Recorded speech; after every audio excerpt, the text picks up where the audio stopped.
Well, here's the thing. That setup is. Okay, is that loud enough for you? It's coming through.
Session. Judge Newman presiding.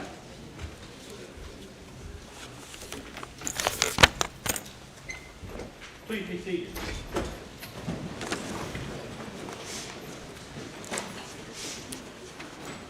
Good morning. Anything before the jury comes in?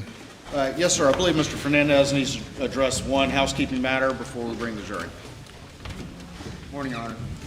Just per the clerk's request, I'm going to list out a couple, 6 exhibits from yesterday under Captain Chapman's testimony, just clarifying for the record that they were put into evidence and without objection by the defense. That would be 189, 190, 191, 192. Those are 4 pictures that were put in under his testimony, and then 187 and 188. Those were the 2 drone videos. And what do you want to do with that? Clerk needed clarification on those numbers because it was unclear that those numbers were part of the record. Okay. Anything else before the jury comes in? You can bring the jury.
jury is present.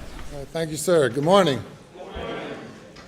All right, ladies and gentlemen, continuing on, day number 5, state's case. Next witness. May it please the court. Yes. Your Honor, this time the state of South Carolina calls Detective Laura Rutland.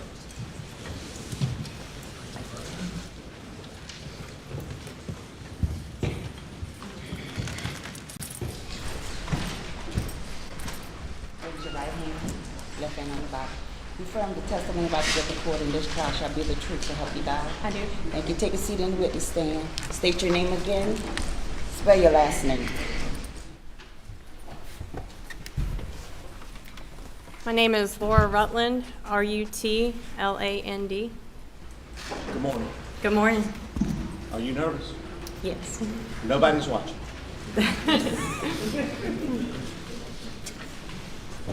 You are Laura Rutland. I am.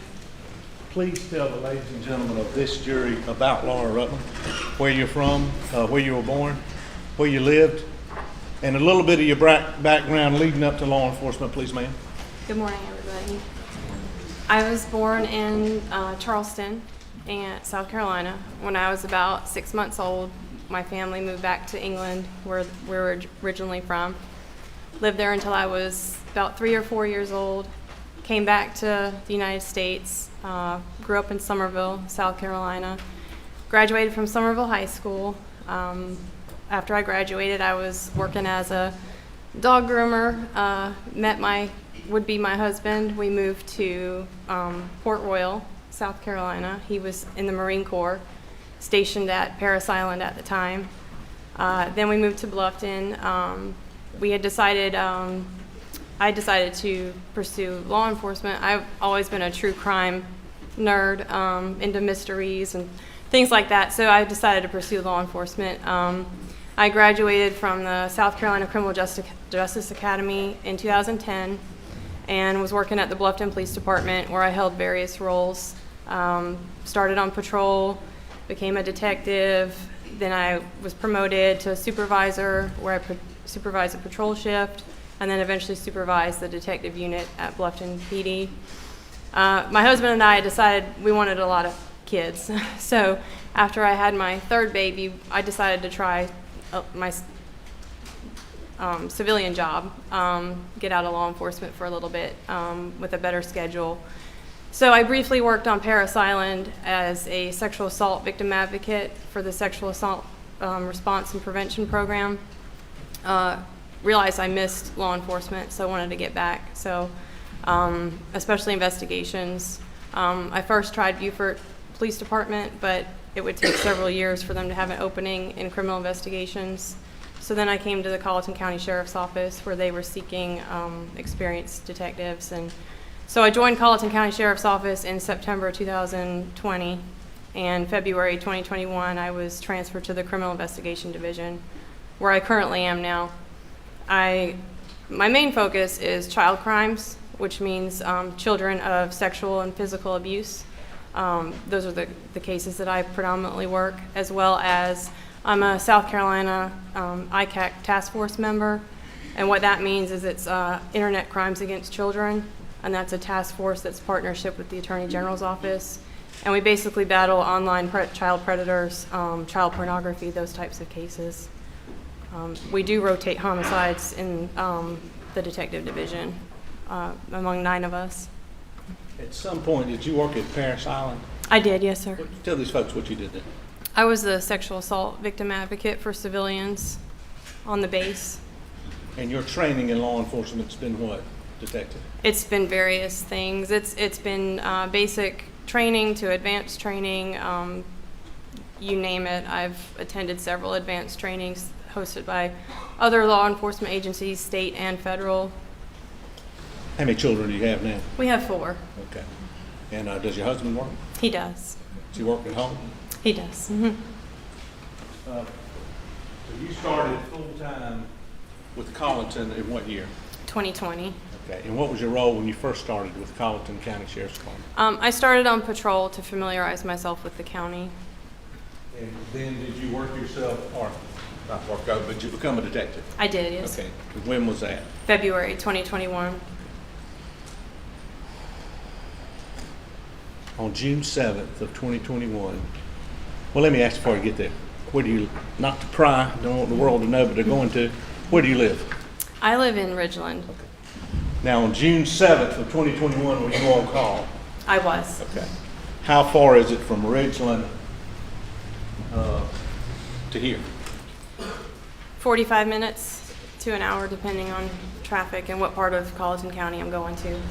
Did you receive a call to respond to a double homicide? I did. Okay. And where was that? Where were you supposed to respond? Okay. Initially to the scene, 4147 Moselle Road, but due to my long commute, it was better that I stopped at the sheriff's office first and I be the one to prepare the search warrant for the property. And who were you coordinating with during that? I mean, who was your boss? That's Captain Jason Chapman. And after you'd received the call, did you confer with Captain Chapman? I did. Okay. And as a result of that, what did you do? I went to the sheriff's office, prepared the search warrant, was finally able to track down a magistrate. I had to wake him up out of his bed to sign the warrant, and I was able to secure a search warrant for the property. Okay. And for 4147 Moselle? Yes, sir. What did you do after you got the search warrant? I notified everybody over the radio that I had the search warrant signed because I wasn't sure if the SLED crime scene unit was waiting on me, and it was still going to take some time to get out there. And then I made my way to 4147 Moselle Road with the warrant. Had you been out there before to 4147 Moselle? Never. When you went out there, did you know what your role was going to be as you were going out there? I did not. When you got to the scene, tell us what happened. So when I pulled up, I noticed there were several SLED agents as well as Colleton County deputies at the scene. I was basically the last one there. And I met with my supervisor, Captain Jason Chapman, and presented them with the search warrant as well as SLED.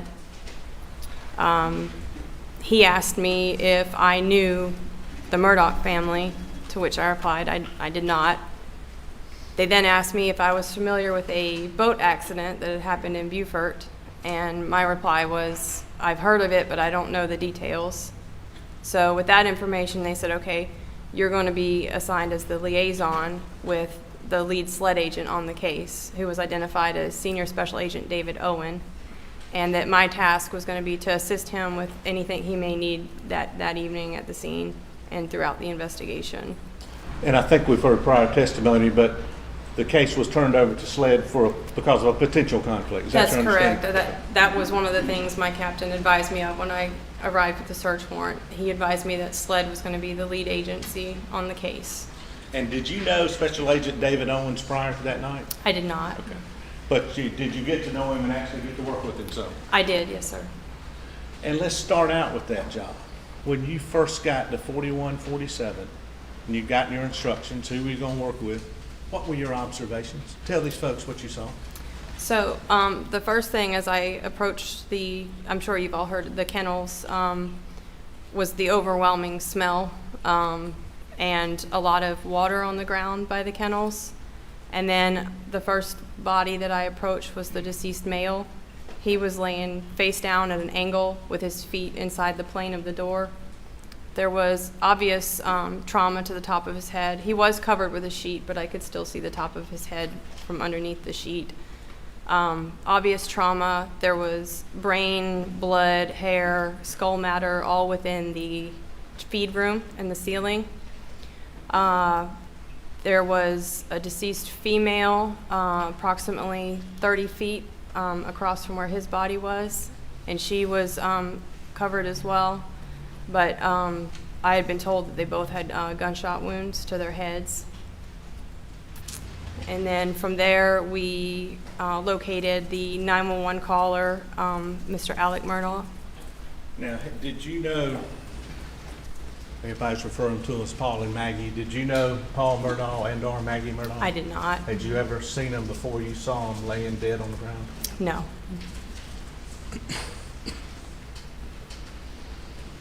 At that point, did you walk any of the rest of the scene? Not at that point. Okay. Well, tell the folks what you did do after that.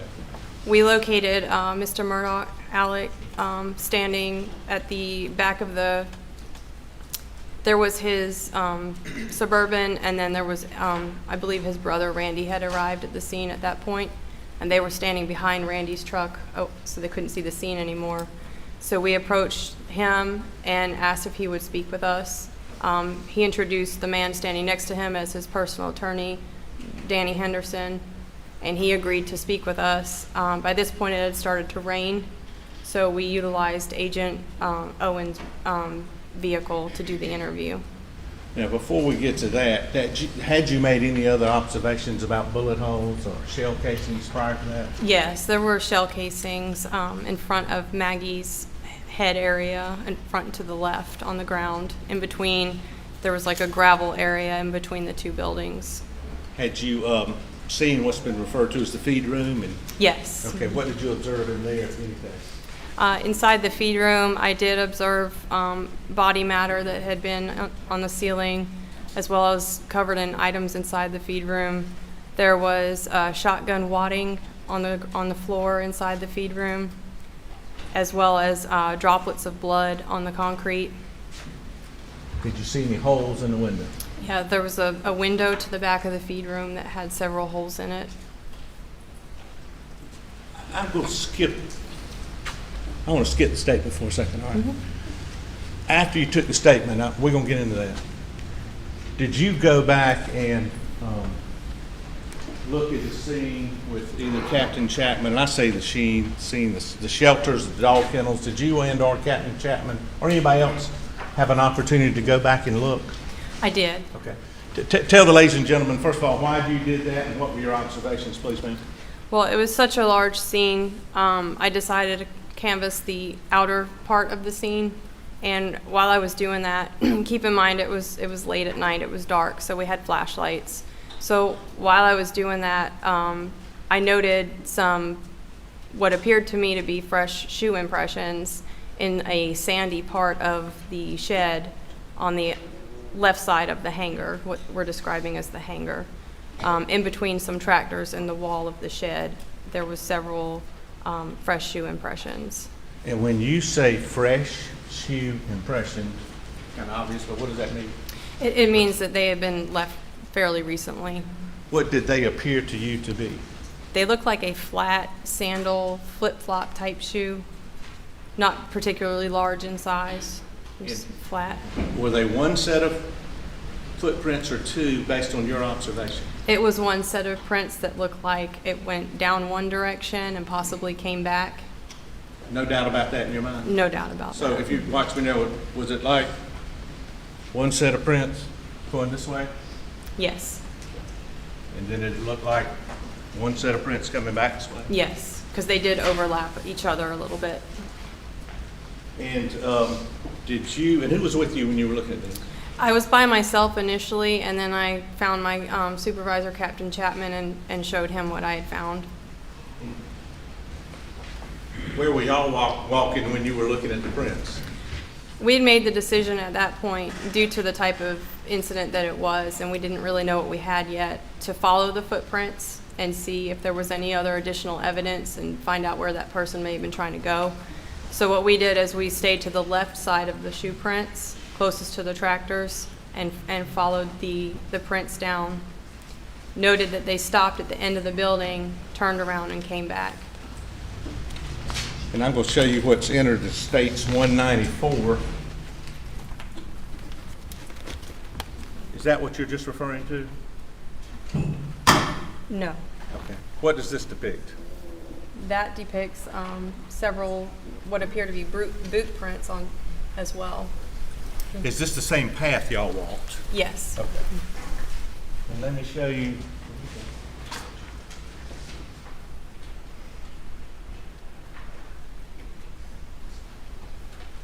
States 195, do you recognize this? Yeah, those are the flat, just the flat ones impressions. Okay. Promise you I can't. Can we start now, please?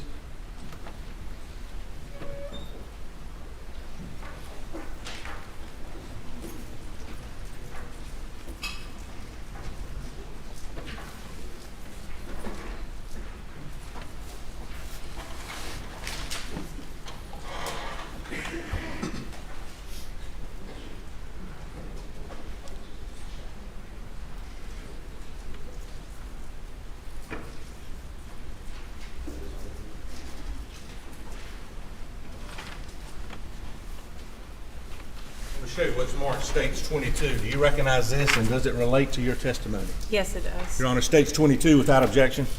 No objection. Submitted.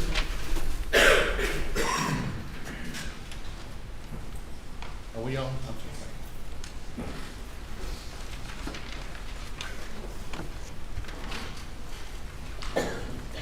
Let me go back to what's just been entered as States 22.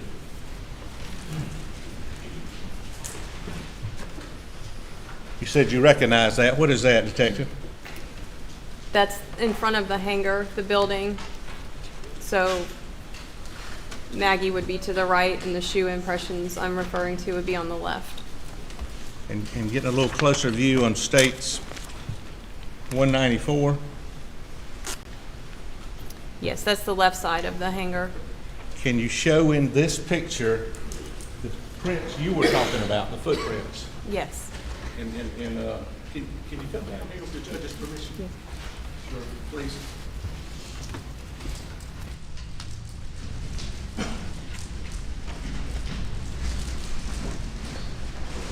These flat ones. It's hard to see, there's a big flare on it. Okay, and let me put in States 195 too, Detective.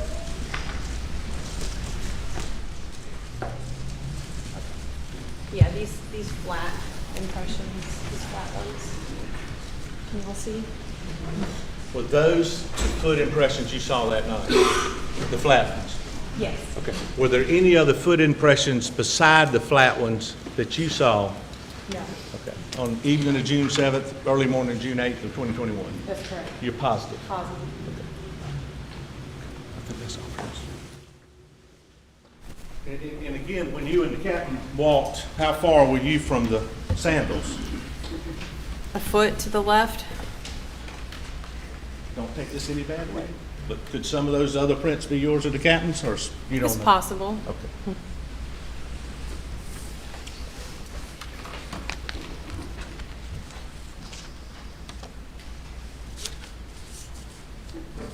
Now, you were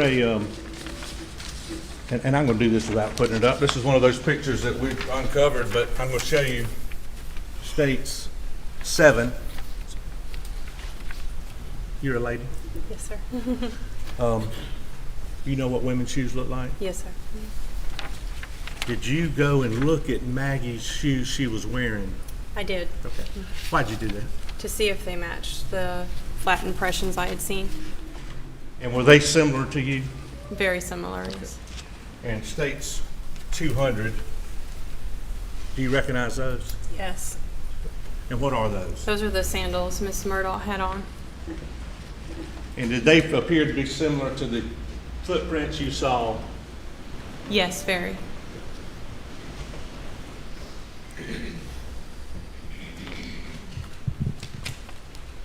Now, did Mr. Harpootlian or one of their investigators contact you about these footprints? He did When was that? a few weeks ago.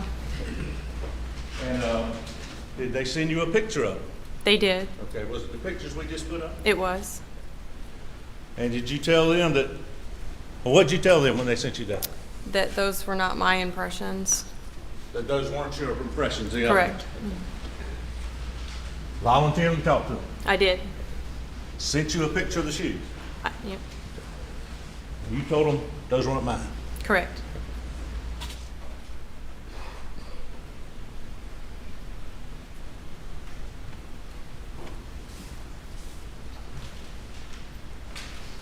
All right, let's get back to, I think you said the defendant, Richard Alexander Murdaugh, the defendant had said, introduced you to who before you started the interview? Danny Henderson said he was his personal attorney. His personal attorney. Yes. Did he want his attorney in the car with you? He did. Okay. And I believe you said it was raining? Yes, sir. So what did y'all do to get out of the elements? We sat inside Agent Owens with SLED inside his vehicle. And please tell the ladies and gentlemen of this jury specifically where everybody was sitting. Agent Owen was in the driver's seat. Alex Murdaugh was in the front passenger seat. I sat directly behind him, and then Mr. Henderson sat to my left. Please listen to me. Was that the first time you met Alex Murdaugh? It was. Did he appear to you to be under the influence of alcohol, drugs, or any other intoxicant when you saw him? He did not. Did he appear to you to understand your questions and Special Agent David Owens' questions when y'all were talking to him? He did. Were his answers to either you or Agent Owens timely? Yes. Were they subject matter appropriate? Yes, they were. Did you have any trouble understanding the defendant when you were talking to him? I did not. Did he appear to have any trouble understanding you and responding to your questions? He did not. He may have asked twice to repeat a question, but he was understanding what was being discussed.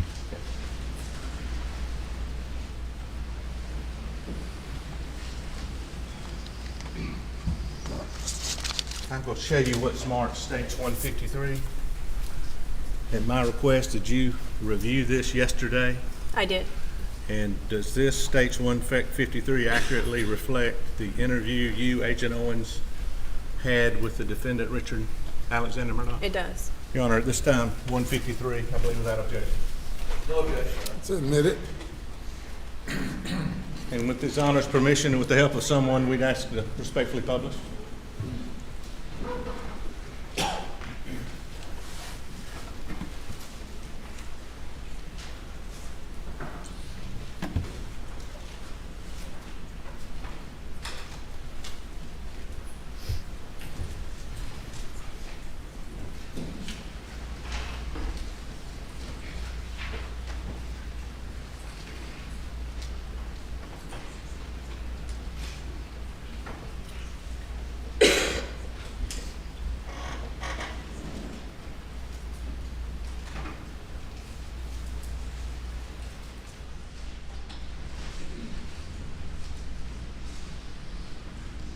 I think it takes a while for sound. It takes a little bit for the sound to come through. It does.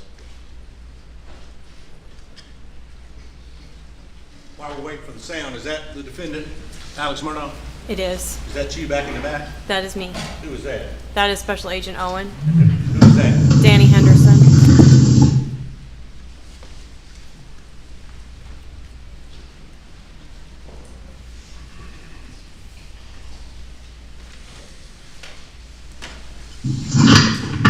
All right, sir. I let the house work.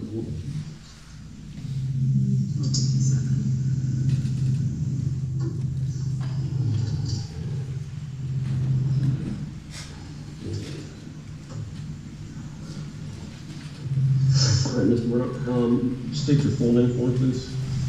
Richard Alexander Murdaugh. And spell your last name so we get it correct. Murdaugh. Can you go by Alec? Yes, sir. And date of birth, Mr. Murdaugh. May 27th, 1968, And can you phone number for you? 803-942-1227.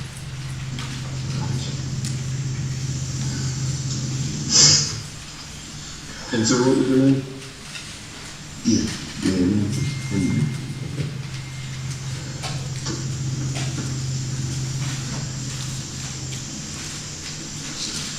All right. As I stated, I'm David Owen, and I'm from Rutland with Colleton County. I'm with SLED.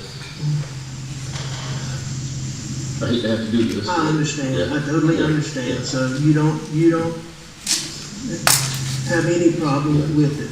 So, just start at the top, take your time. Like when I came back here, I mean, I pulled up and I could see him, and you know, I knew something was bad. I ran out. I knew it was really bad. My boy over there, I could see it was.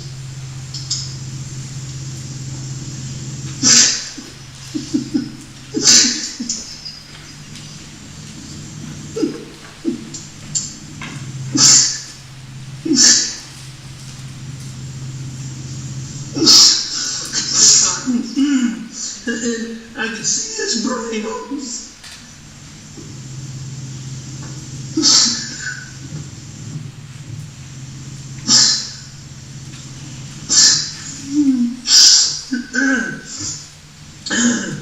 And I ran over to Maggie. Actually, I think I tried to turn Paul over first. You know, I tried to turn him over, and I don't know, I figured it out. His cell phone popped out of his pocket. I started to try to do something with it, thinking maybe, but then I put it back down really quickly. Then I went to my wife, and I mean, I could see.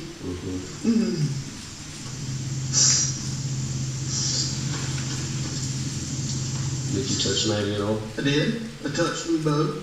I tried to take, I tried to do it as limited as possible, but I tried to take their pulse on both of them. And, you know, I called 911, pretty much right away, and she was very good.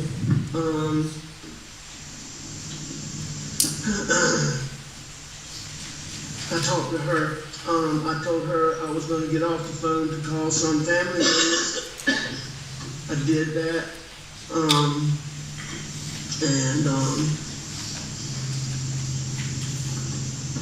What family members did you call? I called my brother Randy, and I called my brother John.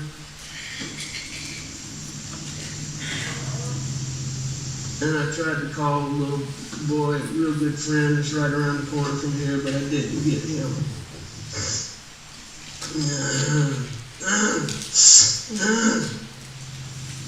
What all was around Paul when he walked up? Blood. Anything else? I mean, there was some body things, yes, sir. I mean, like any other evidence? I know you said the phone fell out of the pocket, but did you see anything else that didn't belong or shouldn't belong or that wasn't part of Paul? No, sir, not the, no, sir. How about Maggie? No, sir. You didn't see anything around them? What made you come out here tonight? I went to, my mom's a late stage Alzheimer's patient. My dad's in the hospital. My mom gets anxious when she does. I went to check on them, and Maggie's a dog lover. And she fools with the dogs. And I knew she'd gone to the kennel. I was at the house. I left the house and went to my mom's for just a little while. Tried to call her when I left. Texted her, no response.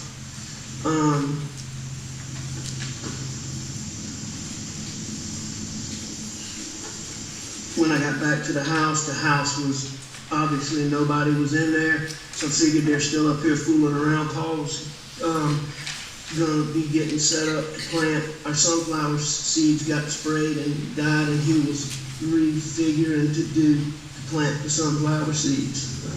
So I came back up here and drove up and saw and called.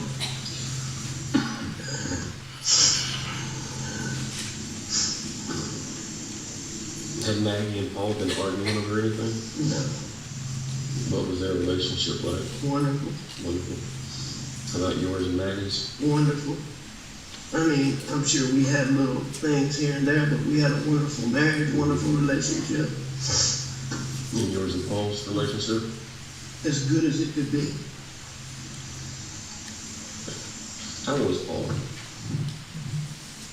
22. You know his date of birth?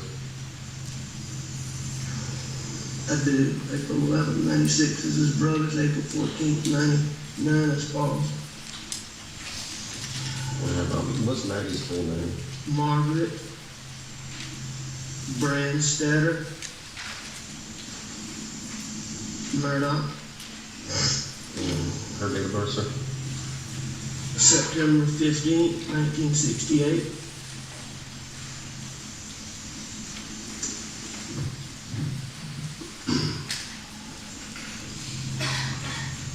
Have y'all been having any problems out here? Trespassers, None people that, breaking in? none that I know of. The only thing that what comes to my mind is my son Paul was in a boat wreck a couple years ago, and there's been he was charged with being arrested for being the driver. There's been a lot of negative publicity about that, and there's been a lot of people online just really vile stuff. But when Paul's out and about, I mean, people routinely, I don't think I know the full story, so I don't think they give it to me, but I mean, he's been punched and hit and just attacked a lot, so, but I mean, nothing like this. Yeah. Any one person in particular or a group of people I don't know. that you could think of? It's not that I know, no, sir. Has he, other than being assaulted, has he received any direct threats related to the boat accident? Oh, yes. All the time. He gets Recently? Yes, sir. I mean, he gets them all the time. Okay. He gets them all the time. What kind of, I mean, I'm gonna kick your ass, I've never been privy firsthand, Is that through social media or? No, ma'am. It's mostly like if he goes out places is what goes out, like somewhere. He's in college, so if he goes out, is what I understand. I can find out better details from some of his younger friends on that. Who's his best friend? His best friend in Columbia is Will Chapman, Will Loving, Bobby Boyle. Bobby Boyle, Will Chapman, and Paul were getting ready to move into a house together in Columbia. you said Will Chapman and Will Loving? Will's with an S, Chapman, and Will with an L, Loving. Okay.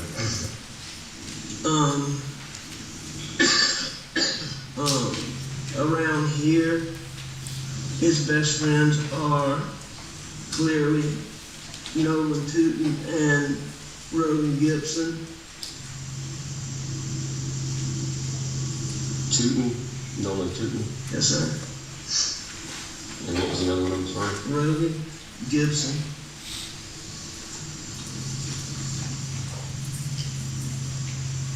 Have you talked with any of these guys tonight? Talked with Nolan, yes, sir. Is he out here? Yes, sir. Okay. I tried to call Rogan, was one of the people he's the boy that I told you lives around the corner. That's very, he's just a good, healthy young man. You mind if I open the door real quick? Go right ahead. Do what you need to do.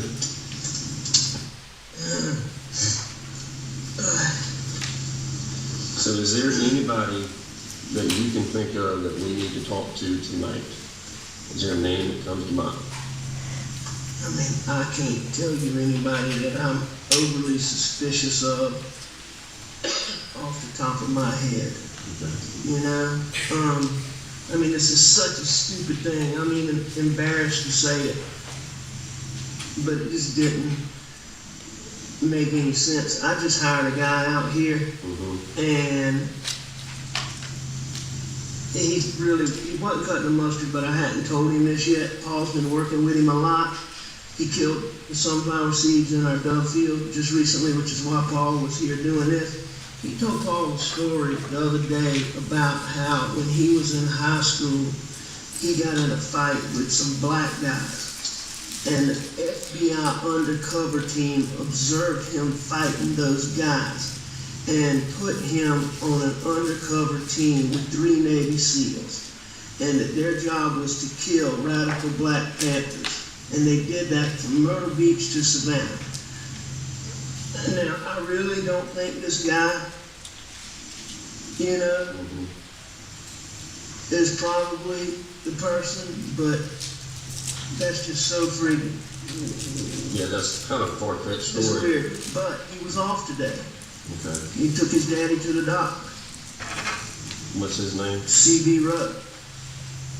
R-O-W-E? Yeah, and I sent him a message to text me earlier today about the sunflowers, and he called me back when I was on the way to my mom's house. Did you talk to him at that time?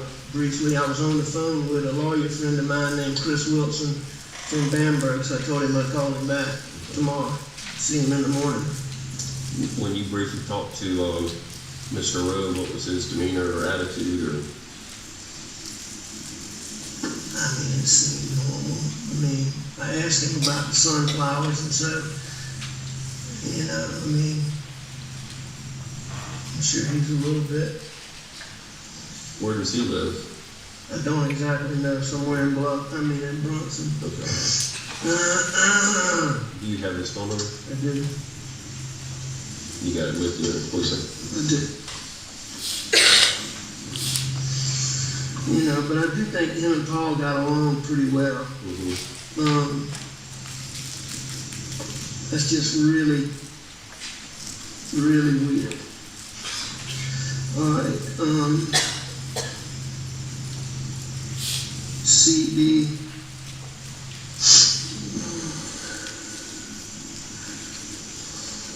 Right there, in Latin. Yeah, I know, he called me, so I'll do that.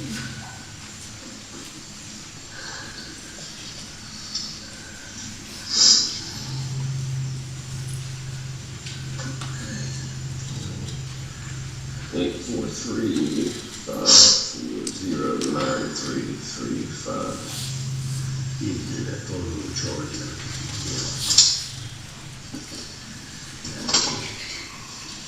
Is that an iPhone? Yes, sir. Watch your life for seconds. Thank you.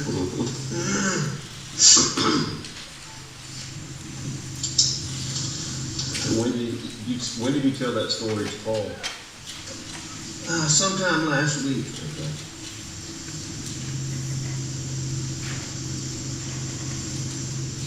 Sometime last week. My son Paul actually,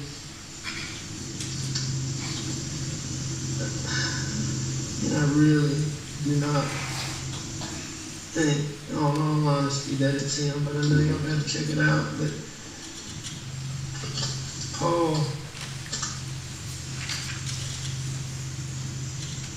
was so taken aback by it that he sent, I'll find it, I got it on my phone. He recorded him saying bits and pieces of it.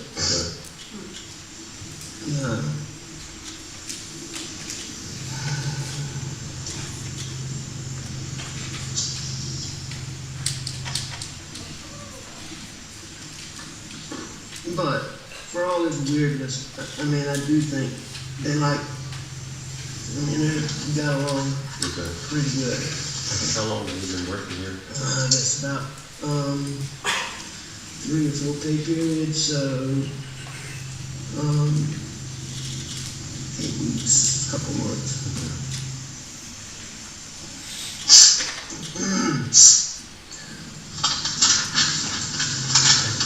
Going back to the boat incident, anybody on that boat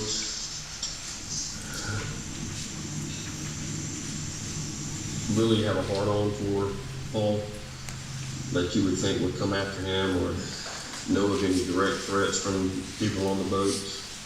I don't know of any direct threats between any of the people on the boat specifically, but I do think there's been a small amount of yap between a couple of them, but not recently. And most of this was stuff from people that Paul didn't really know.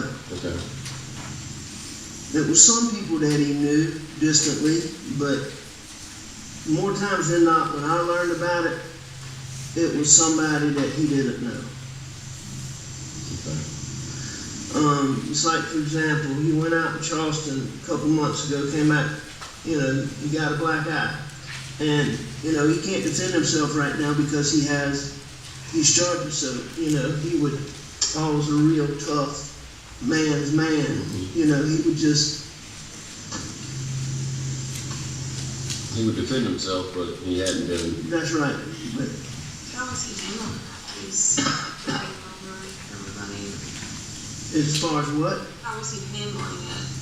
I've never been prouder of him than the way he has handled the pressures and the adversity in that situation. I think I've told Danny that before.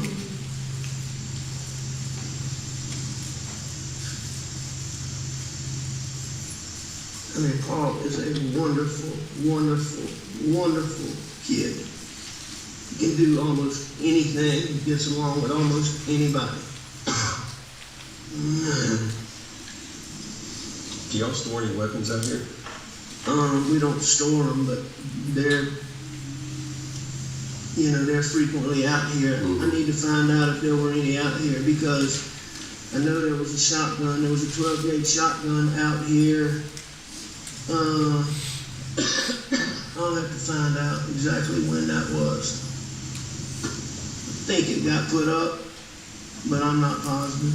What did that shotgun look like? It was camouflage. I want to say it was a Benelli or maybe a Beretta. I can't remember which brand it is.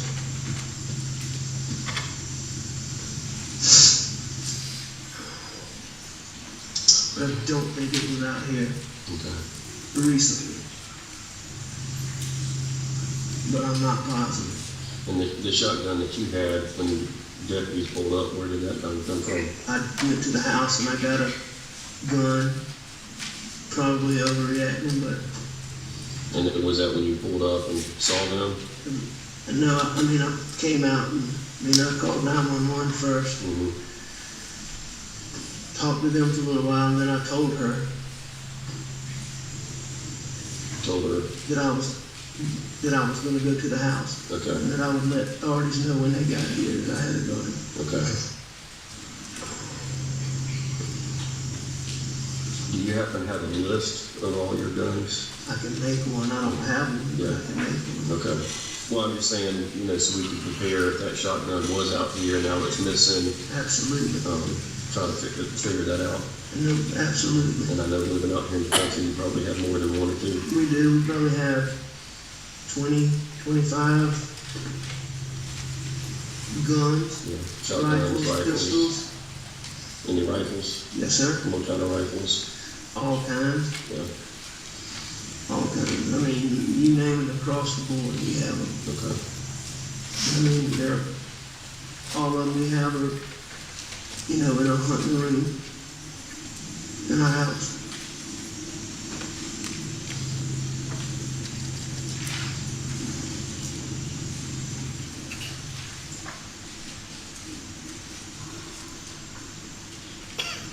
What was their schedule today? When did they get home? My son works for my brother, and he was coming home to deal with the sunflowers. He got here. He got here pretty early because he and I rode around looking at everything for a good little while, probably 45 minutes to an hour. Maggie had things she did in Charleston, and she had a doctor's appointment in Charleston, and she got back here. It was fairly late. Was it dark yet when Paul got home? No, Paul got home early. Early, okay, so before dinner time? Oh, yes, ma'am. Lunchtime? Or? No, ma'am. What brother does Paul work for? John Barney. And what does Paul do for him? Everything. Handyman, Yes, sir.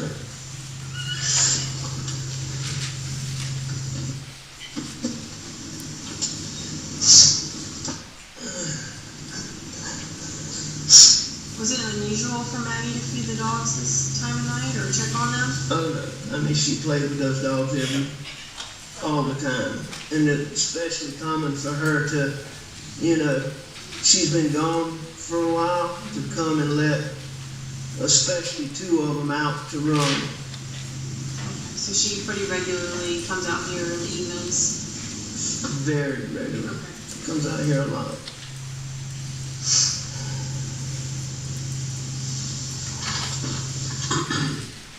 Do you know any cameras on the property?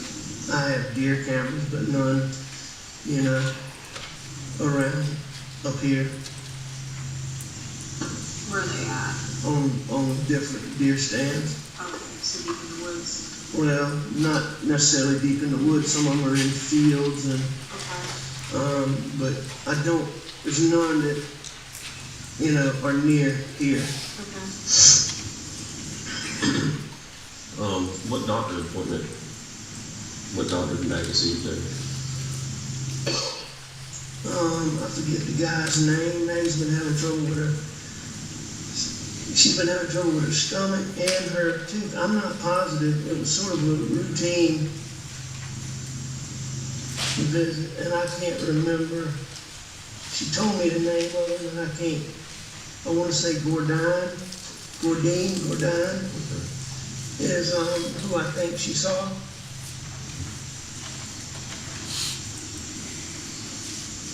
So was she back home around supper time? Or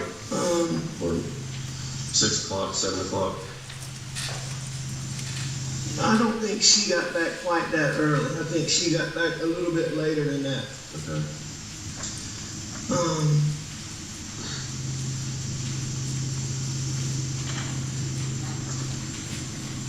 What did you do today? Were you at the office or? No, I was home. I came home. Paul and I messed around. I was up at the house. I laid down, took a nap on the couch, probably, I don't know, 25, 30 minutes.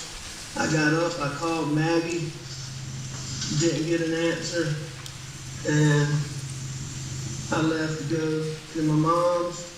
She had said she might ride with me, but she normally doesn't when I go over there. And I think I texted her. And she's very good about answering the phone, so that was odd, or calling me back. So that was odd, but it wasn't that big a deal. And what time was that? What time was what? That you sent her a text message?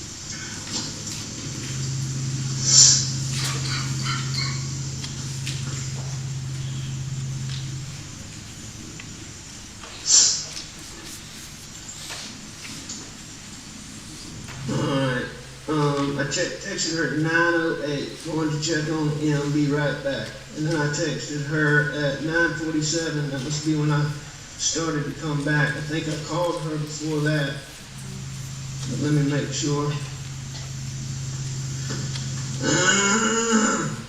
Pretty sure that I called her 9:45, and then I tried Paul.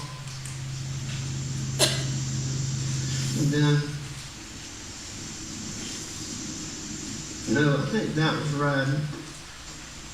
I think that might have been riding over there.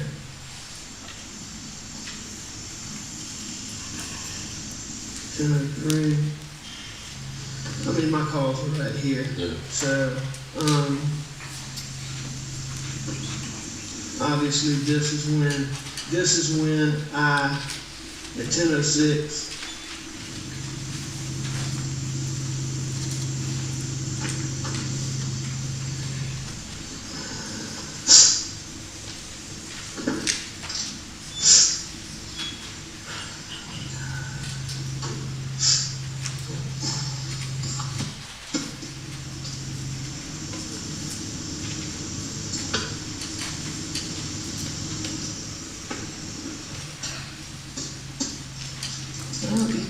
Yes, sir.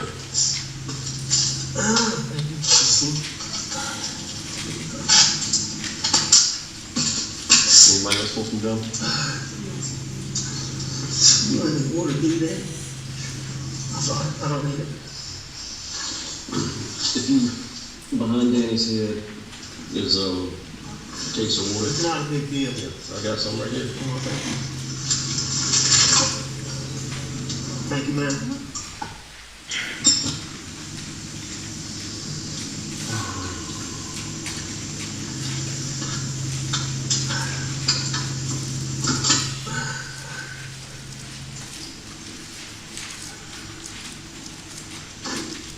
I'm sure we're gonna have much more questions. I'm available to act.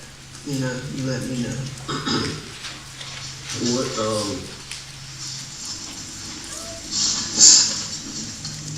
what's another number in case I can't get you on your cell? I don't have a house phone. Okay. My office number. I can give you my brother's cell phone. All right, Miss Randy's. Hey, Randy's is 803-943-8881. And John's. John Martin's 843-321-5508.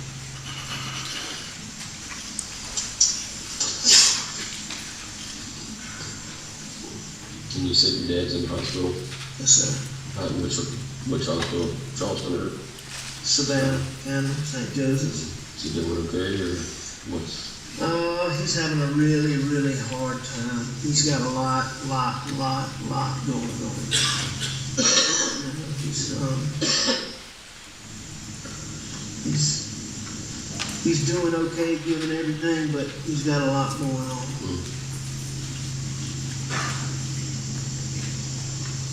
Now Maggie's family, where are they? Somerville. Have you been in touch with them? Contacted, yes. I had my brother call Bart, the wife of his sister, and the husband of Maggie's sister, so that they could go and tell Maggie's parents. I felt like they needed to hear it in person, and they were going there and calling me. So they must not be there yet. Maggie's parents in Somerville? Yes, and her mom just had a knee replacement surgery, and her dad really has trouble getting around nowadays. Do you have any other children? I do. I have a 24-year-old. That's right, you said. What's his name? Buster, well, Richard Alexander Jr. He goes by Buster. He goes by Buster. Is he here tonight? He's on his way.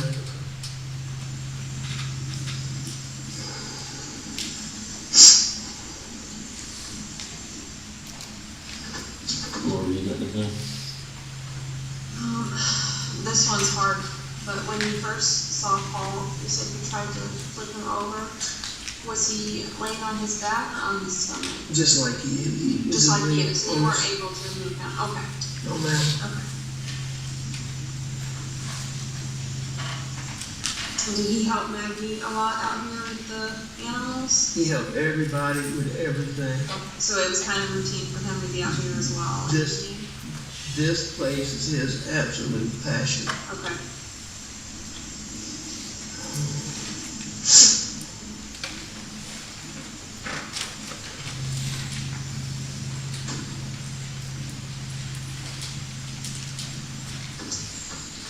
I tried to turn him, and then I checked, and then I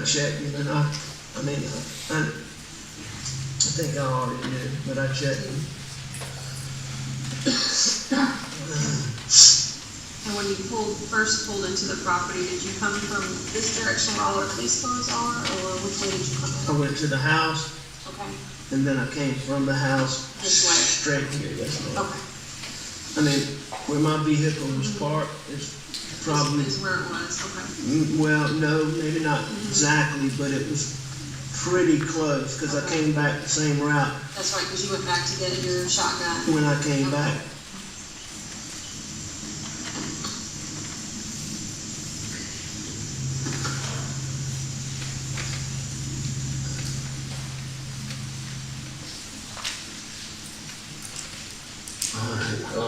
I can't think of anything else right now, but, we'll certainly be in touch. thank y'all for everything y'all are doing. So, you know, just to kind of let you know what's going to go on, we're going to be out here for quite some time. The coroner will take custody of Paul and Maggie. Can I answer that? Yeah. What?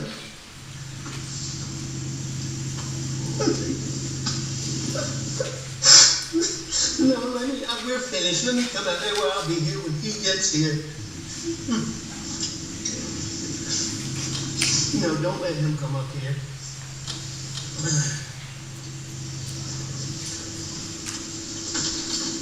Okay, yeah. I think we're about done.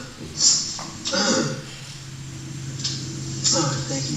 Mr. Armstrong. Buster, in here? Okay. Yes, sir. I brought my card.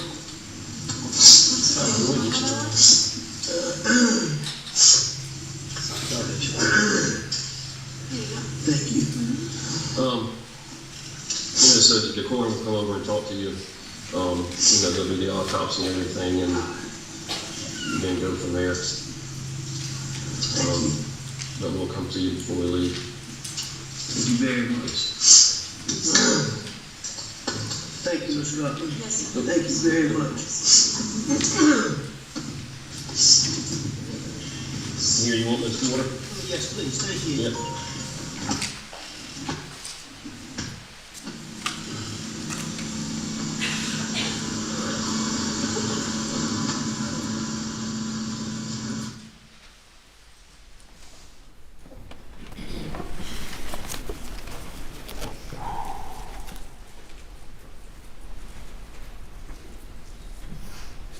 What time was that interview?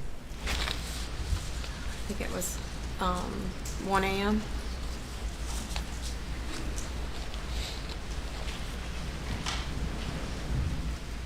Would you dispute 1257? No, that sounds correct. Would you describe that as an aggressive interview? No.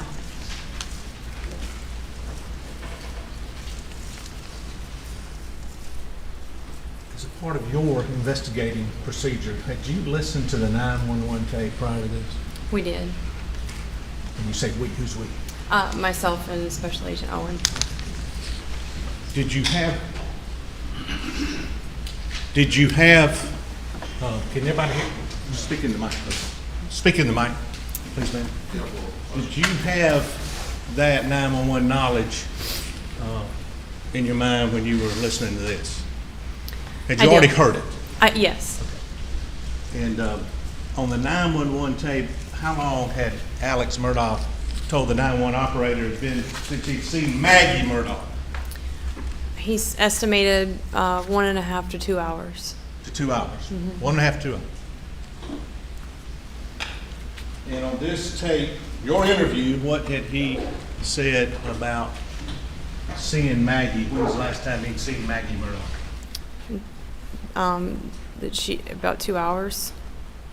Did he say he took a nap? He took a nap. Did he say where he went after that? To check on his mother with Alzheimer's in Hampton. Okay. Did you find that unusual? I did. Why? Just the time of night. Why?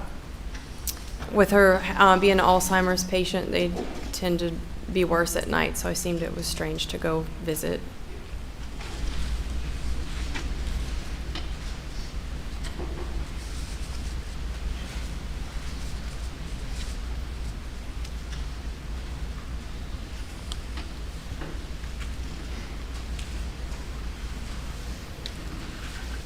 What time was the 911 call? It was 10. Can you speak louder, please? I'm sorry. I'd have to check my notes. We'll put a check with it. I'm sorry. Okay. It was 10.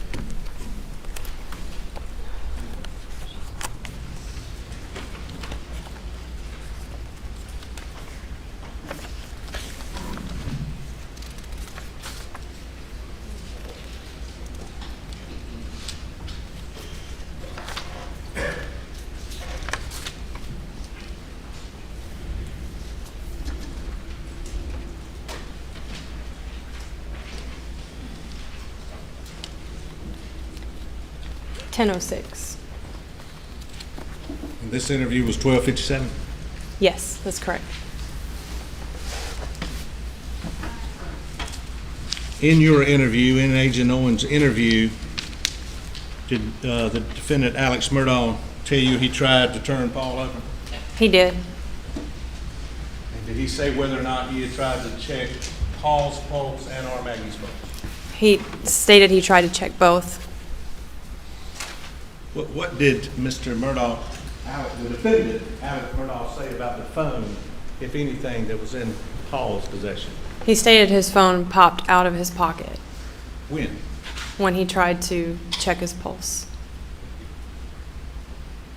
did he try to turn him over? That's what he said.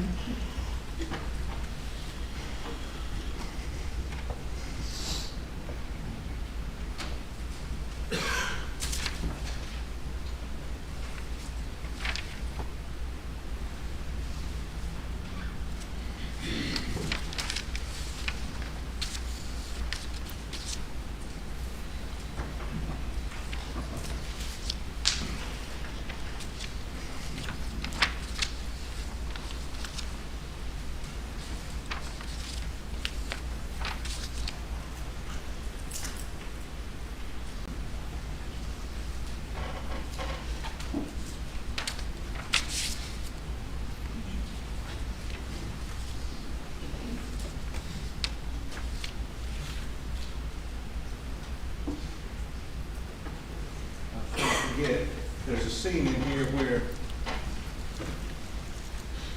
Alexander Murdaugh is looking at his phone. You remember that? Correct, yes. Okay. Can you actually see the phone in there and the times and the messages on the video that he's looking at? You can on the bottom left of the screen. And what was that in response to that he was looking at that? When I asked what time, he texted Maggie. So you saw those on his phone, looking at those when y'all were talking to him in the car? I couldn't see from where I was sitting, but reviewing the video, I could see it. Reviewing the video, did you see it? Yes.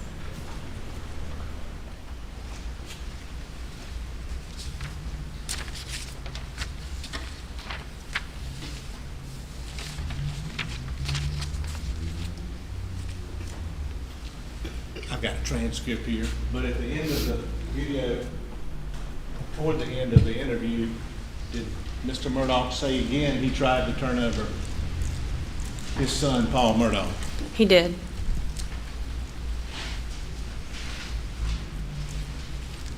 That he tried to check him? That's what he said.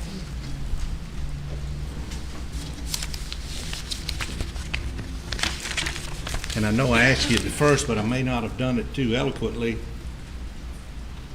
Did he first tell you he tried to turn him over? Yes, he did. And I figured it out? Yes, And his cell phone popped out of his pocket? that's correct. And everybody heard it, but then something with it thinking maybe, then I put it back down really quickly, then I went, and you can't really understand the rest of it. Yes.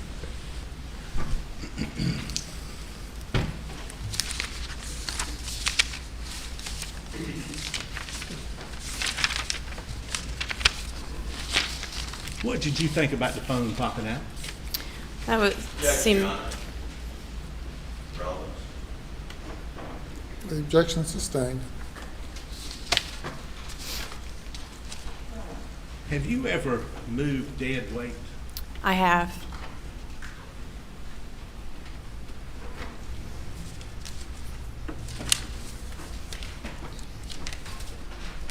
If we could start the Elmo, please.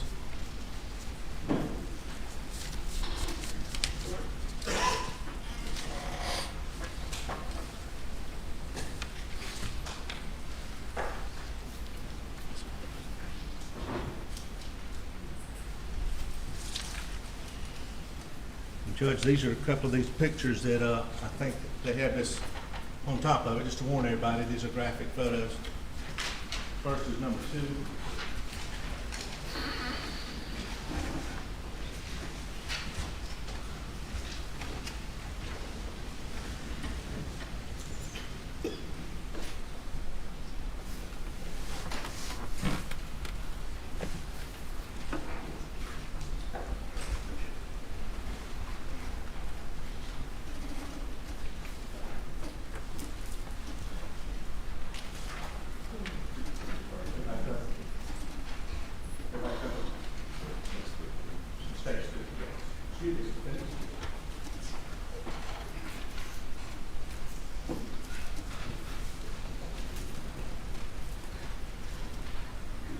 Who's this a picture of?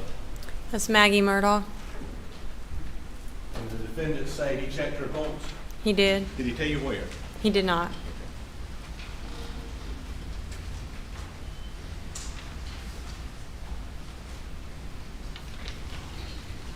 And before I get to it, did the defendant ever tell you he'd been down to the kennels that night in this interview?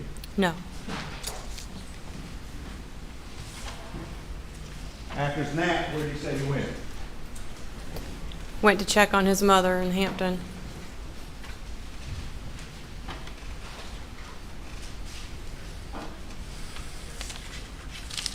Just again, if you keep your computers covered, please.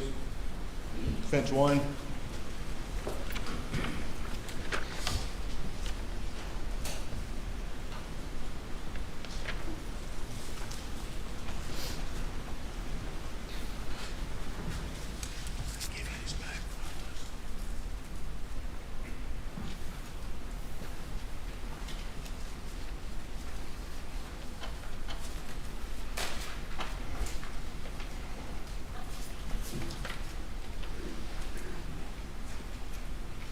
With the court's permission, I'd like for the detective to come down, please, Judge. Yes.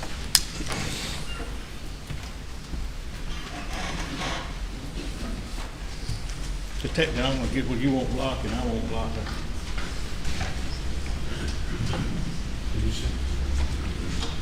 I'm gonna get back over here.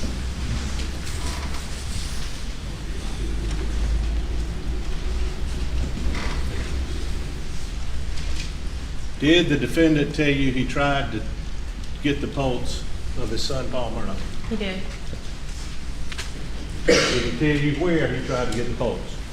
He did not. Just that he tried to turn him. Say that last He thing. tried to turn him. And he told you he tried to turn him more than once, didn't he? Yes, he did. Objection, leading, Your Honor. How many times did he tell you he tried to turn him? Twice.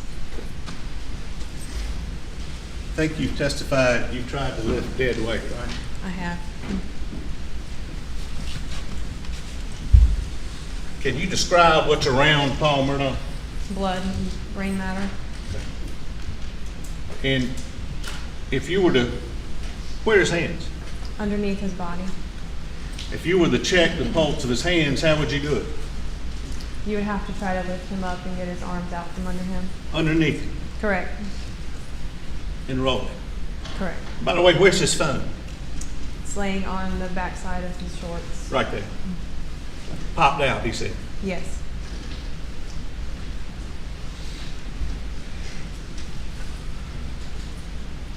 Is that his brain? That is. Mr. Harpootlian said blown out of his head. Correct. If you tried to take the pulse at the neck, how would you do it? You would have to try to lift his shoulder to get access his neck. This way? Correct.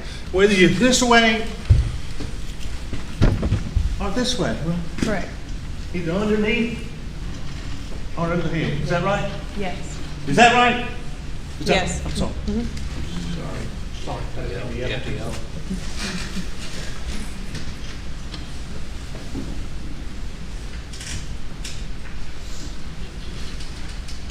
When you saw Alex Murdaugh, when you first came up to him, Is she gonna sit down? That's fine. Why are you questioning her not in the chair? well, I made sure something again. Okay. Judge, I apologize.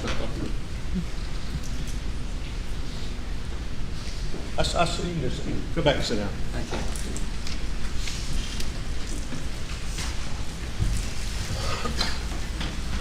When you first saw Alex Murdaugh at the car,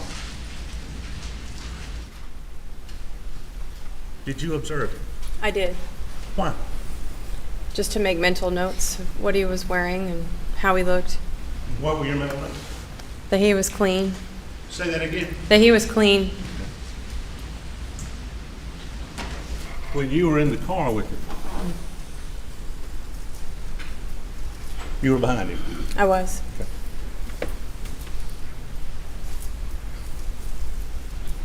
Did you observe his hands? I did. Did you see his arms? I did. And when you were out on the side of the road beforehand, did you see his shirt? I did. His pants? Yes. His shoes? Yes. Now, when you were at this scene, when you first got there, did you see any footprints in the blood? No. Did you see any knee prints in the blood? No.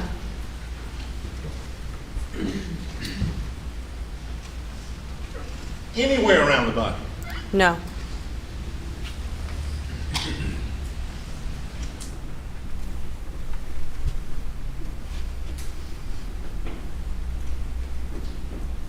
Did you look at his shoes? I did. What kind of shoe? Alex Murdaugh shoes. What kind of shoes were they? They were like an athletic tennis shoe. Did you see anything that appeared to be blood on his shoe? I did not. I want you to look at the ladies and gentlemen of this jury. Did you see what appeared to be blood on Alex Murdaugh's hands? I did not. On his arms? No. On his shirt? None. On his shorts? No. On his shoes? I did not. How long was this after the 911 call? 2 hours, 2 to 3 hours. All this fresh in his mind? Yes. How would you describe the defendant's hands when you saw him when you were interviewing him? How would you describe his hands? They were clean. Clean. How would you describe his arms? They were clean. How would you describe his t-shirt? Clean. How would you describe his shorts? Clean. How would you describe his shoes? They were clean.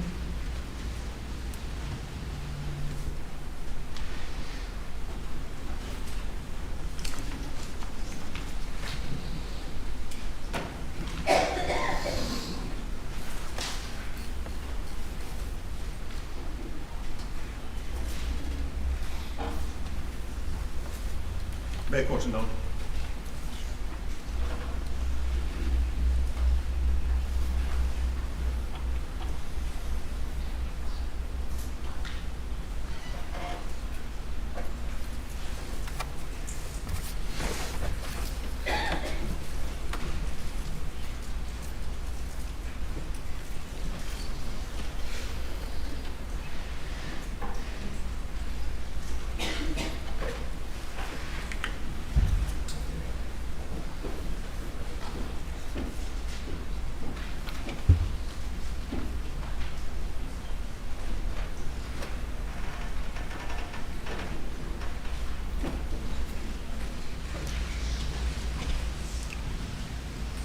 Was his phone taken that night, Alex Murdaugh?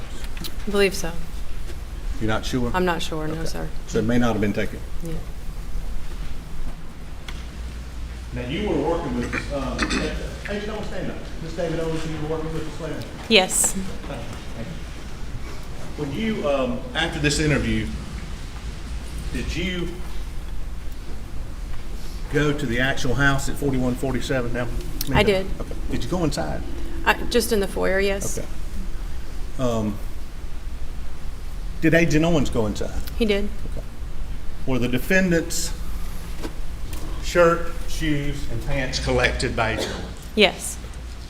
You didn't collect them, he did? I did not. Okay. And those are the same shirt, shoes, and pants he was wearing there? Correct. And SLED got them that night? Yes. Okay.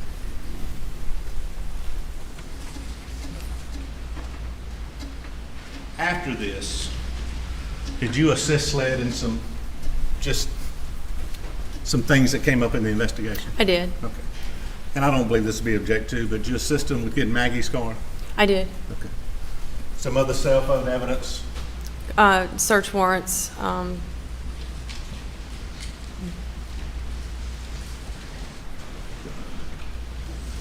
Were there a search of some of the areas that you attended? Yes. In and around? Yeah. Moselle? Correct, yes. Okay. Search of ponds? Yes. Okay. So you assisted SLED at some point throughout this investigation? Yeah, anytime they needed anything from the sheriff's office, Agent Owen could go through me or my captain, whether it was storing a vehicle as evidence or using our evidence bay to process anything. I was there to assist in any way that they needed. And did you assist, I guess, in the helping with Alex Murdaugh's car as far as getting anything out of that car? No, SLED processed that. Okay. Now, if you just listen to my questions I'm not gonna lead you, I just wanna ask you one final question. Is the individual in this courtroom who told you he tried to take the pulse of Maggie and Paul, is the individual in this courtroom who told you he tried to turn Paul over, told you that once, twice? Is the individual in this courtroom that you took that statement from, that we saw in this video, in this courtroom, and is the individual you described as clean from head to toe in this courtroom? Yes, he is. Please point him out for the jury. He's sitting at the defense table wearing a grayish-brown jacket and a white shirt. Your Honor, we'd like the record to reflect she has pointed out the defendant, Richard Alexander Murdaugh. It does. Thank you, that's all I have. Ladies and gentlemen, we have you go to the jury room for a break. Please do not discuss the case.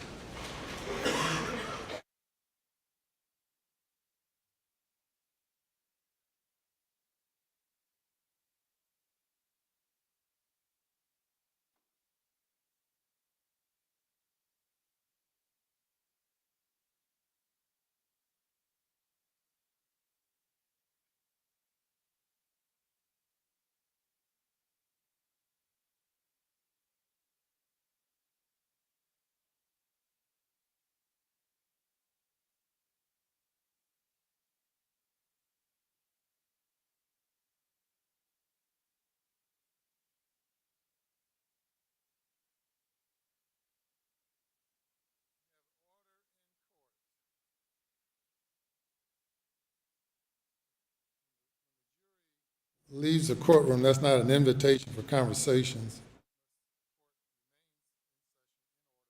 until a recess takes place. We'll be in recess for 10 minutes.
before the jury comes in, I want to review a few of the rules of court and rules of procedure with counsel.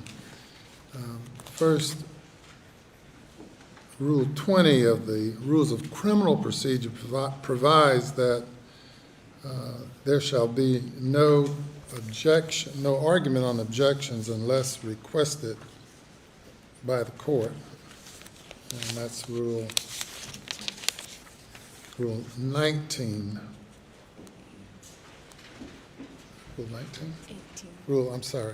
Rule 18. No argument on objections unless requested by the court. Rule 18, there we go. Rule 18B. Then Rule 43H of the Rules of Civil Procedure, which is applied to the Rules of Criminal Procedure through Criminal Procedure Rule 37, I believe it is. 37, yes. And that is that only one counsel for each party shall examine or cross-examine a witness.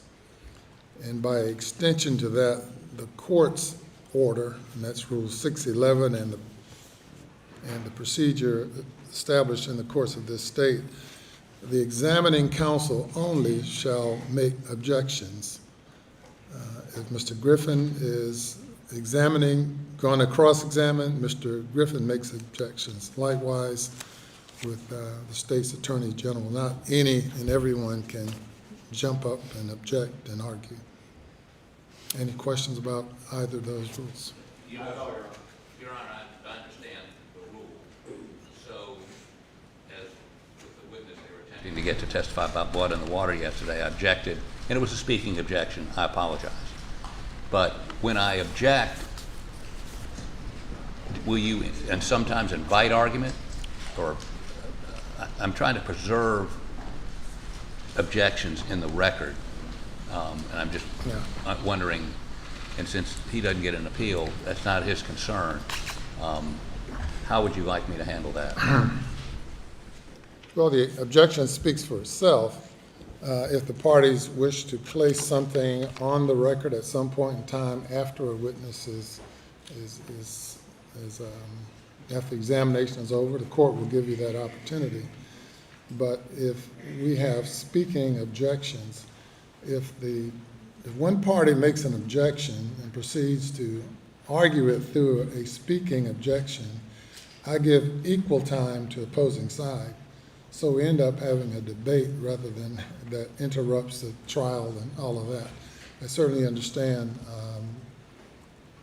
the defense's right to make a proper record, and we'll address that as is needed without there being a speaking objection. But for instance, they've listed hearsay, in my opinion, and I object. Should I say objection hearsay or just object? Yes, sir. I can do that. Yes, sir. The legal basis for the objection. Okay. Only. Not a real advocacy. Yes, sir. Yeah, okay, I understand. Thank you. All right. Let's bring the jury.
The jury is present.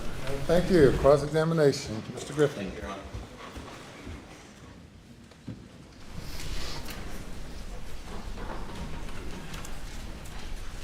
Detective Cross, good morning.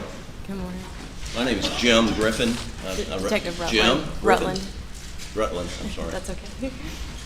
My name's Jim Griffin, and I represent Alex Murdaugh. You had testified on direct examination a moment ago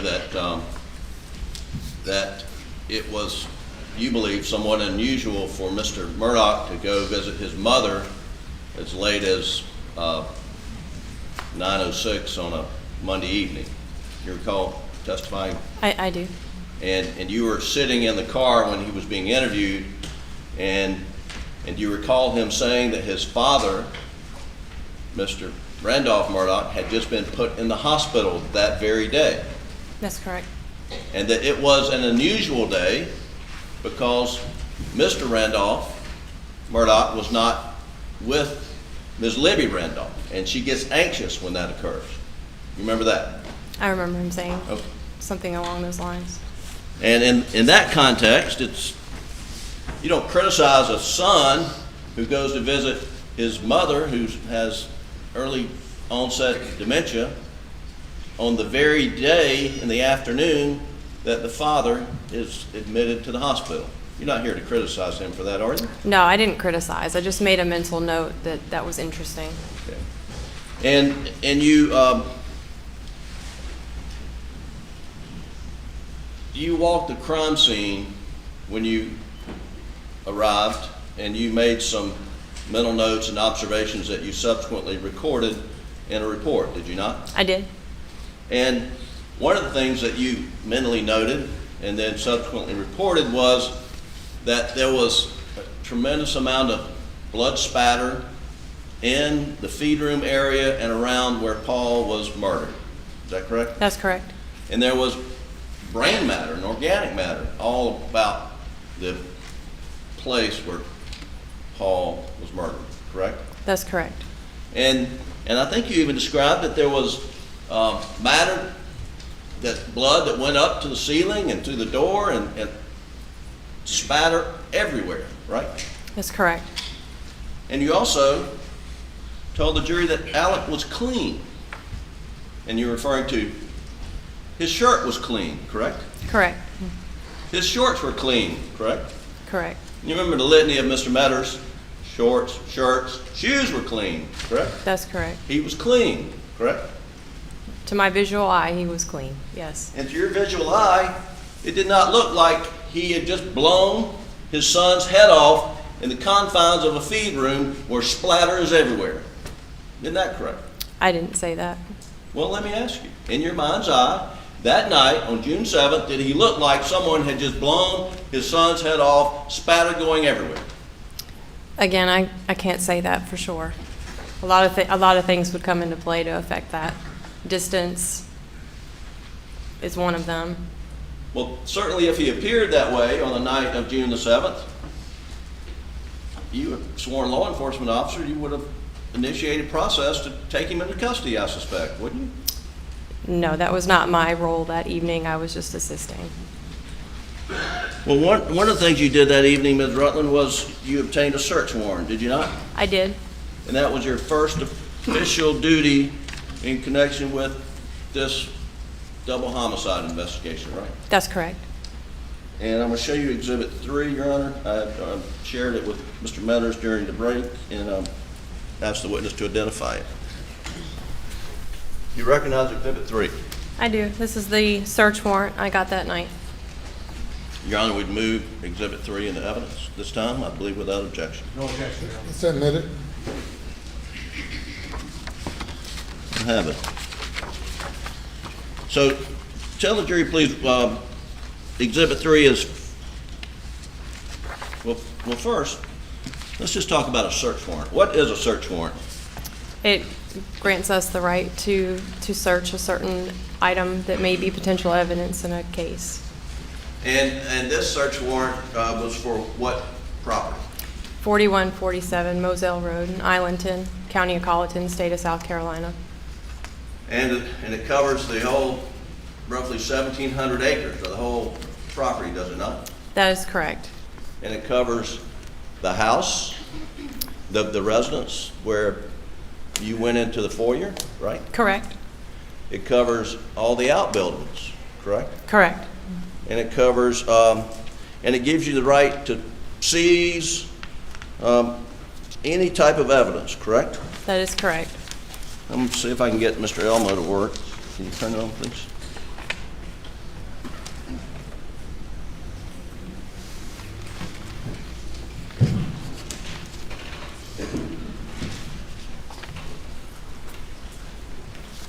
I've got to turn sideways. All right. Let's see if we can read that document. Is there light you can turn on here? That's much better. And can we zoom in? All right. Okay. Got it. Thank you. So, and this is the search warrant, right? Yes, it is. And it says description of premises to be searched. And here it's 4147 Moselle Road, Islandton. And then there's a PIN number. What's the PIN number?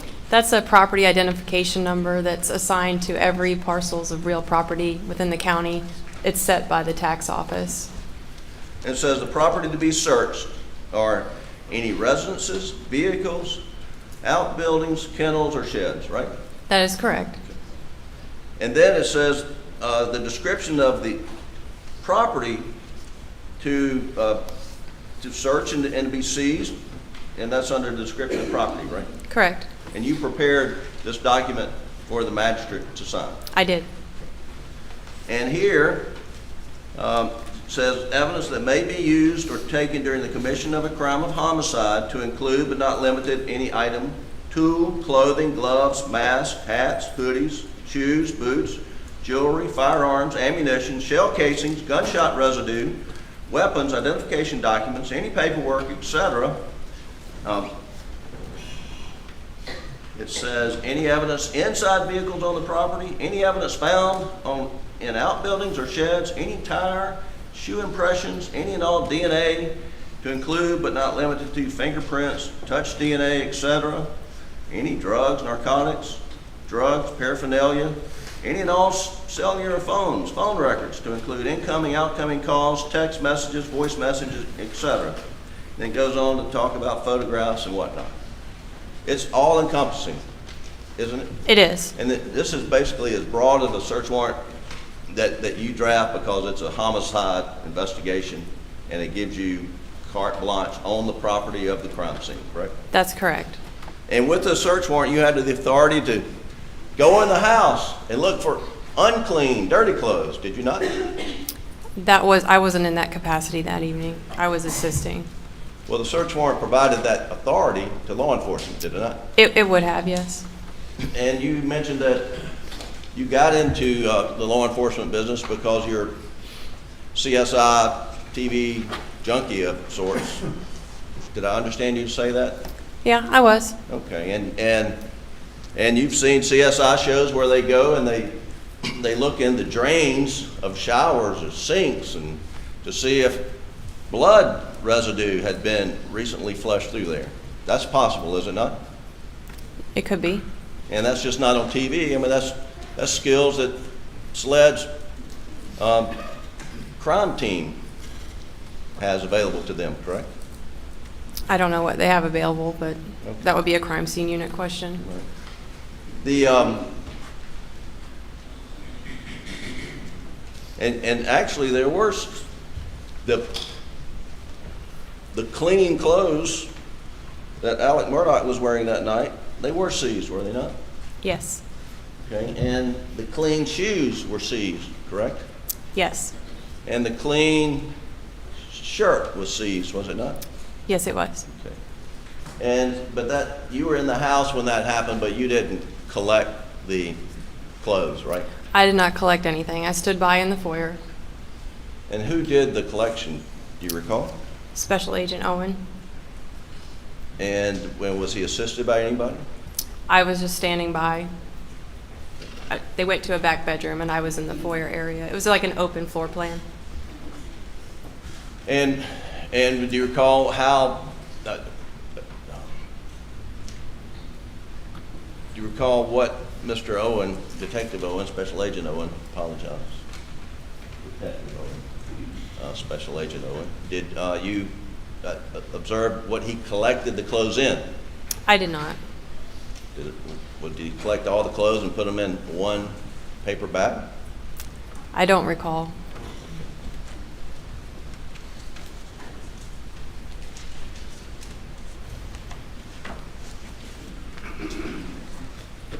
Now, the jury heard the complete video audio of the interview with Alex Murdaugh on the evening, early morning hours of June the 8th, and yet you were asked to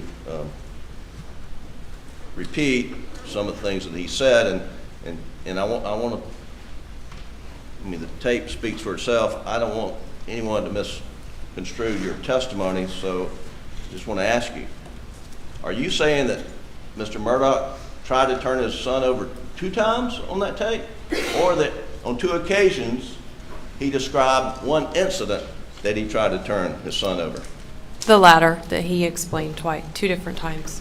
So in answer to your questions, if anyone walked away thinking that Alex Murdaugh told you that he tried to turn him over 2 times, that would just be, I mean, mistaken, and we've now clarified it, right? Correct. Okay.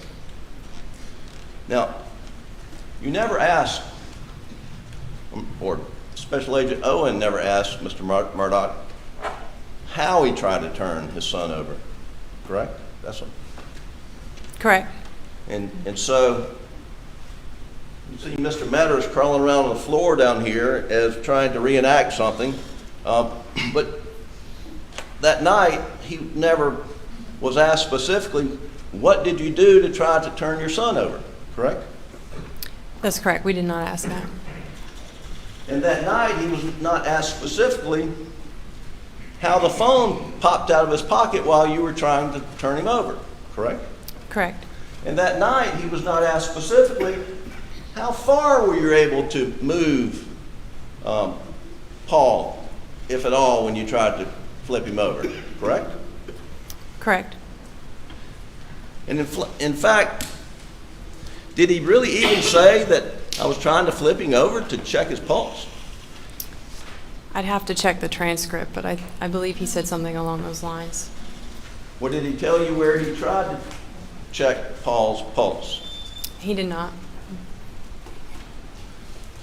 So we don't know from your interview, or Special Agent Owen's interview, how he tried to turn him over, how the phone popped out, or at least how Alex describes it, because he wasn't asked, and where on Paul's body he attempted to check his pulse, correct? Correct.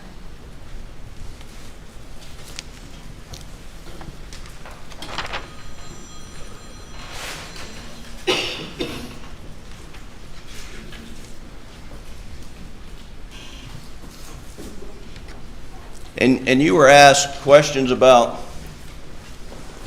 whether there were knee prints and footprints by Paul's body, next to his body, right? Yes, I was asked that. And did you do such a forensic analysis or investigation to see if there were boot prints or footprints around Paul's body? I looked with my eyes. Okay. And were you aware that before you got there? Well, what time did you get there? Can I check my notes? Sure. Okay. You can take this down. Through with Mr. Elmo.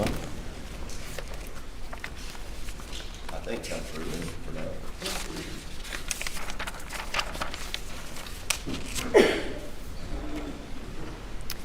12:22 a.m. I was on scene. Okay, 12:22 a.m. And Paul's body and Maggie's bodies were covered up with a sheet, but still present, correct? Correct. So when you were looking at Paul's body, just observing whether there are footprints near him, You couldn't see right next to his body because of the sheet, could you? The sheet was mostly on his body, not on the cement on the ground next to the body. Was it a fitted sheet? No, but it wasn't a queen sheet either. Okay. Then jury has seen photos of the sheet. Were you aware that Captain Chapman and others went around Paul's body and lifted the sheet up to see if there was a gun underneath him? Not at the time I was at the scene, no. Well, I take it you did not observe their footprints anywhere in the area either then, right? Not that I recall.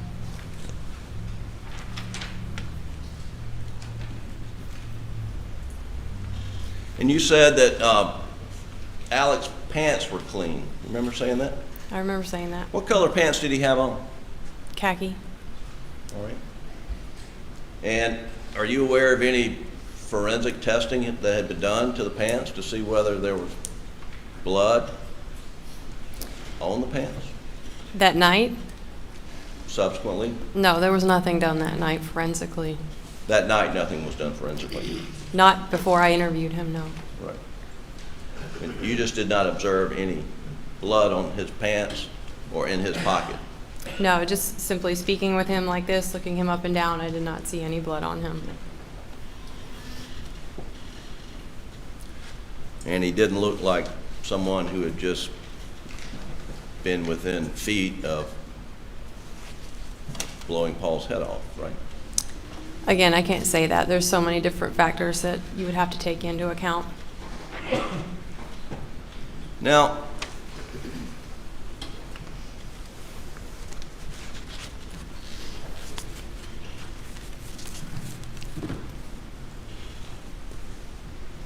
you did a lot more, I believe, that night.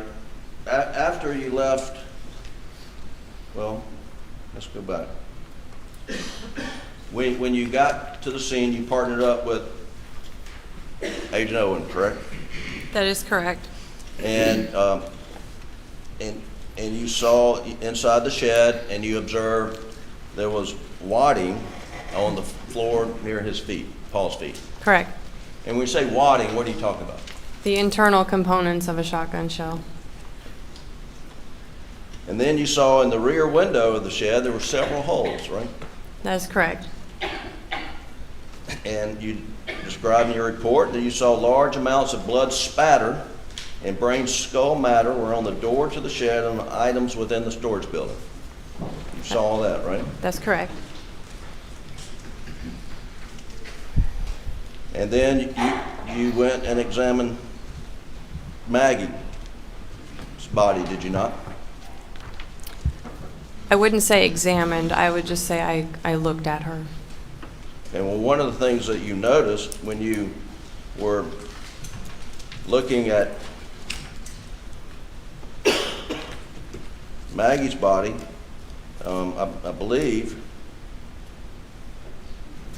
you said you noticed there are a few clumps of her hair and a broken earring were located near a UTV tire, right? That is correct. And what's UTV tire? I'm sorry? What do you mean by UTV? All-terrain vehicle. It's like a four-wheeler, side-by-side. Okay.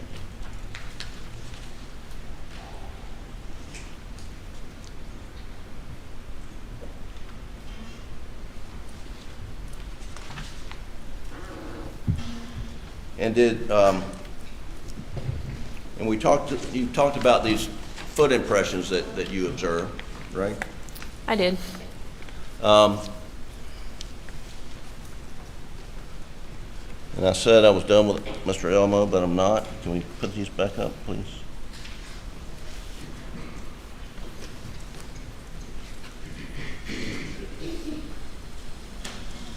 Can you turn on Elmo? It's on. Oh, there it is. How do you zoom in, Doug?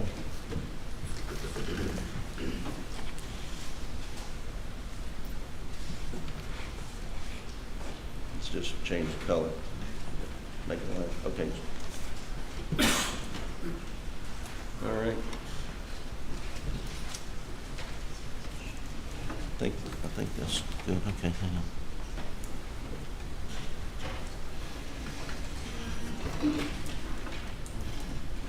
May not be a good one.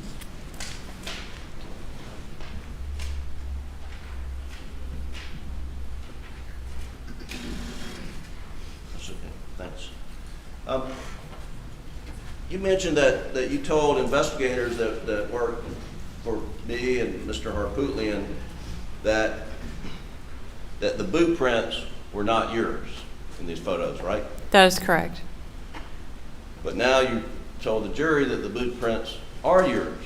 That's incorrect. Those are not my boot prints. Okay. Whose boot prints are they? I don't know. Oh, so okay. That's why I get to do this. So, Objection to his comments. Yes, let's pose questions. so you don't know whose boot prints those are? No. All right.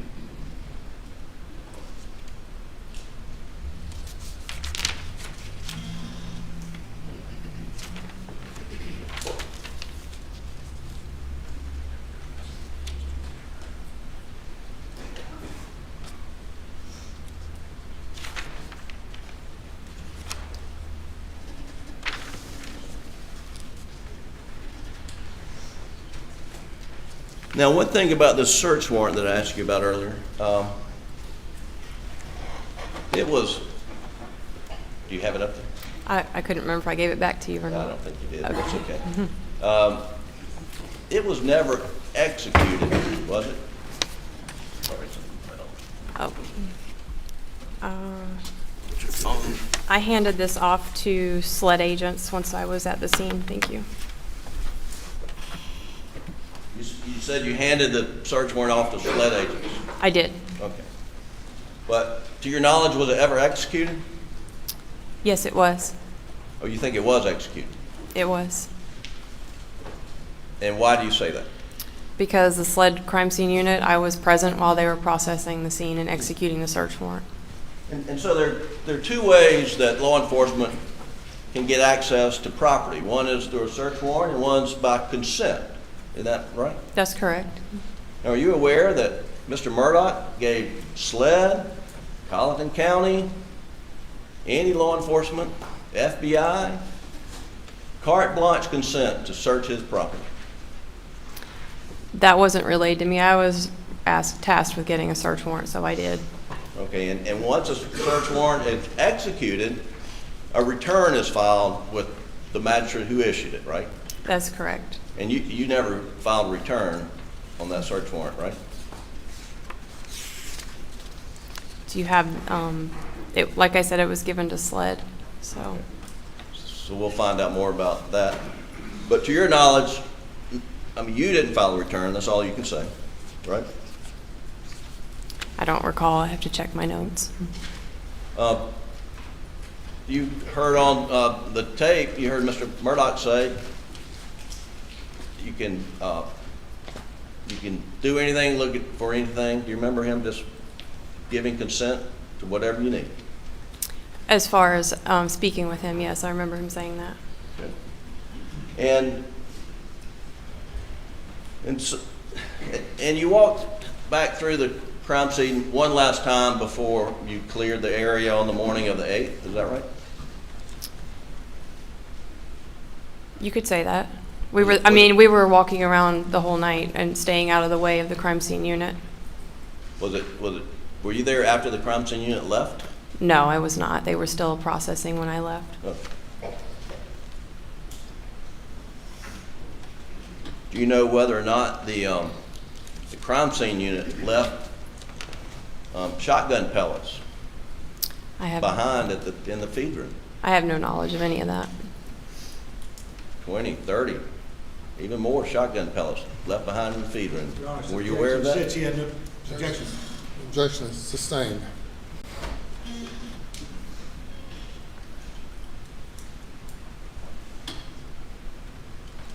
On Thursday, June 10th, 2 days, 3 days, Thursday, June the 10th,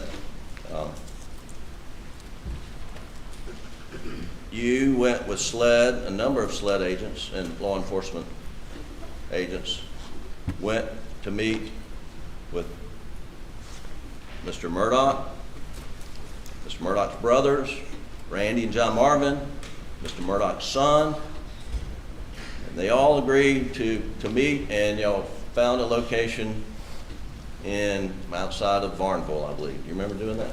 I do. I remember doing that. And that was, during that, I believe you and a SLED agent interviewed Mr. Randy Murdaugh, correct? That's correct. And Mr. Randy Murdaugh agreed to allow the download of his cell phone, correct? That's correct. And gave consent, right? He did. And Mr. Alex Murdaugh, to your knowledge, gave consent to download his cell phone, correct? To my knowledge, yes. And Mr. John Marvin Murdaugh did the same, correct? Correct. And Mr. Buster Murdaugh did the same, correct? He did. And everyone gave a voluntary interview that day, to your knowledge, right? They did.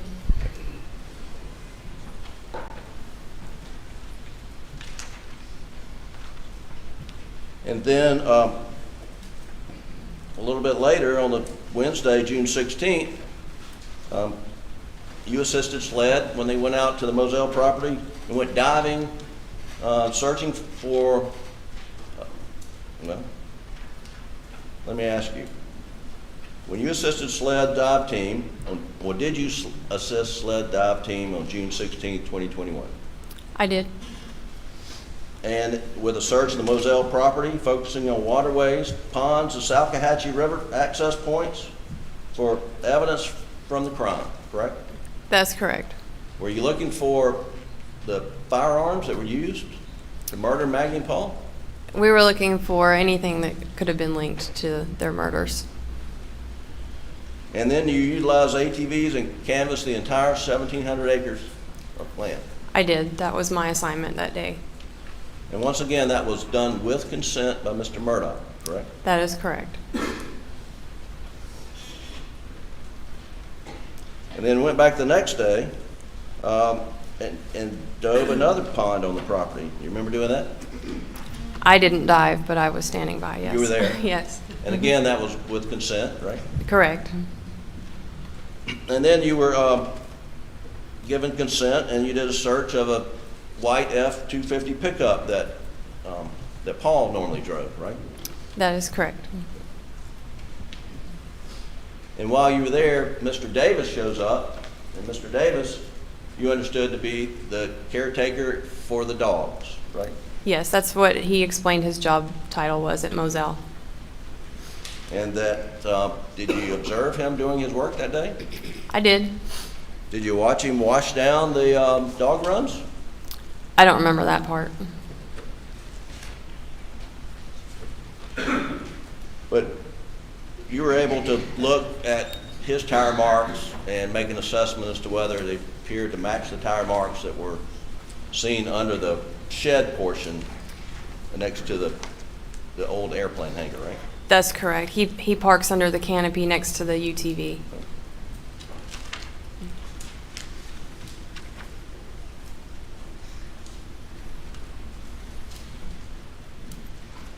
And then on Friday, June the 18th, you had a meeting and you looked at some photos, I believe crime scene photos and autopsy photos at SLED, correct? I did. And you made a mental note and you put it in your record that you noticed a few strands of what appeared to be brown hair, unable to determine the length from the photo in Maggie's hands and fingers, right? That is correct. And you thought that that possibly was indication of a struggle, that Maggie had grabbed someone, had their hair in her hands, right? I didn't say that in my report, no. Well, so why did you note it in your report? Because it was an observation. Well, you also noticed in your report that there were some injuries, what appeared to be to Paul's face, that like he had been some type of struggle, right? I noted what to me could have been scratches or a bruise on his cheek. And we heard some testimony yesterday about a bolo on the lookout for a white pickup that Paul normally drives. I mean, that pickup was found the next morning, correct? That's correct. It was broken down. Yeah, and you learned through your investigation that Paul had switched vehicles with his uncle John Marvin, and John Marvin was rushing to Moselle when he got the phone call in Paul's truck, and it broke down on the side of the road. Yeah, that's correct. It was I believe Mr. Randolph struggled to get in and out of the truck.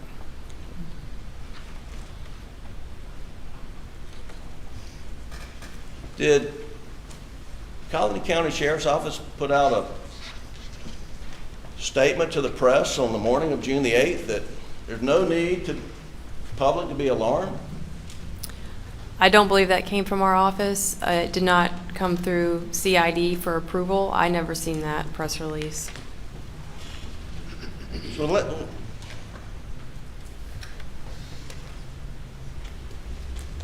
was Alex Murdaugh, you're assisting SLED,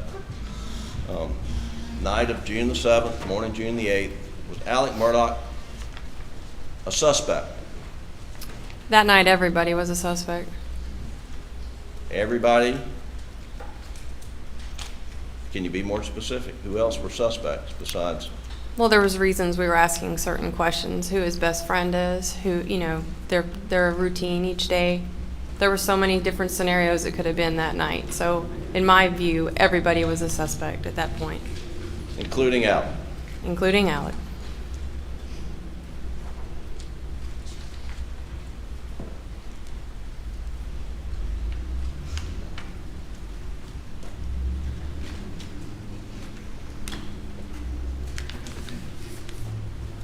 May I beg the court's indulgence to consult with her?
Do we have the exhibit number that's in evidence before we play it? I know, but read.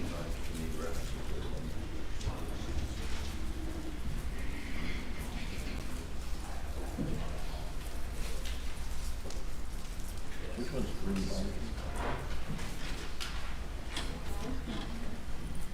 Exhibit 1.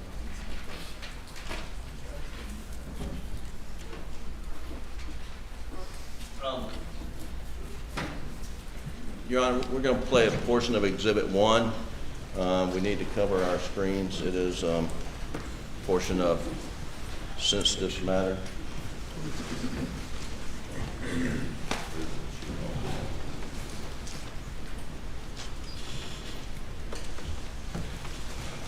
Can you see that, Ms. Rutland? I can, yes, sir. Okay. Well, let's just stop right there. You see how far that sheet is on either side of Paul's body there? At this point in time, yes, I see how it looks. Is that roughly how far it was across Paul's body when you got there? No, because I could see the top of his head. Well, I'm talking about the width. of his body? Was it that far across? I don't recall how it was because I could see parts of his body, but it was still on him. Okay. Will you go ahead and play?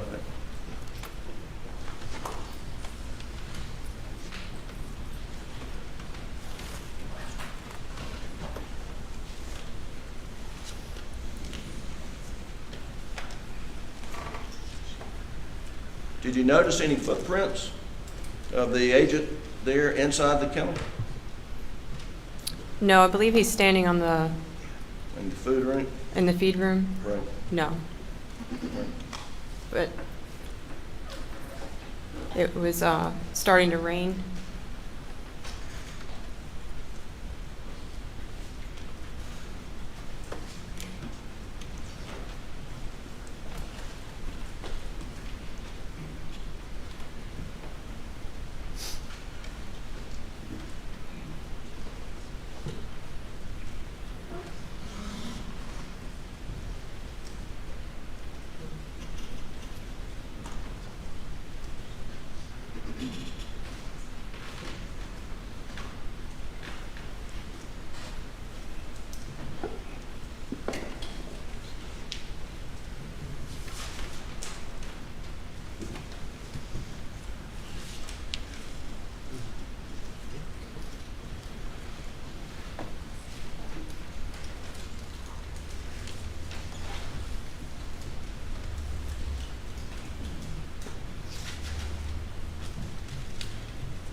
Okay, you stop right there, please. Can you back it up just 5 seconds? Yeah, play it. Okay. As soon as it goes down, a little bit further. All right, please stop. Was that how far across the sheet was when you observed Paul's body? I don't remember. Like I said, when I got there, there was SLED agents as well as deputies standing around the scene, and I wasn't sure what had happened before I got there. I don't recall how the sheet was. Well, was the sheet on Paul's body the entire time you were walking the crime scene? No, eventually it was removed when the crime scene unit was ready to process his body. And I just want to clear up, when you said Alec was wearing khakis, were you referring to shorts or long pants? Shorts.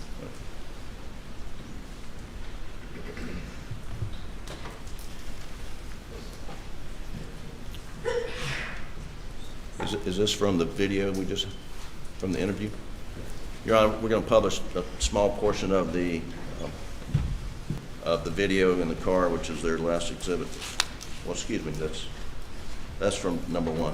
Those are shorts he was wearing? Yes. Are those khakis or green? Khaki style, green. Okay. All right.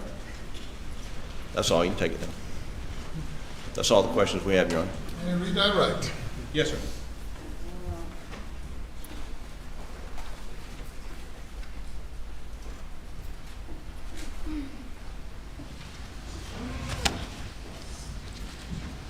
Mr. Griffin asked you about some things you did after your interview the following days. He did. And you had mentioned a search warrant was executed. Were you working with SLED after June 8th? He's asked you about them. And did you work with them in executing search warrants? I did. Specifically on June 9. And who were you working with? Special Agent Owen. And I think did Mr. Griffin ask you, there was a truck on the side of the road that went back to her brother, John Marvin? That's correct. So that was the white truck Yes. that was on the side of the road? Yes. And who did it belong to? John Marvin. Okay, and that was off the property of Massell? That's correct. Okay.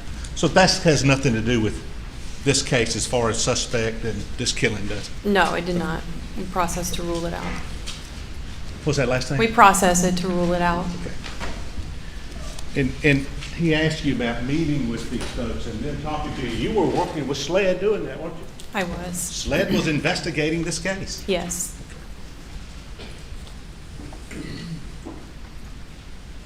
getting swabs? Getting swabs from folks? In general, Yeah. getting swabs? I was present when swabs were taken, yes. Mhm. I'm not trying to say Yeah. you took them, I'm No, just following up on his that's question. correct, yeah. Were you present when interviews were taken? I was present, yes. And who was leading those interviews? SLED, Who was in charge? SLED. Were they investigating? They were investigating.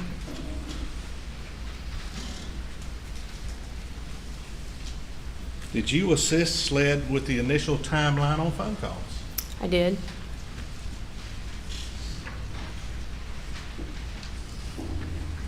On June 12th, did you assist SLED in removing an internal computer black box of a Chevy Suburban? I did, by standing by. On June 14th, did you assist SLED in obtaining a search warrant for Maggie Murdaugh's Mercedes? I did. And was Lieutenant Kent in charge of that? He was. And Was SLED investigating? SLED was investigating.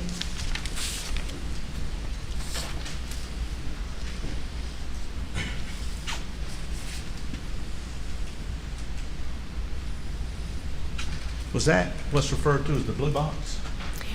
Black box, I Black believe. box? Okay, Yes. sorry about that. Mhm.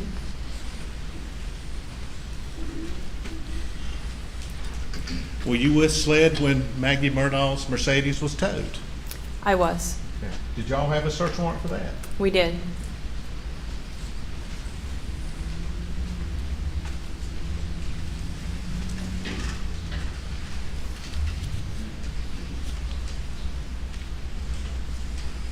I think he asked you, were you with SLED when ponds were searched in the area? I was. That's June 16th, would you dispute that, 2021? No, that's correct. And I think Mr. Griffin asked you about a truck that a Mr. Davis was driving out of the shed. Were you able to confirm that the tire tracks in the shed were his? I did, by looking at them. By looking at them? Yes. Mhm. And I think Mr. Griffin asked you, did Mr. Davis said he was in and out of there a couple times a day? Twice a day, yes. So those tracks inside the shelter were whose? The dog caretaker, Mr. Davis. And I think he asked you about water. Just remind me, the night you were there, did you see water around the bodies? I did. Okay.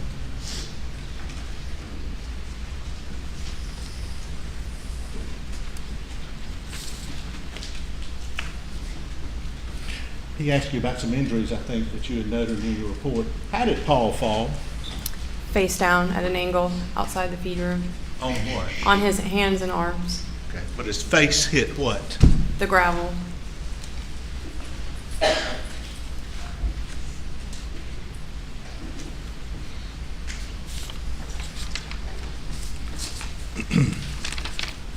Mr. Griffin asked you about how many times the defendant, Richard Alexander Murdaugh, had mentioned or turned his son Paul's body on page 2 of the transcript or toward the front. Actually, I think I tried to turn Paul over first. You remember him saying that? Yes. You know, I tried to turn him over and I don't know, I figured it out. Yes. And his cell phone popped out Correct. and I tried to do something thinking maybe, but then I put it back down. Correct. Were his words, I think I tried to turn him over. Yes. And later on, I tried to turn him and then I tried to check him. Correct. I tried to turn him. Correct. He asked you about the sheet on the body. Did you see the front or the top of Paul's head? I did. Okay. And he asked you about the sheet over that body. I want to ask you about a sheet. When you saw Richard Alexander Murdaugh, did he have a sheet over him? He did not. Could you see his face, his hands, his body, his pants, and his shirt? I could.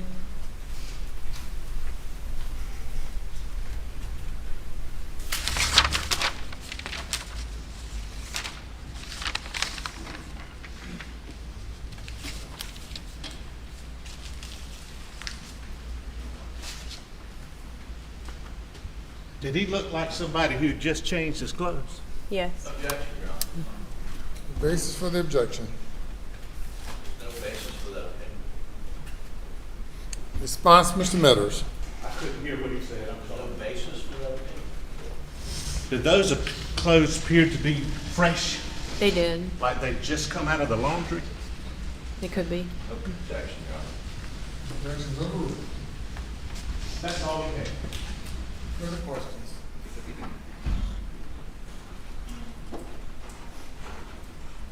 Very briefly, Your Honor, Detective, it was raining that night, wasn't it? It started to rain before we did our interview. Can you put up that photo of his shorts and shirt that we saw a minute ago?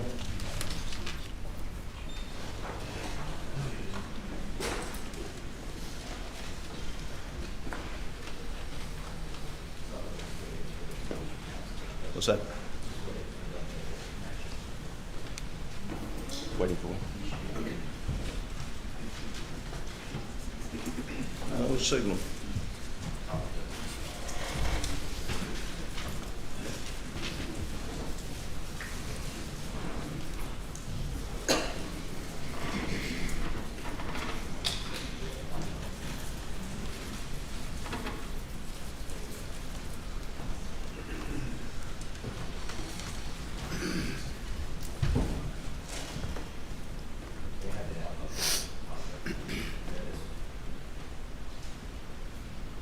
No signal.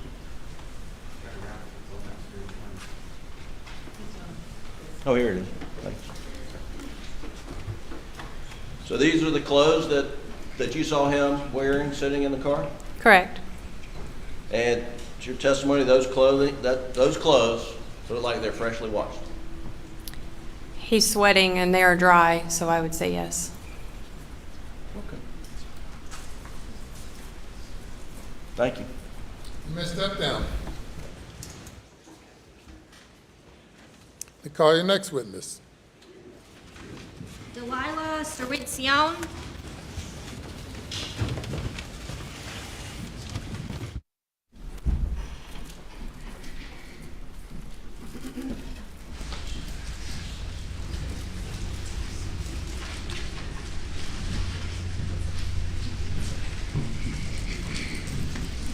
Raise your right hand, left hand on the Bible. Do you affirm the testimony about to give the court in this trial shall be the truth so help you God? Thank you. Take a seat in the witness stand. State your name again for the record. Spell your last name.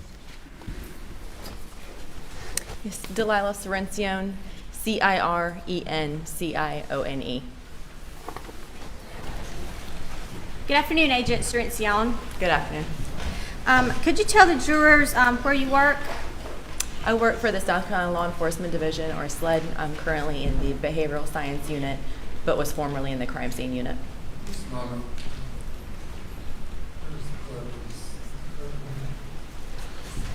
Now, did you tell me that the mic cannot be turned up more and it cannot be moved? It's fixed? Is that better, sir? Yes. Okay. May proceed. Thank you, Your Honor.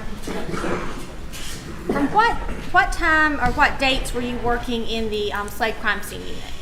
I was with SLED Crime Scene from 2017 until 2022 in October. So on June 7th of 2021, you were working with SLED Crime Scene? Yes, ma'am, I was. And did you have an occasion to be involved in the investigation of Alex Murdaugh? I did. And what was your involvement in that investigation? On June 8th, I was requested by my lieutenant, Todd Shank, to respond to the COLLETON Medical Center to collect buccal swabs or DNA swabs from 2 victims. Okay. And can you tell the jurors what is a buccal swab? A buccal swab is just a DNA swab, so it's a sterile Q-tip about this size, kind of like a Q-tip you use for your ear, and you swab the inside of the victim's cheeks for a DNA standard. Do you just take one swab? It comes in a set of 2 swabs within one container, so 2 swabs for each victim. So you rub the inside of the person's cheek with that swab? Yes, ma'am. Okay, and then what do you do with the swabs? Then it's placed back inside the sterile container and it's put into a coin envelope where it's sealed, dated, initialed, and the time of the collection is written on the envelope. And it is sealed and dated and initialed to ensure that it is not tampered with. Would that be correct? That is correct. And if someone else analyzes or manipulates that swab, they should note that on the packaging? I'm not sure how it goes after it's out of my control, but I chained all that over to Lieutenant Todd Shank once I went back to the SLED Forensic Laboratory. So where did you turn those buccal swabs in? After I left the medical center, I went back to SLED to the Forensic Laboratory and did a chain of custody with my lieutenant, and it was then in his custody. And going back, just to be clear, who did you collect buccal swabs from? One female victim, Margaret, and one male victim, Paul Murdaugh.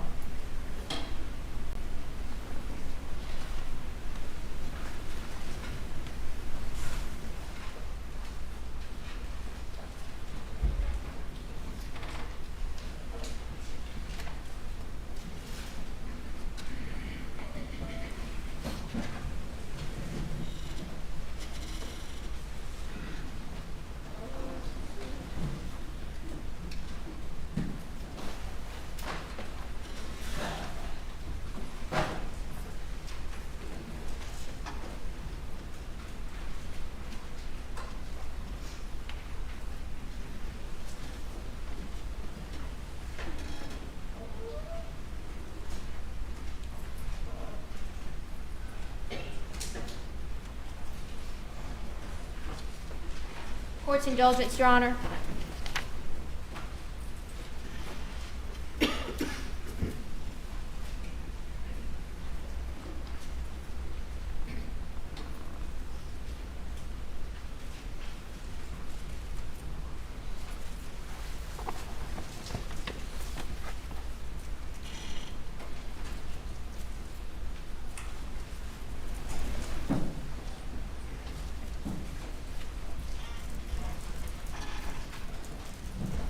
Ladies and gentlemen, let's stand for a moment.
Okay.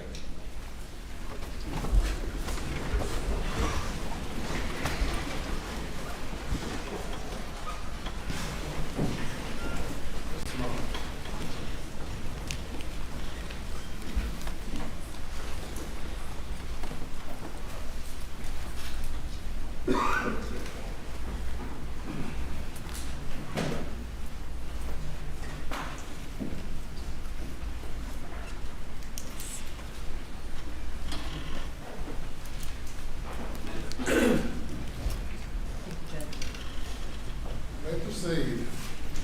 Thank you, Your Honor.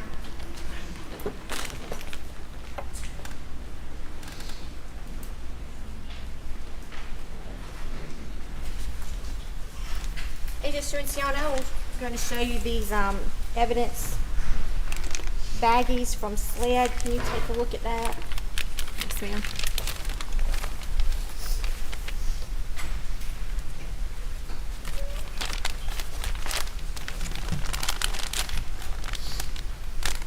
Yes, ma'am. Do those appear to be the buccal swabs that you collected from Paul and Maggie Murdaugh? They are. And how do you know that? Both of these have my initials, the date, and a description on them, and they're sealed with my initials and the date. And looking at those, can you tell if anyone else? Yes, ma'am. There's a additional lab number, an item number, and 2 other initials on them. So once you collected those, it would appear that someone from the lab performed analysis on those swabs. Yes, ma'am. Thank you.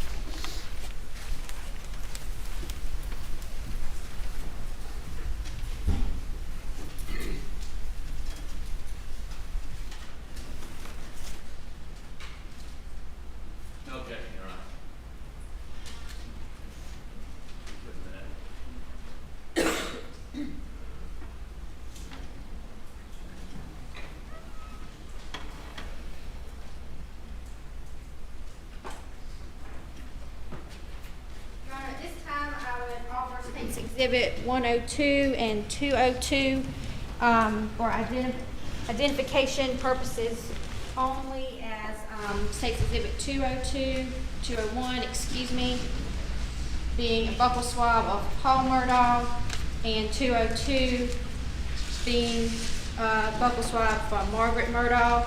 And Your Honor, we would actually move to enter these into evidence at this time. Any objection? Okay. They're entered into evidence as those exhibit numbers. Thank you,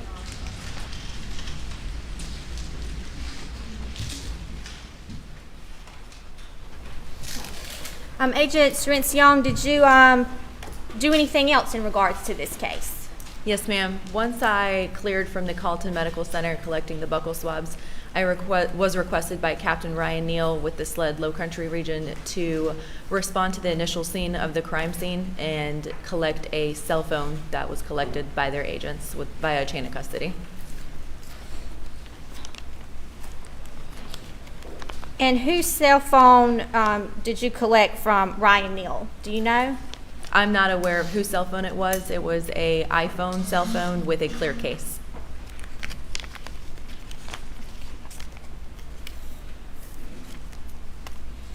And what did you do with that cell phone when you collected it? The cell phone was collected by a chain of custody with Captain Ryan Neal, and then it was placed in a brown paper bag, sealed, and transported back to the SLED Forensic Laboratory, where it was chained over to Lieutenant Todd Shank.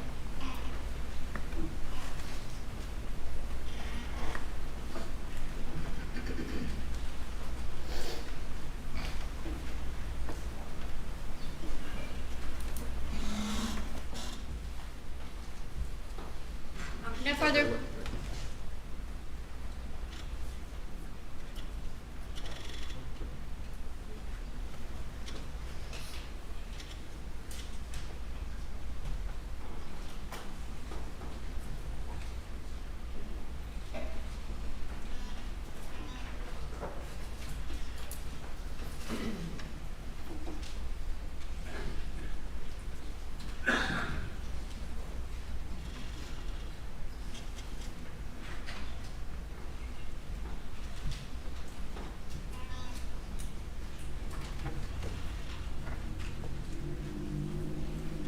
CIRENCIONE, I'm going to show you State's Exhibits 203 and 205.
Marked for identification.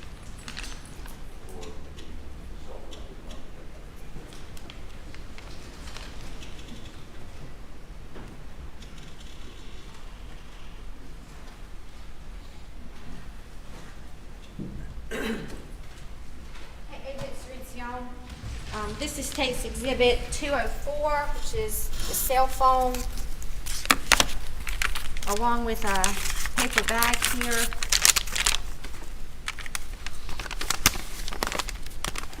Can you tell that's the paper bag that you collected this cell phone and put that cell phone in that paper bag? Yes, ma'am, it is. And how can you tell that? It's got my handwriting on it with my initials and the date and a description of the cell phone. This time the state would offer State's Exhibit 204 into evidence.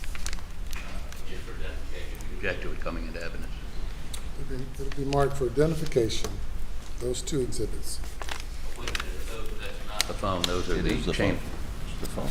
Is that the phone or is that the chain of evidence? State's Exhibit 204 is the cell phone. I marked for identification, Your Honor. We have no objection to it being marked. For identification. And Agent CIRENCIONE, if you could take a look at State's Exhibits 205 and 203 and tell us what those appear to be.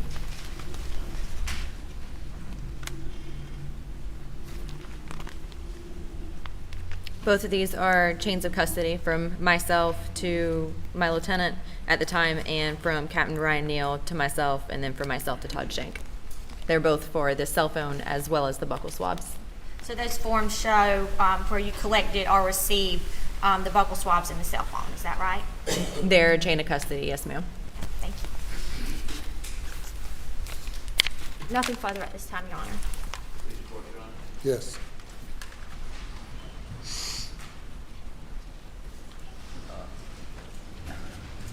Ma'am, what is it you do for SLED? I mean, I understand you receive things, you take buccal swabs, but are you do you transport things, or do you have another role at SLED? I'm currently a special agent with the Behavioral Science Unit. Okay. At this time, in June of 2021, what were you doing?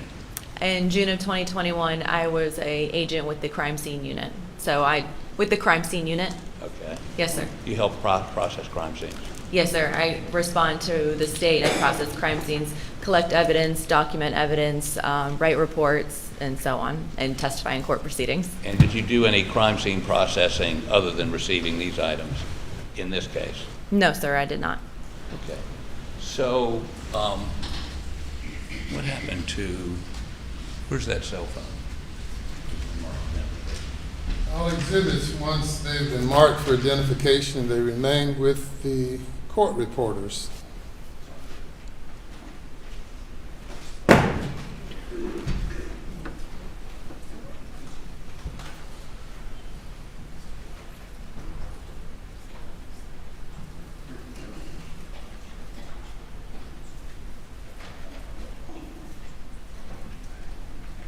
So, and I guess I put this here. You received this cell phone. They didn't tell you it was Maggie Murdaugh's phone, did they? No, sir. But you received this cell phone on the morning of what? When? It was June 8th. June 8th, the morning after the murders. Yes, sir. It was June 8th, 2021. And where was the agent that gave this to you? Where did he meet you? The initial crime scene. Okay, at the house, by the dog pens, where? In the yard near the kennels. And okay. Yes, sir. And when you received it, was it on or off? I don't recall. Okay. Are you aware that cell phones can continue to receive information or erase memory after they're, I mean, at any point, but specifically when you're trying to preserve evidence, do you know whether to turn it off or leave it on? Anybody instruct you on that? I'm not an expert with the cell phones, so I'm not sure, sir. Okay. Secondly, do you know what a Faraday bag is? No, sir. Okay, a Faraday bag, for your edification, is something you put an electronic device in so that no one can access it. It can't receive new data. Objection, Your Honor. Is there a question? There it is, I'm getting to it. And it can't erase data. Did you know that? No, sir. You're in the crime scene. Have you ever recovered phones before? Yes, we recover cell phones, but they're typically collected directly by computer crimes or the regional agents. Okay, so in this instance, though, they were not done the normal way, is what you're saying, the usual way. They gave it to you. This way, it was just directly transferred to myself so I could bring it back to the SLED lab. And no one cautioned you about putting it in a Faraday bag or not turning it off? Not that day, no, sir. So would that have been, and who gave it to you, agent? Captain Ryan Neal with SLED Low Country. Okay. And he just handed it to you, and you put it in a brown paper bag, correct? Yes, sir. And you don't know whether it was on or off? I don't recall. And there's a passcode in this bag with it. Do you know where that came from? I wrote the passcode that I was given on the brown paper bag. Okay, and then somebody else wrote it on this piece of paper? I did not write it on that piece of paper. Okay, just to be clear, you were not asked to handle this cell phone any different than if you'd been given a can of pork and beans to put into evidence, right? Is that right? It depends if the pork and beans were evidence, but no. Well, assume there's a can of pork and beans and it's a piece of evidence and they want you to transport it. Did they give you any special instructions about the cell phone as opposed to a can of pork and beans? No, sir. The cell phone was collected using gloves and directly placed into the brown paper bag, sealed, initialed, dated. A description was written, and it was transported straight to the forensic lab for processing. And you don't know whether it was open, whether it had been shut down or was still on? Not to my knowledge, no, sir. Can I put this back in the paper bag so I don't drop it again? Sure. Thank you for indulgence, one moment.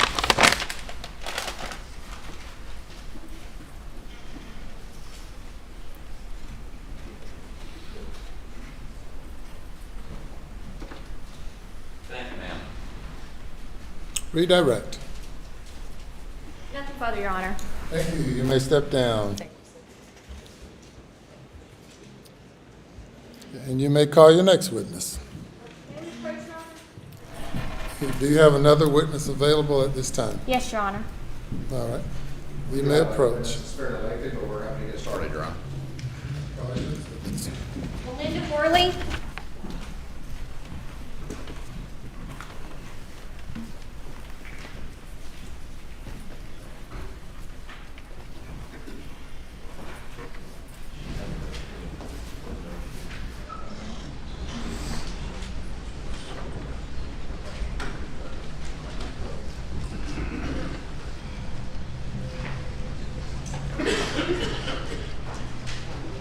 Raise your right hand and left hand on the Bible. Do you affirm the testimony about to give the court in this trial shall be the truth so help you God?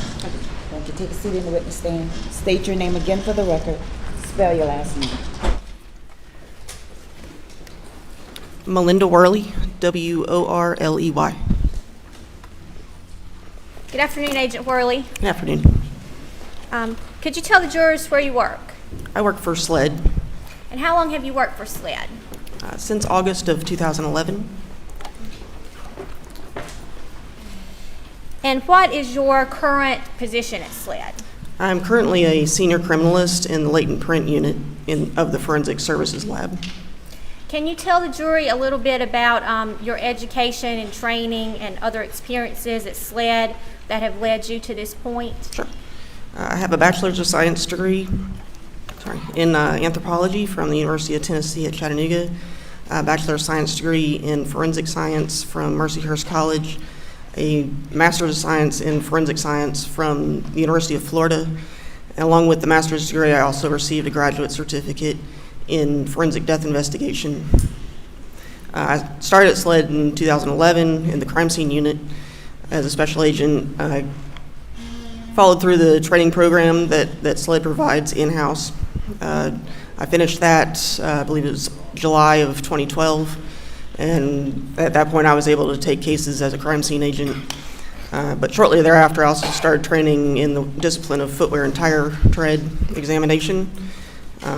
I finished that training in March of 2014, and so then I was doing crime scene and footwear and tire cases until August of 2022. I transferred out of the crime scene unit to the latent print unit. I also switched from being a Class 1 law enforcement officer, I was a senior special agent, to a Class 3 law enforcement officer, so now I'm a senior criminalist and a footwear and tire examiner. And so, I mean, as far as crime scene goes, can you tell us about any special training that you have pertaining to crime scene specifically? I've taken several courses in bloodstain pattern analysis, shooting reconstruction, archaeology, forensic archaeology, and clandestine graves, photography. And back in 2021, you were a crime scene investigator, is that correct? That's correct. And now you are in the footwear and tire examination, is that correct? That's correct. Okay, and what would be the appropriate title for that? Footwear and tire examiner. Okay. And what other additional qualifications do you have to examine footwear and tire impressions? I've taken 2 40-hour courses related to footwear, and I've completed approximately 50 footwear cases since I was completed my training in 2014. I've testified as an expert witness 9 times, qualified.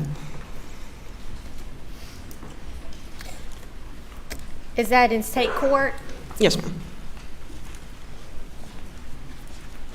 And you said about how many, I guess, cases have you had where you have examined footwear and tire impressions, if you could give us an estimate here? As far as the actual scenes I've worked with that had footwear, or just in general footwear? In general. I think it's around 50 cases. Your Honor, at this time I would move to qualify Investigator Worley as an expert in footwear and tire examination. Says the defense.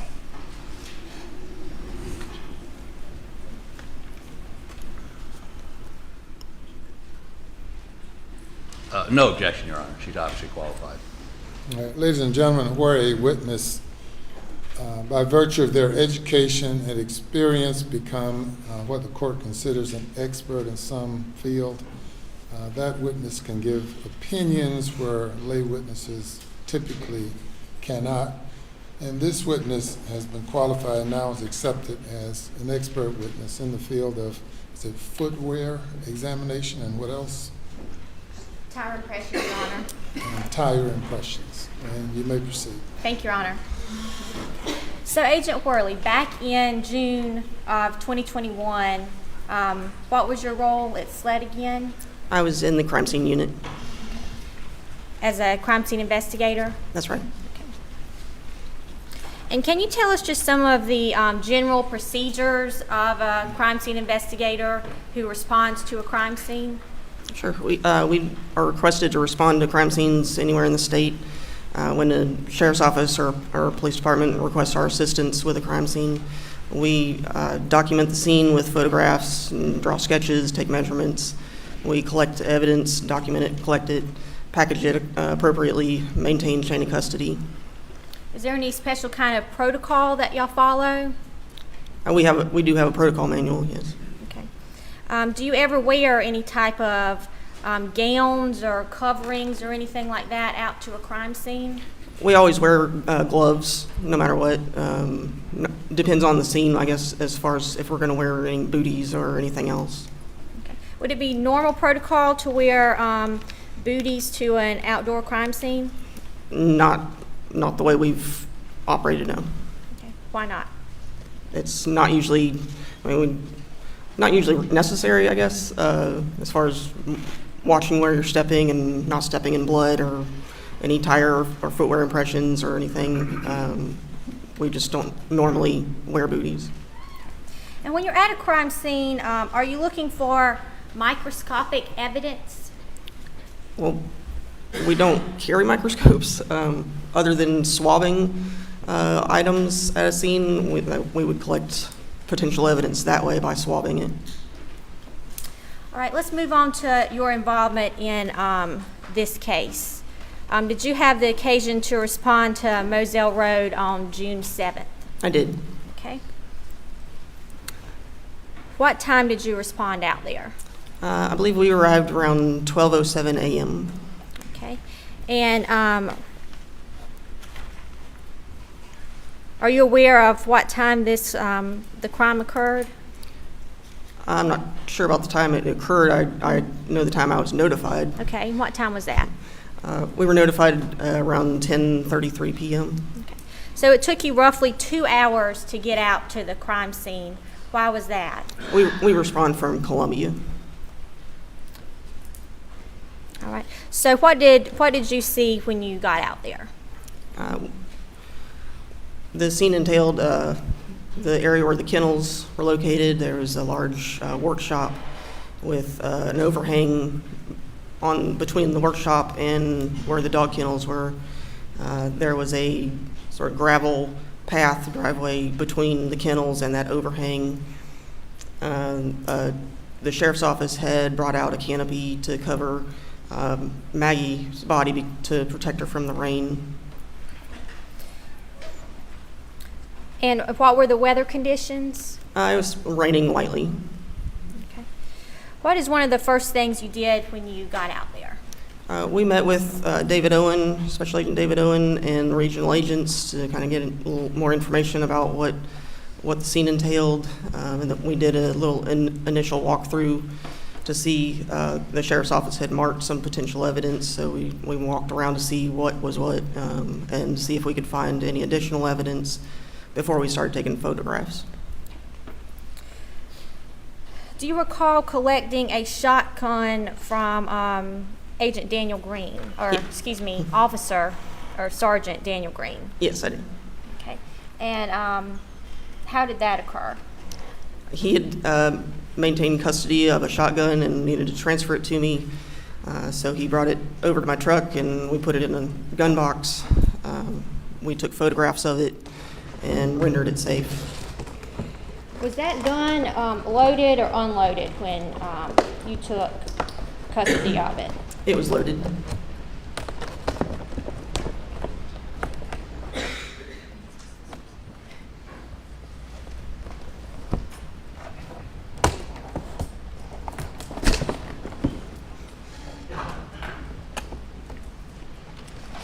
And did you unload that weapon? I did. And why would you do that? We always render a firearm safe before we transport it.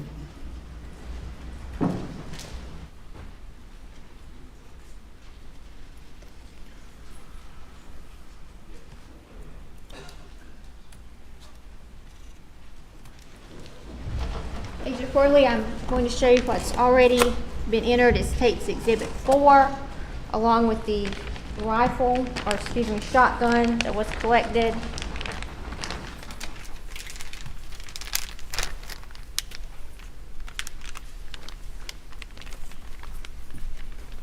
Could you tell us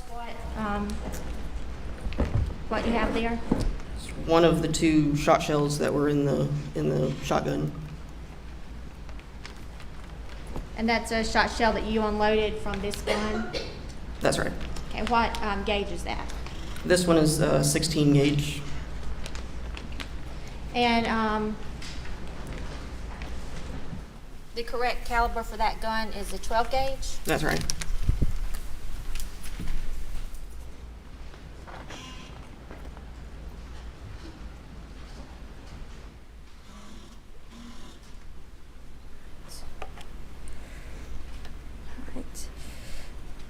Since Daniel Green collected that gun, did you take a buccal swab from him? We did, yes.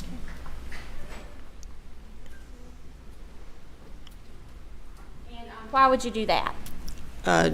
In case his DNA was on the firearm, we would need to eliminate him or know that was his.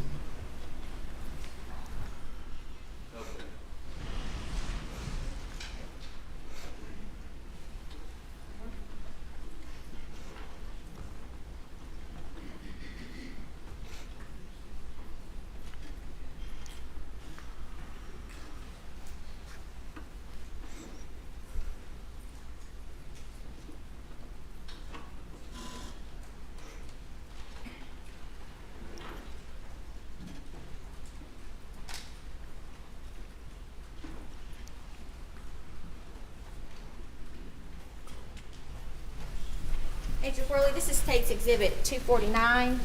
Does that appear to be the buccal swab you collected from Daniel Green? Yes, it is. And how can you tell? It has my handwriting, my initials. The seal tape has my initials with my handwriting for the date. At this time, this tape would offer Tate's Exhibit 249 into evidence. It's admitted without objection.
Worley, if you can take a look at State's Exhibit 17. Do you recognize what is in that picture? I do. Is that a true and accurate representation? It is. Your Honor, this time I'll move State's Exhibit 17 into evidence. Would you identify what it is before we do that? I mean, no objection, no objection. Okay. What is it?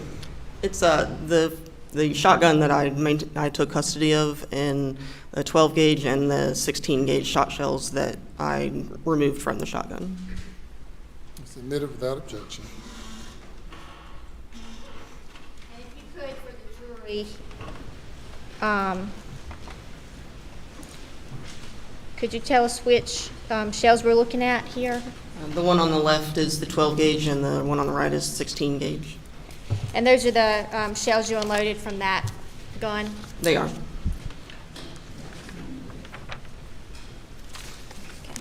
And you described the crime scene.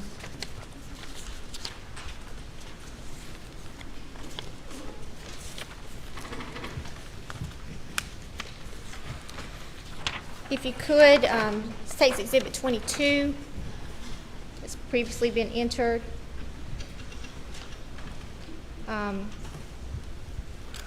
Could you describe that to the jury?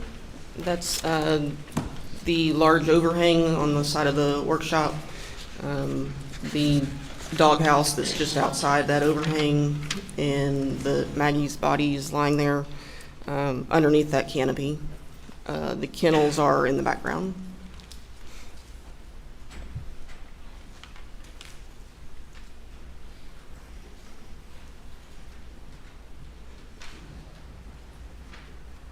How did you discover Paul's body or observe Paul's body? He was, when we arrived, he was still covered with a pink sheet, but we could tell he was lying face down just outside the feed room. And when you, how did you process the area around him? We start with documenting the area with photographs, photographing the evidence that the sheriff's office had already marked, do overall mid-range and close-up of each item of evidence, photograph the victims as they were when we arrived, before the sheets were moved or anything.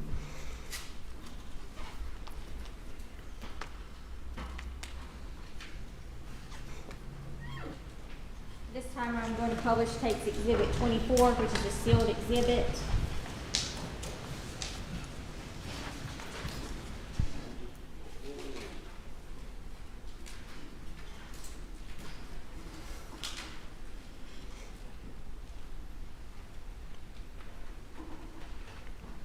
Does this picture show how you found Paul's body? After we documented him with the sheet over him and the coroner removed the sheet, yes, that is what it looked like. And he appears to be laying outside of a feed room. That's correct. Did you process that feed room? After he was removed from the area, we went in the room to process the room. And if you look at that picture there, it appears that there's something laying on the back of his shorts there. Yes, that's right. And what was that? I was told it was his cell phone. State's Exhibit 25. Do you recognize that picture? Yes. And what is that? That is the cell phone on the back of his shorts. This time the state would move State's Exhibit 25 into evidence. No objection, Your Honor. It's admitted.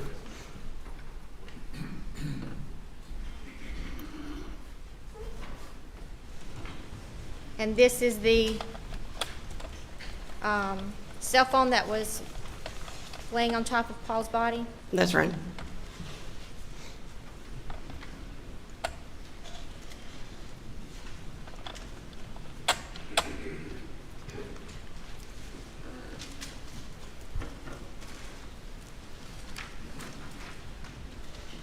Now, did y'all process the inside of the feed room? We did.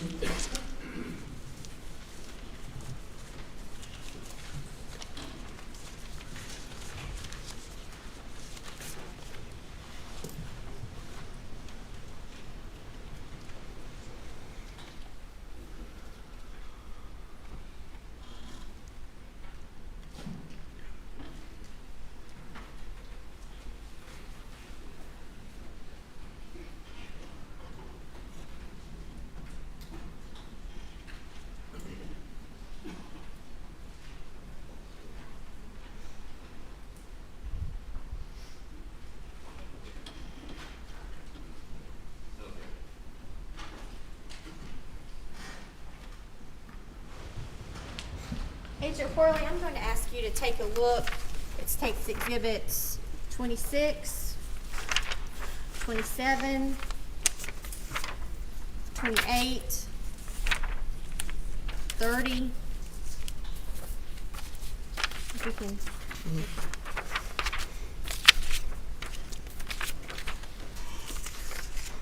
31, 32, 35, 198, 199, 38, 39, 40, 42, 43, 44, and 45, please.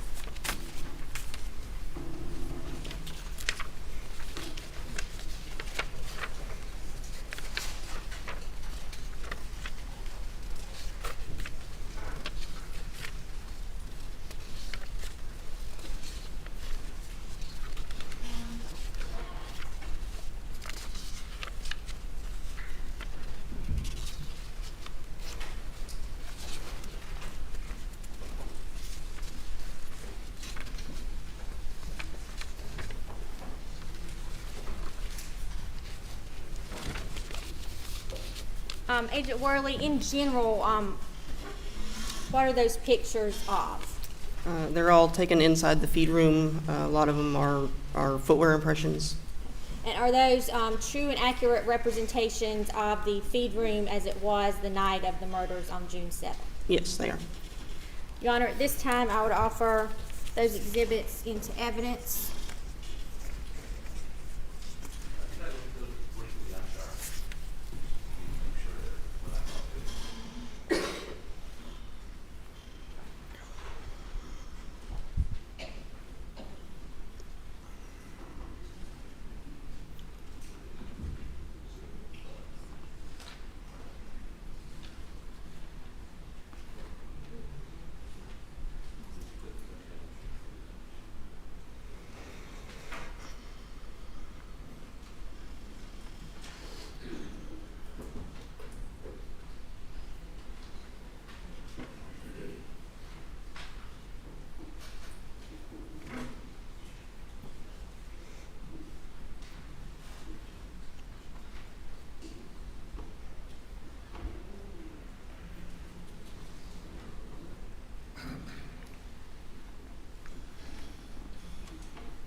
Exhibit numbers again. Your Honor, that takes exhibits 27, 26, 30, 28, 31, 35, 32, 198, 199, 38, 39, 40, 42, 43, 44, and 45. They are admitted without objection.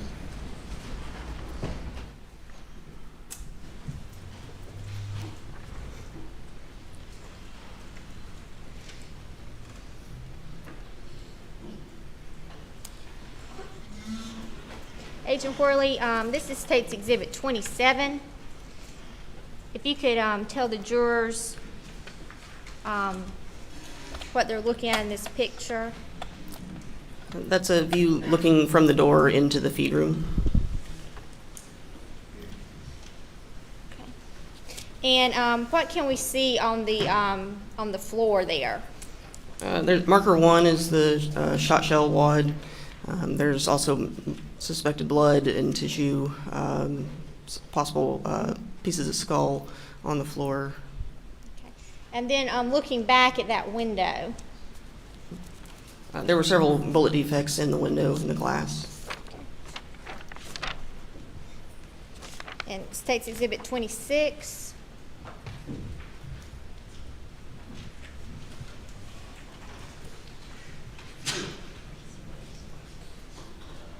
That's showing the feed room also, but it's showing more of the door, the outside of the door. And if you notice the top of the door, what can you see up there? It looks like blood, and there's also hair on top of the door. State's Exhibit 30.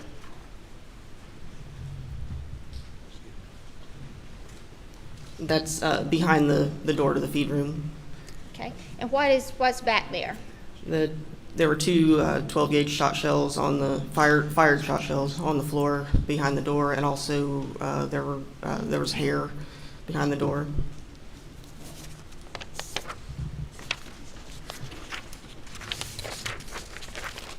State's Exhibit 31.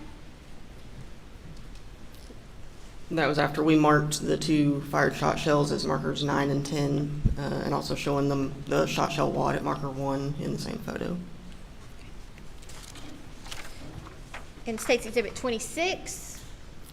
That's close-up of the shot shell wad at marker 1, and there's also a partial footwear impression in blood. Okay. And do we see some little round pellets there? Yes, there were pellets on the floor.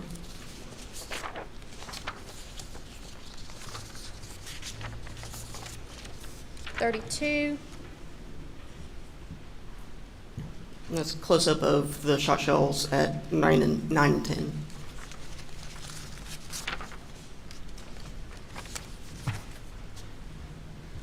Were those shot shells collected?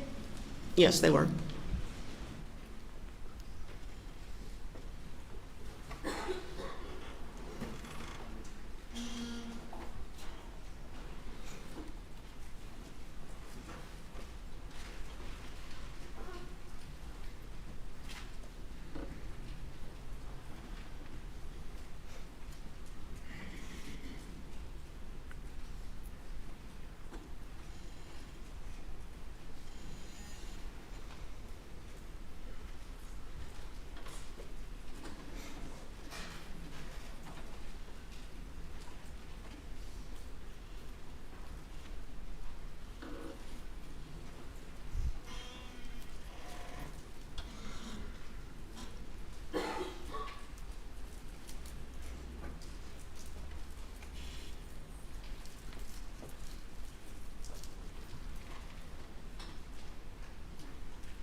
Agent Worley, when those shot shells were collected, what did you do with them? We photographed them first before we pick them up. We packaged them, write the information on the packaging as to what it is, where it came from at marker 9 and 10, date and initial and time it was collected. And were they submitted to the lab and placed in these big plastic bags? I transferred them to a crime scene lieutenant. I'll ask you to take a look at these for me.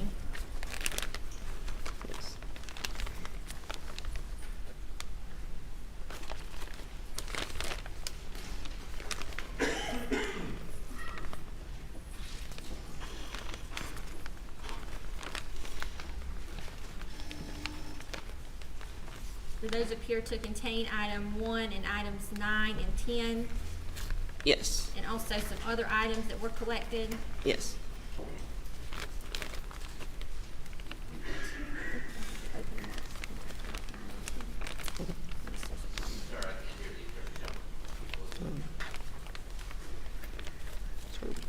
I'll wait to open them. Your Honor, this time I will have Agent Worley open the bag and remove items 1 and items 9 and 10.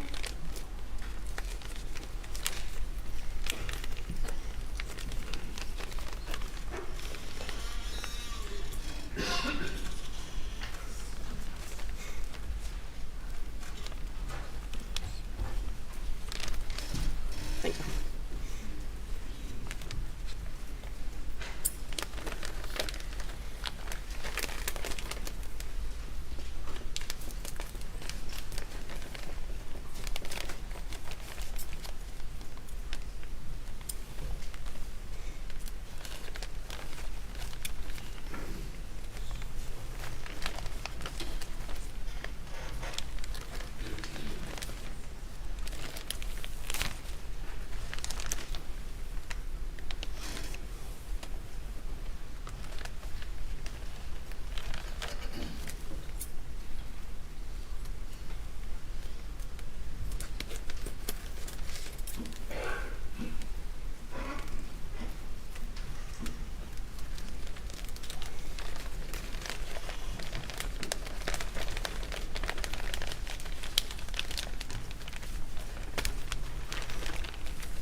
so, item 1 is what?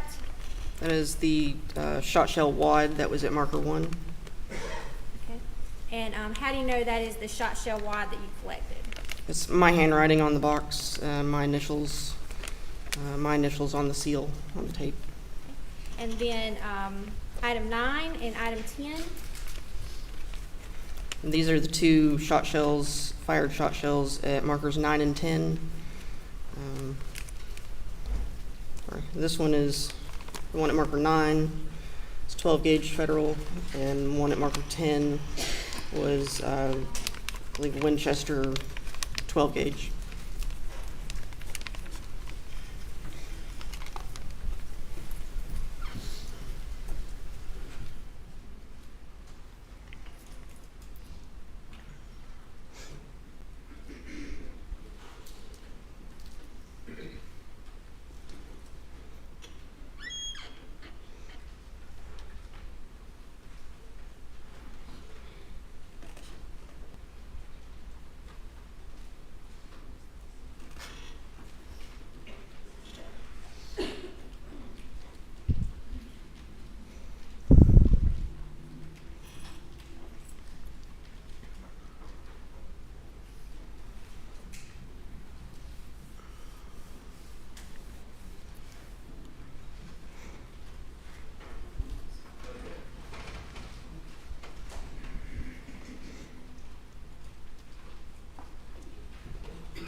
Items 29, the shot, I guess the shot shell wad, and item 34, the 12 gauge Federal, and item 33, 12 gauge Winchester into evidence. Okay. Without objection.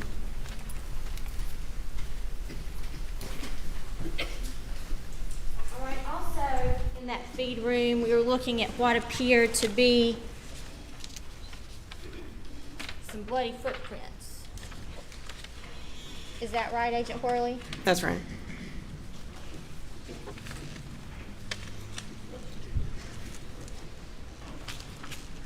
You can see those footprints here in State's Exhibit 27. You can see them. About State's Exhibit 35 here. Yes, there are two right there at marker 1.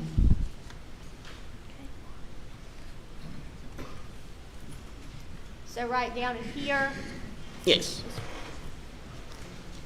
All right. So in your training and experience as a footwear examiner, did you have occasion to examine those footprints? I did. Okay. And did you have some shoes to compare those footprints to? Yes, I took custody of the shoes that Paul was wearing when I attended his autopsy. I was able to compare those to the footwear impressions in the feed room. And now how do you do that? We make test impressions of the shoes after they've been photographed with ink on the bottom of the shoe. I have someone similar who wears the same size, usually wears the shoe and steps on a piece of cardstock paper. We make as many test impressions as we need to make sure I've gotten all the area of the bottom of the shoe. Then I reprint those test impressions on transparencies. It makes it easier to overlay those on top of the photographs of the unknown impressions at the crime scene. And I compare the unknown impressions from the crime scene to the overlays that I place of Paul's shoes. So you make a transparent overlay and you place it on pictures to determine if they correspond. That's right.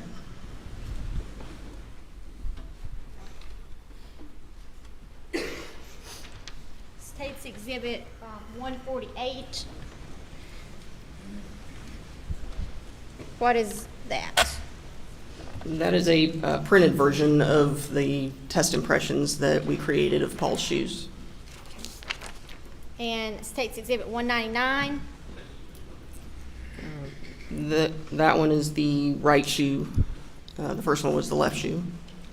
And there are, I guess, two impressions of each shoe there? That's right. All right, so using the impressions you made in the photographs, did you make any determinations? I determined they were corresponding consistent with the outsole design of Paul's shoes. We'll look a little closer here. It takes Exhibit 38. I'm sorry, there appears to be some kind of shadow here on the Elmo.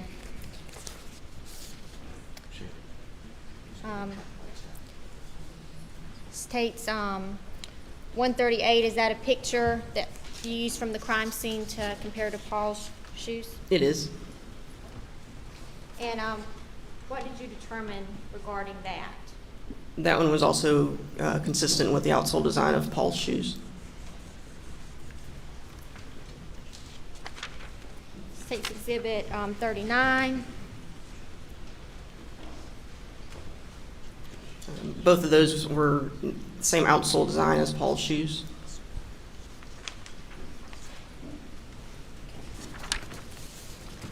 And we'll go back to States Exhibit 40.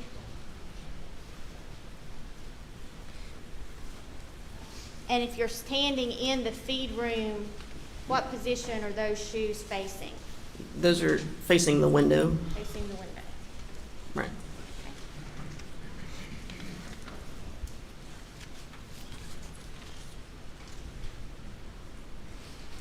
Did you also notice the door of that feed room? I did. And what about the door? There was a lot of, I guess, blood, brain matter on the outside of the door, not so much on the inside, interior side of the door. There's a little bit at the very top, and hair on top of the door, but not on the rest of the back of the door. So States Exhibit 42 here. What can we see? That's a picture of the exterior side of the door. You can see the blood toward the top of the door. So that would be like the front of the door. Right. And States Exhibit 43. That's also the front of the door. Okay. And we can see some blood spatter up here in the corner. Yes. Would that be right? That's right. And then it appears to be hair as well? Yes, Is that that's right.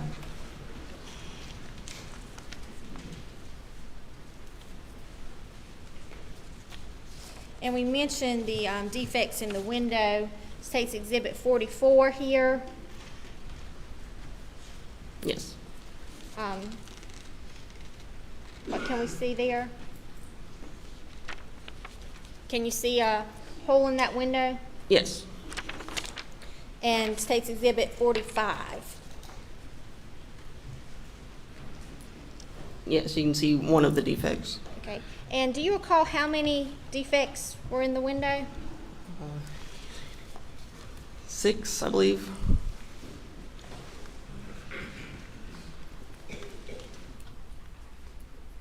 Later, did you have an occasion to go back out to the scene and re-examine that window?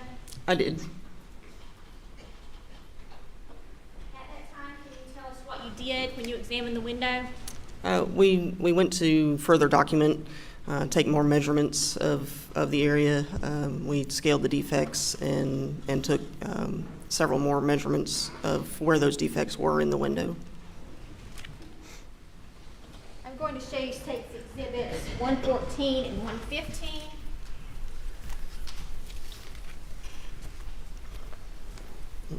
Do you recognize those images? I do. What is that? These are diagrams of the window that I created. One shows the interior side of the window and one shows the exterior side. It shows where the defects are located in the window and all the measurements that we took for each defect. Your Honor, at this time I move States 114 and 115 into evidence. They're admitted without objection. Permission to publish. We're looking here at States 114.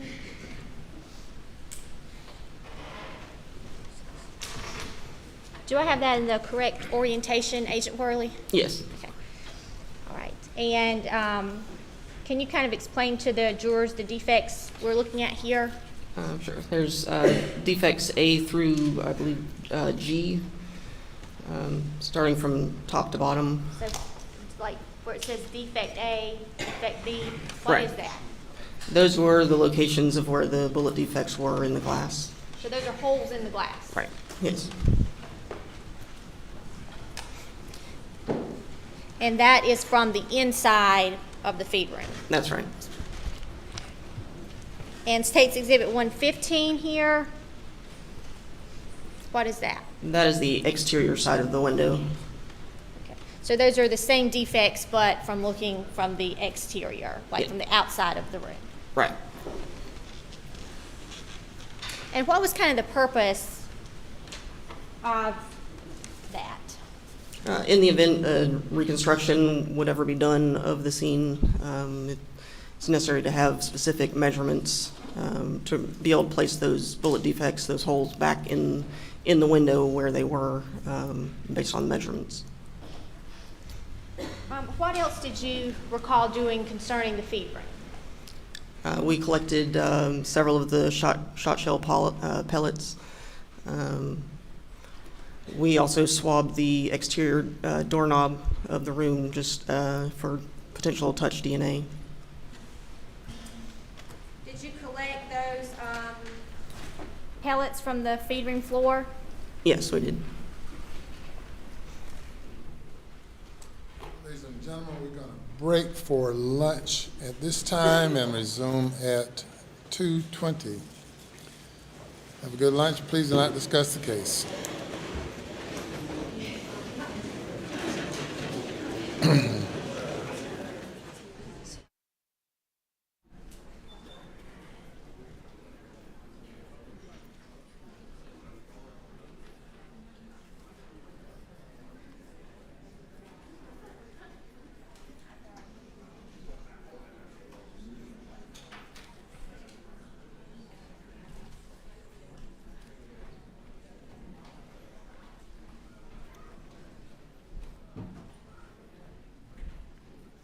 In recess till 2:20.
You may now be seated.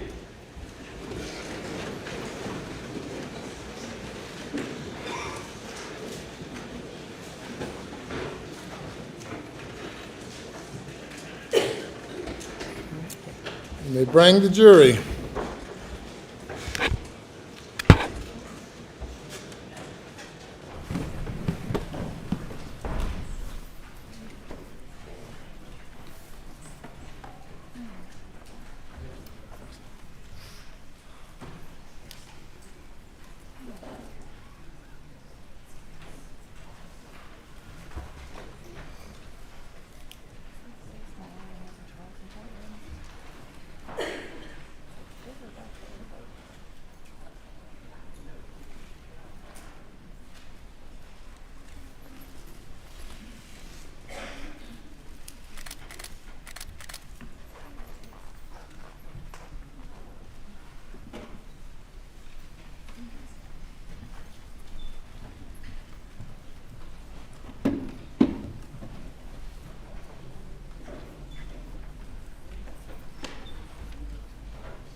The jury is present.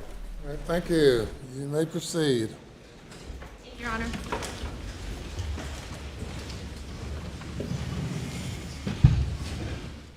All right, Agent Worley. I think we left off talking about some items in the feed room. That's right. That being items 17 and 14.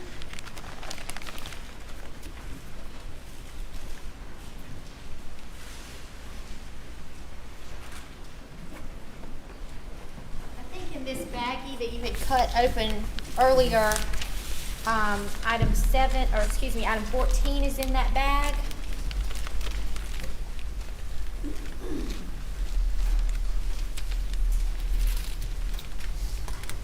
Yes.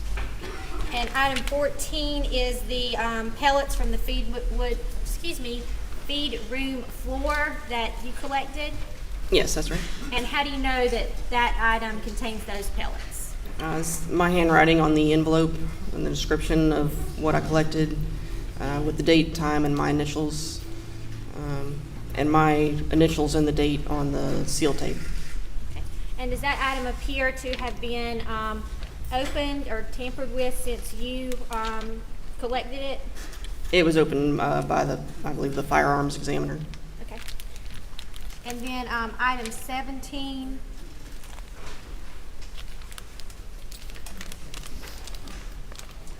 Yes.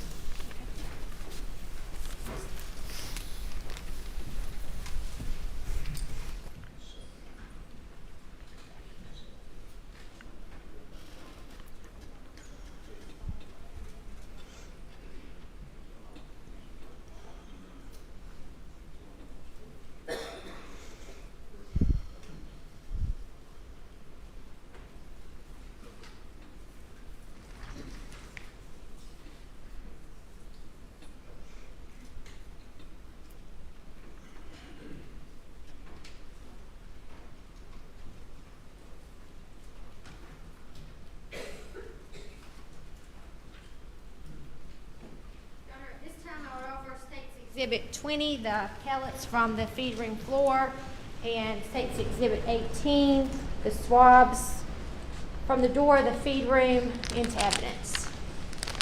Says the defense. Sorry, no objection. You're admitted. All right, Agent Worley, let's move on to Maggie. Did you have a chance to observe her body? I did. And where was it located? She was just past the workshop overhang near the doghouse. And when you first got out there, could you see her body or was it covered? It was covered with a pink sheet.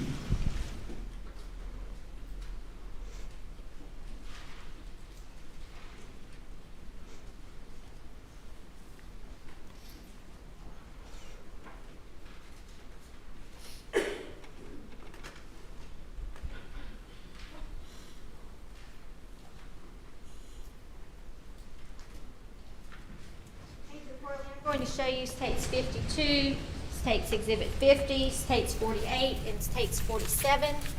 If you could take a look at those and tell us what, in general, they just depict.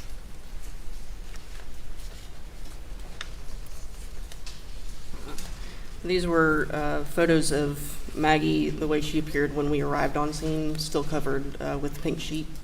And are those true and accurate depictions of the crime scene where Maggie Murdaugh was found when you were out there? Yes, they are. Your Honor, at this time, I would offer states exhibits 52, 50, 48, and 47 into evidence. Your Honor, we don't have any objections to these, but I think we need to go through this process, at least on 2 of them, to have them submitted under seal and a placeholder put in effect. Am I wrong about that?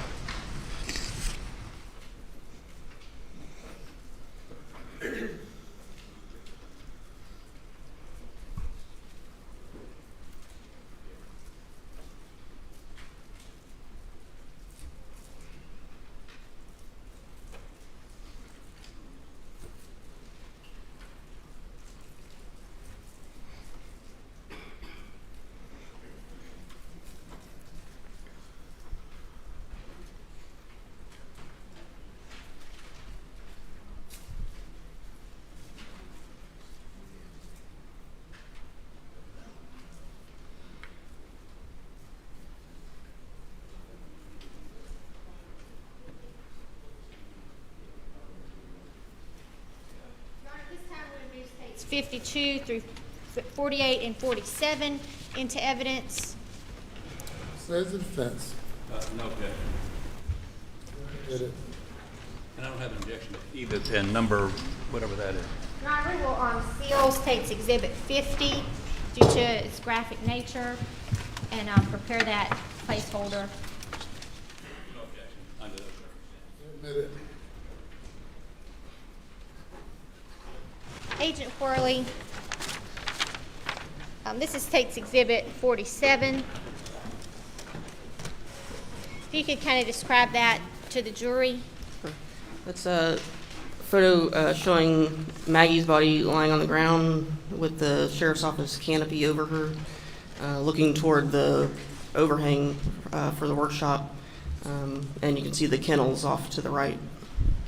Okay. And these pictures are kind of hard to see on the screen. Is Paul's body also in that shot? You can sort of see the pink sheet that's over him, yes. Like over in front of the feed room door? Right. And then Maggie's is in front of this ATV? Yes, that's right.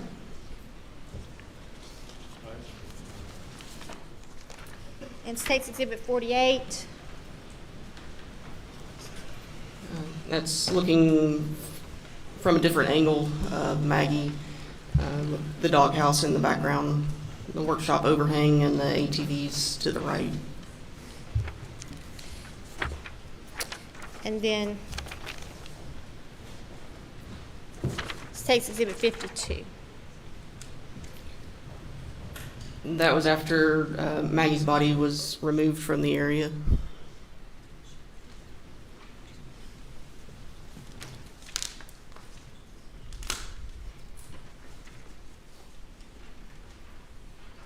This is states 50 submitted under seal.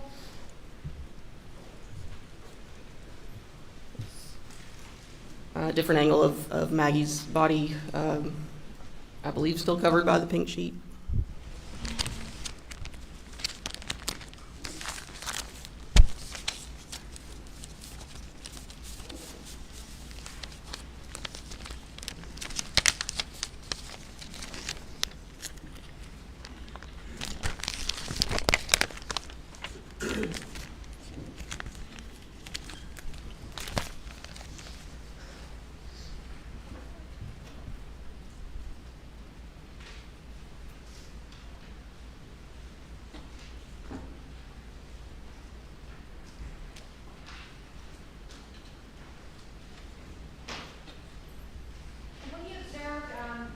Maggie's body, where was she actually, what wounds did you observe?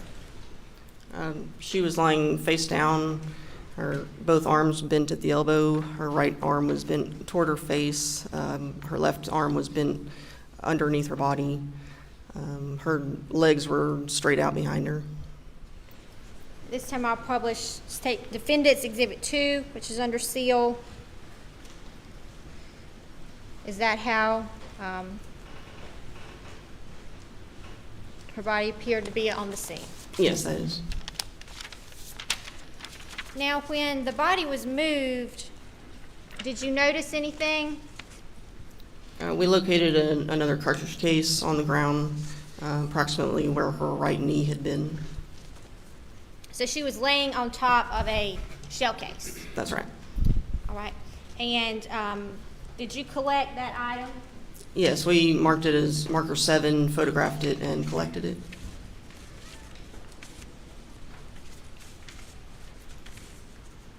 And what, do you recall what kind of round that was? It was a 300 blackout.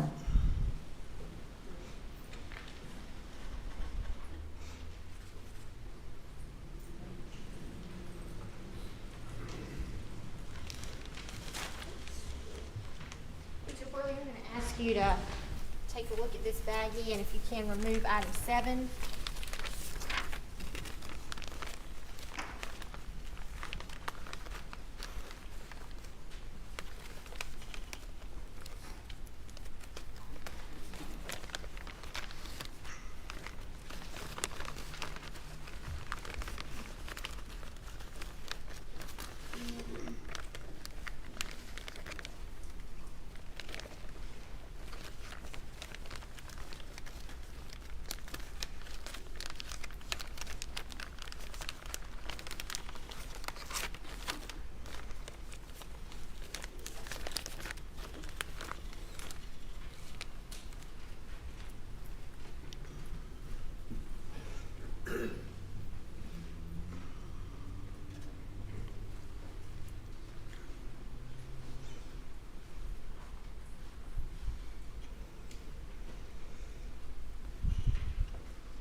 No objection, Your Honor.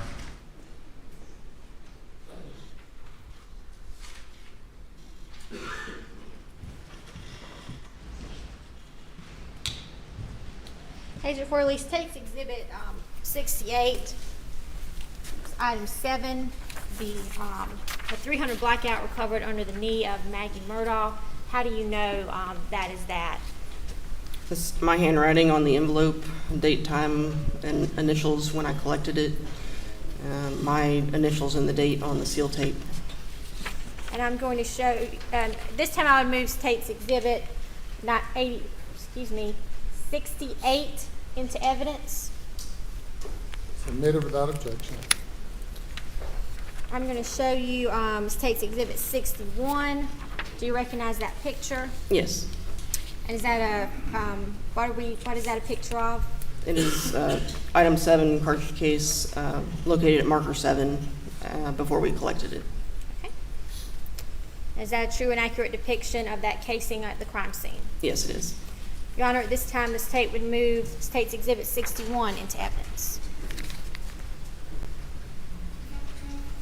See, is that what you just showed me? Oh, okay, I'm sorry. No objection. Submitted.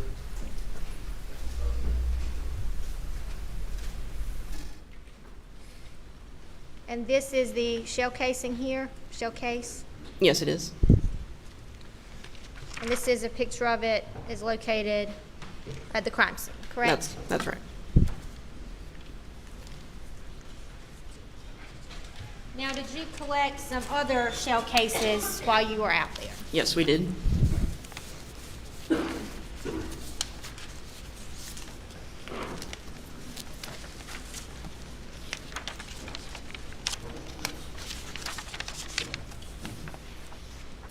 And if we're looking in some of these pictures,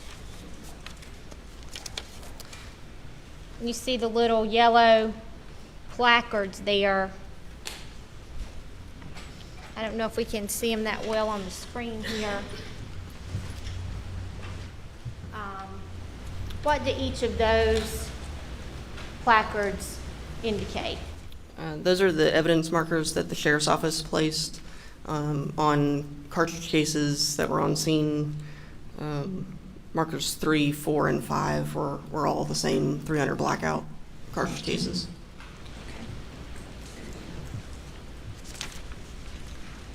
So, how many blackout cases did we recover from the scene? Let's see. I believe it was 5.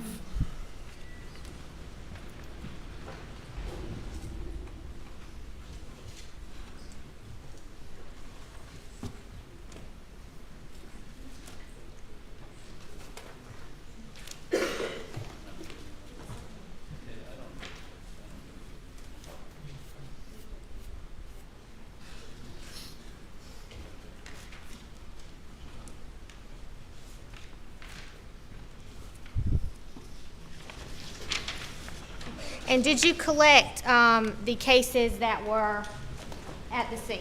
Yes, I did. And that would be items 2 through 6? 2 through 7, yes. 2 through 7. And we already have items 7 up there. So do you have items 2, 3, 4, 5, and 6 there?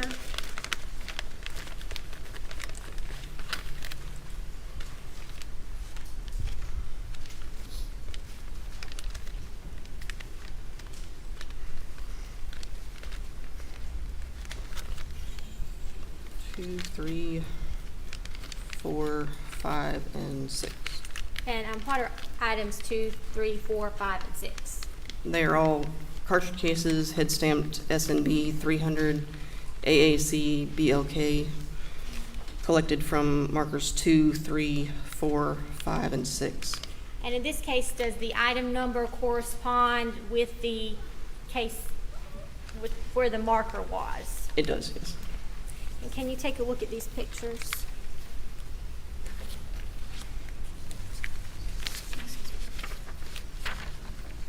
That's going to be State's Exhibit 60, 62, 59, 58, 57, 56, 55, and 54, and also 53.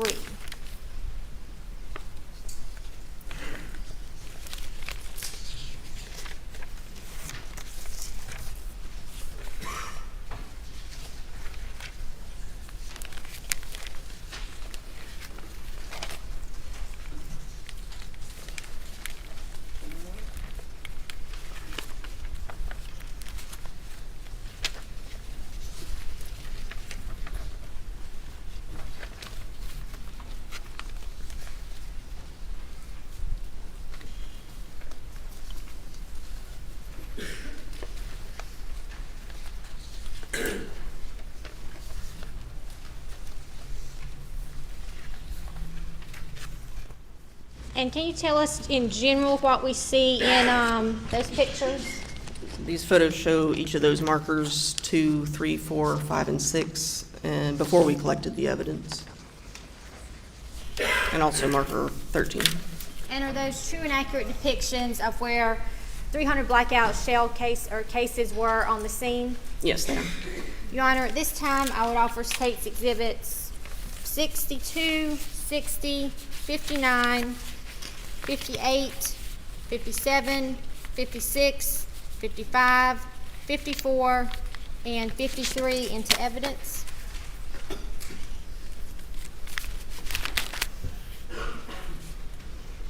Show them to the defense. Yes, Your Honor. Are those the ones that you saw? No objection.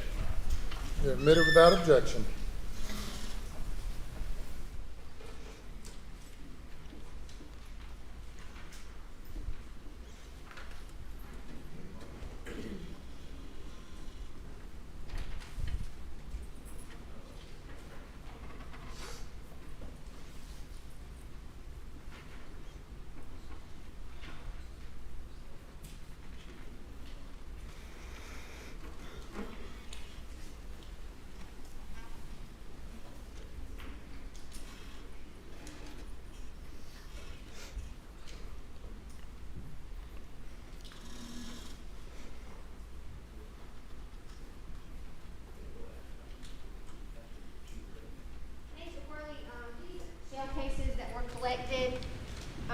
did you collect them and put them in these little envelopes? Yes, I did. No objection, Your Honor. They're admitted.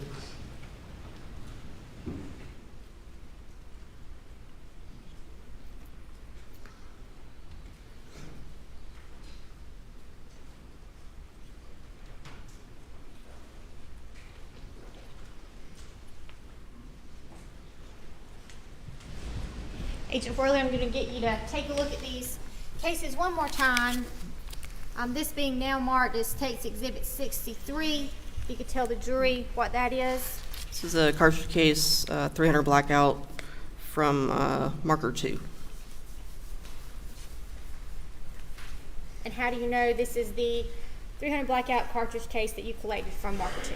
That's my handwriting on the envelope, date, time, and initials when I collected it, and my initials on the seal. What about for State's 64? The 300 blackout cartridge case that I collected from marker 3. It's my handwriting on the envelope, date, time, and initials when I collected it, and my initials on the seal. State's Exhibit 65? Cartridge case collected from marker 4, 300 blackout.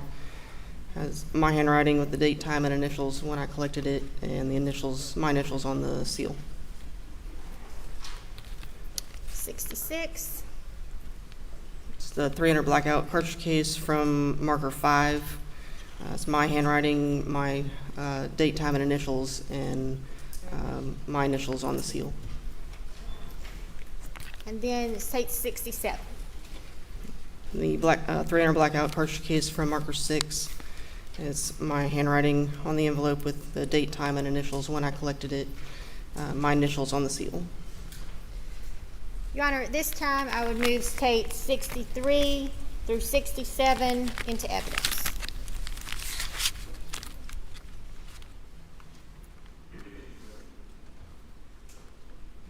No objection. They're admitted. And Agent Worley, what did you do with these cases once they were collected on the scene? I sealed them in those coin envelopes that are in there with them. I transported them to the lab at SLED. And when you got them to the lab at SLED, what did you do? I transferred most of the evidence from the scene to one of the crime scene lieutenants, Lieutenant Todd Shank. And does he take those items and put them in some sort of secure location, or what happens to them? He would have logged them into our database and transferred them wherever they were going in the lab for analysis. Right, I'm going to turn your attention now to what's previously been admitted at State's Exhibit 49, which I believe is admitted under seal. Now, if we take a look at this picture, you can see those yellow placards.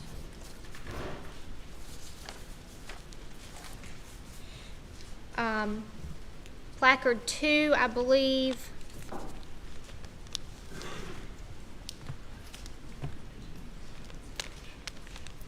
would correspond with item 2, which has been marked as State 63.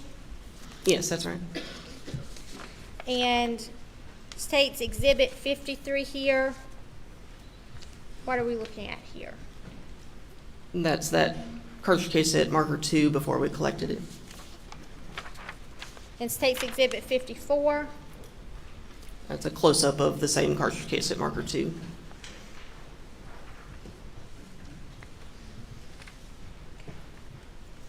oops, where's that page? Okay, so marker 2. All right, then we'll move to State's Exhibit 55.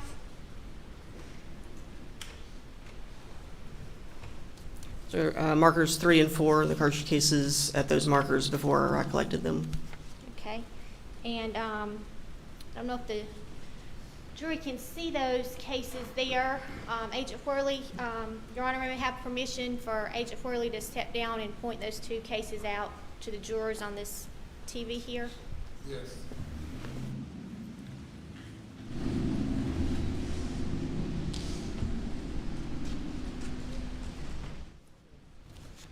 right here is the one at marker 3, and then the one at marker 4 right here. Okay. And while you're here, Agent Worley, we'll put up State's Exhibit 58. And in that picture, if you could point out any items of interest for us. These are the cartridge cases at markers 5 and 6. And Not sure if I can see the one at 5. The one at marker 6 is right here. okay. And State's Exhibit 59 is a close-up there of Yes, this is the cartridge case at marker 5. all right, Agent Worley, if you can take your seat, please. Thank you.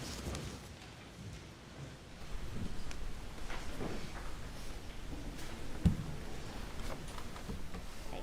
State's Exhibit 66.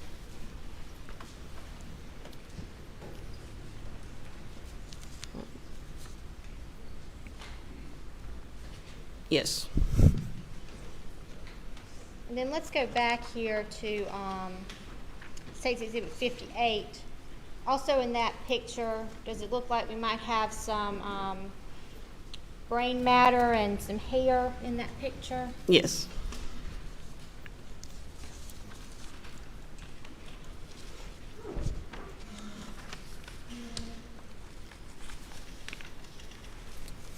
State's Exhibit 56. It's the cartridge case at marker 3 before I collected it. And then State's Exhibit 64 is the actual shell case that was collected. That's right.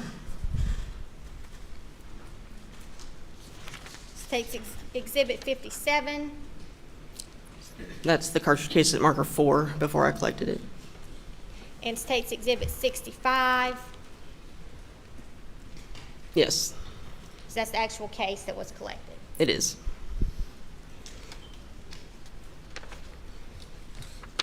And then finally here we have State's Exhibit 60.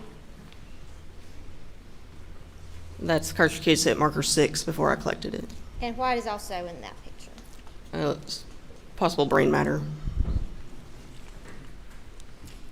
And State's Exhibit 67. Yes, that's the same cartridge case. That's the cartridge case that was collected. Right.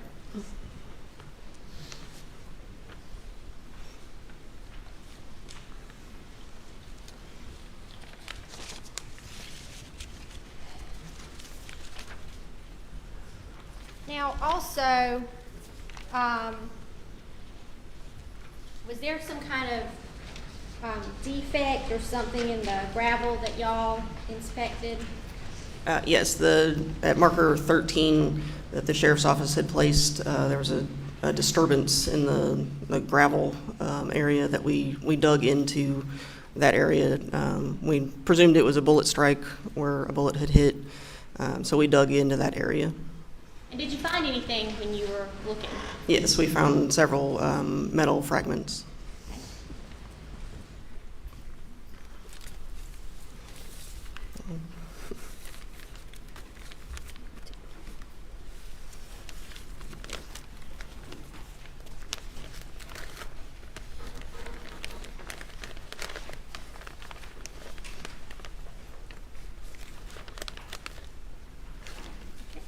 And Agent Worley, what did you just remove from this baggie from the crime lab?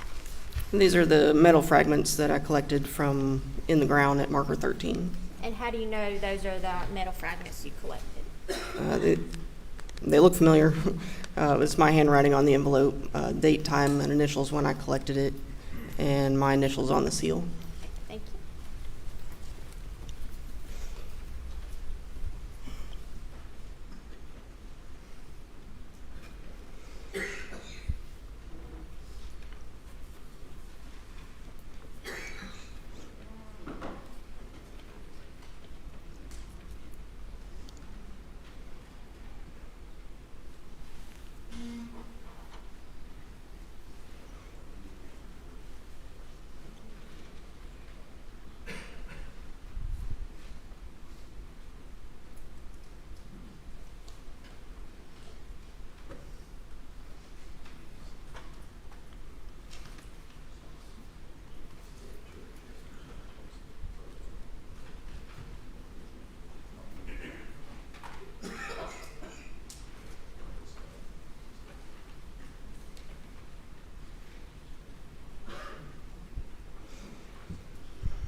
Agent Worley, I'm going to show you State's Exhibit 62.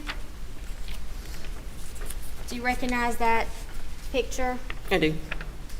Is that a fair and accurate depiction of bullet fragments at the crime scene? It is, yes. Your Honor, at this time I would move State's Exhibit 62 into evidence. Okay. You admit it? And also for ID purposes only, State's Exhibit 102, the bullet fragments. Okay. It's admitted for ID only.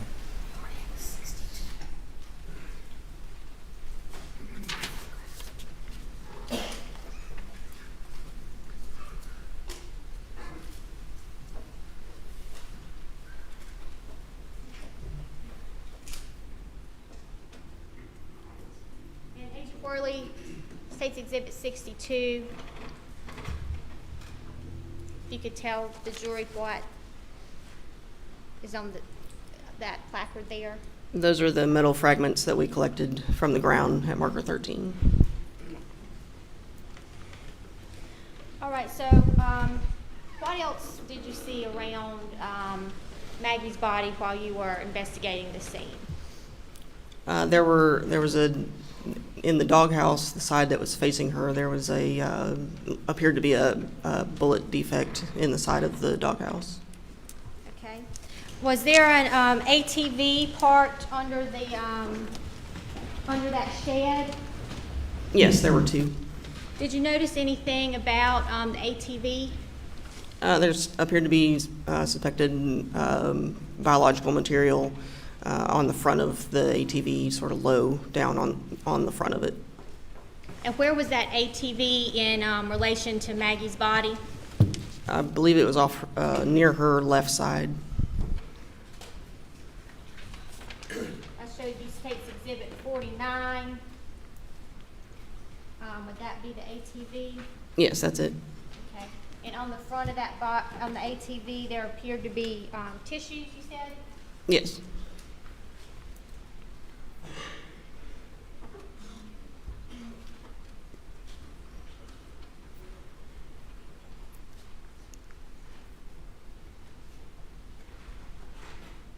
All right, now you mentioned the doghouse.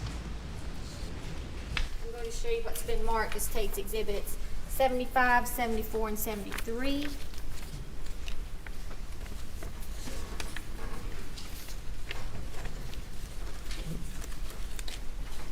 How do you recognize those pictures? These show the front of the doghouse and then a projectile that we collected from a dog bed that was inside the doghouse. Are those true and accurate depictions? Yes, they are. Your Honor, at this time I would move State's Exhibit 75, 74, and 73 into evidence.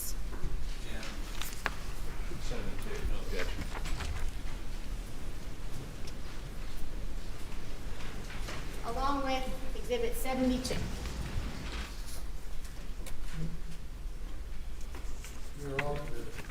Thank you, Your Honor.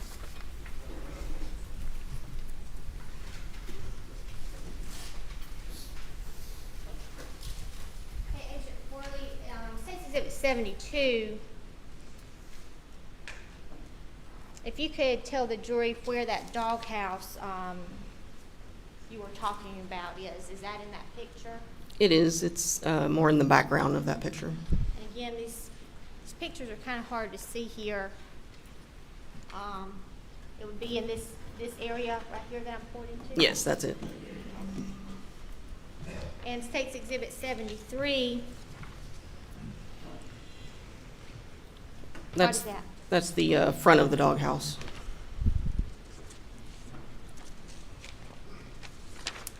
Okay, then State's Exhibits 74. That was the projectile that was in the bedding of that dog bed that we recovered.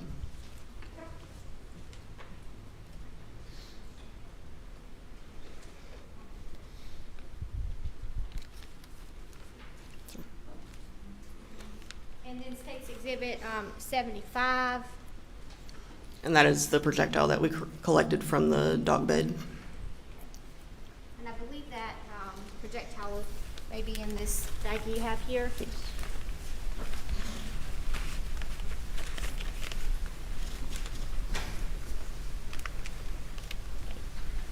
Is that item 12?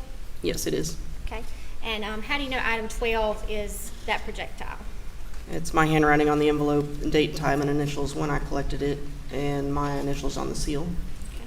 Do you know anything else about that projectile besides that it's the one that you collected from the doghouse? No.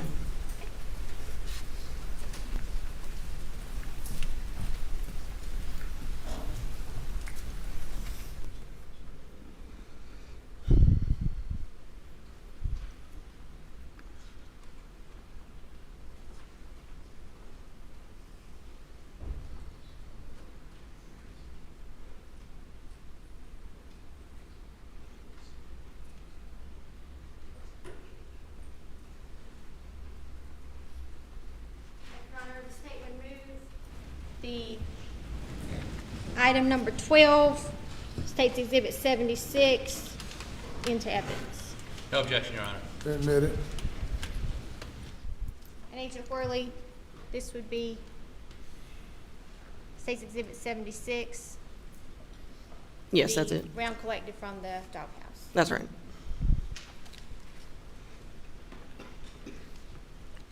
All right, now, after you had went out to the crime scene, did you make a diagram to kind of, piece together the evidence where you could see everything and how it kind of relates to each other? I did. On scene, I do a rough sketch showing where evidence was located, where the victims were located. I take measurements to show where things are in relation to each other. And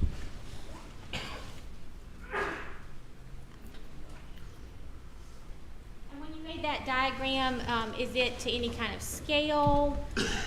No. Your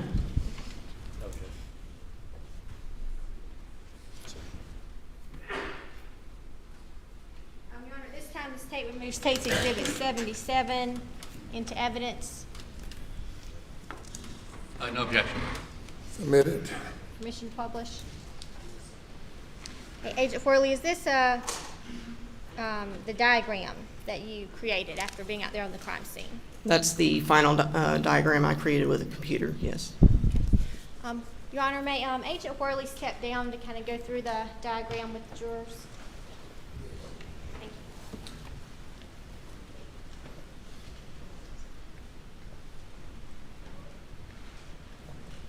All right, Agent Worley, if you could just kind of walk the jurors through the crime scene using this diagram here. We have Maggie's body here, Paul just outside of the feed room. You have to Markers, speak up a little bit. marker 1 and markers 9 and 10 inside the feed room. And then we had markers 2, 3, 4, 5, 6, 7 underneath her right knee. 8 tire impressions in the dirt underneath this overhang. Marker 12 was suspected biological material. And then marker 13 where we dug the metal fragments out of the gravel. Okay, thank you, Agent Worley.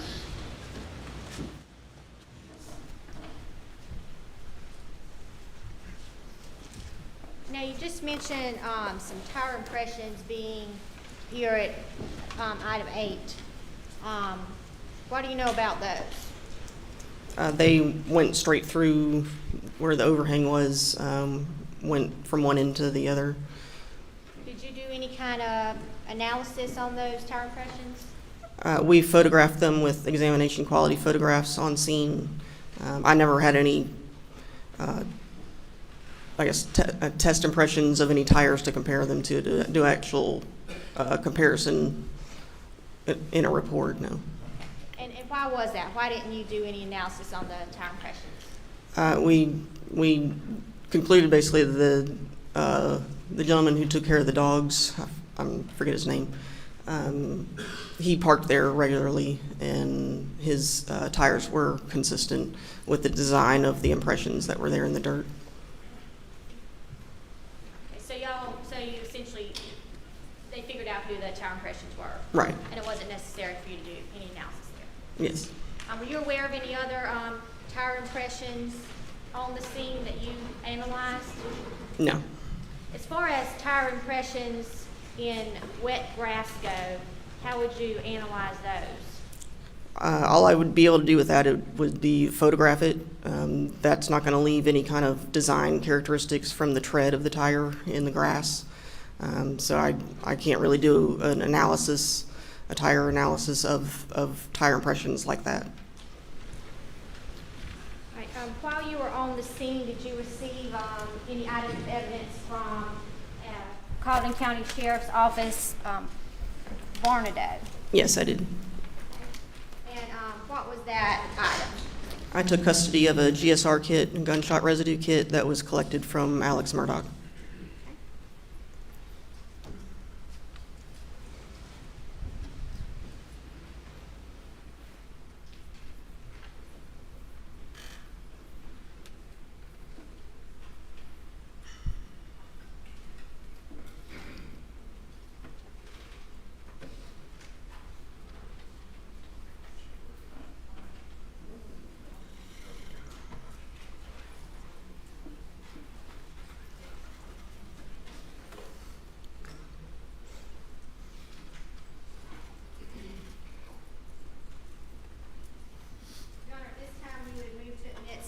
Exhibit 13, the GSR kit that Agent Worley collected from Colleton County Sheriff's Office, Barnadoe.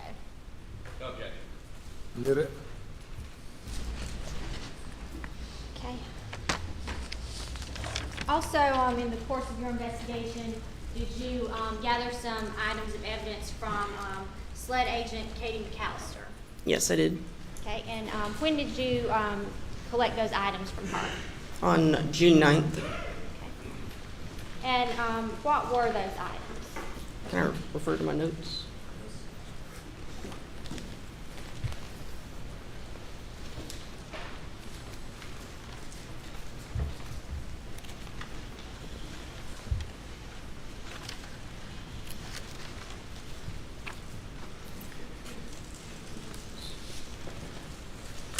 I took custody of 3 shotguns, a rifle,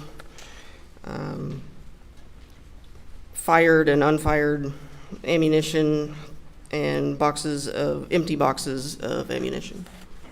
And what did you do with those items when you took custody of them? I transported them to the lab at SLED and submitted them to the lab. And all of this would, of course, be recorded on a chain of custody sheet. That's right, yes. All right, moving on.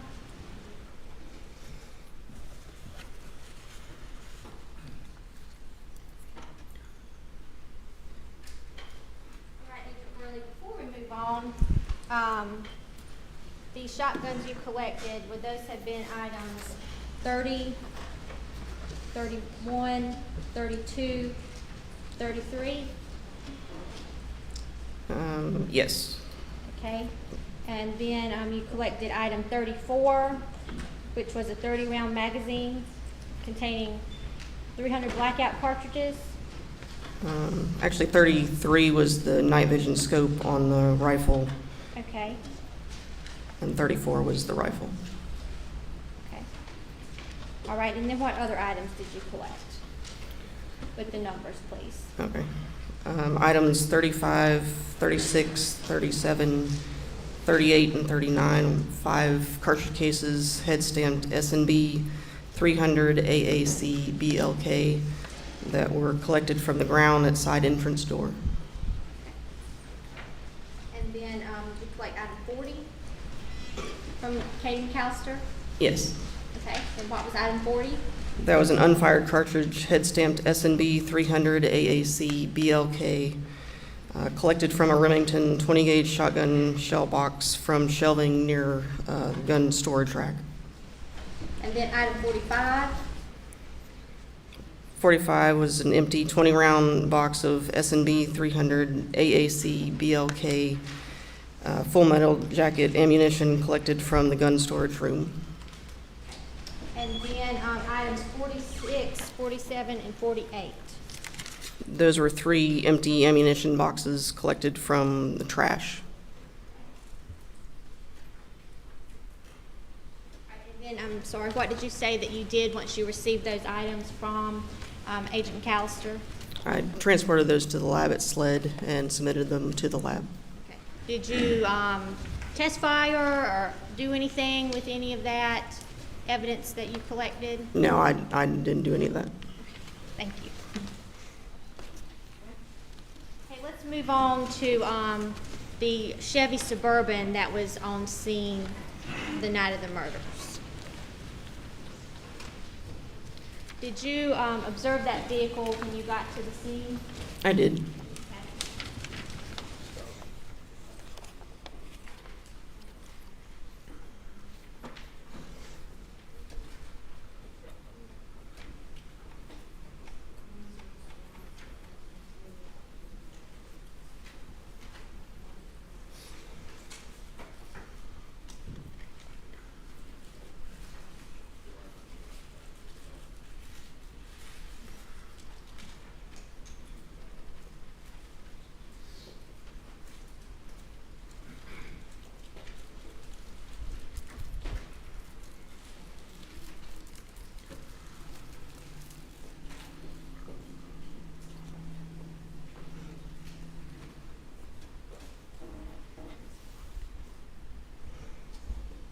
So I'll stand for a moment.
Still wanting to do that one? Or you still wanting to do that one? From the jury, what is the problem with the projector? Blurry? Your Honor, with the overhead light on the Elmo now, I think we'll be able to see better. Without that light on, there was a shadow, it was difficult to see. All right, thank you. I think over the weekend, we're gonna go like wood so that the lights go down.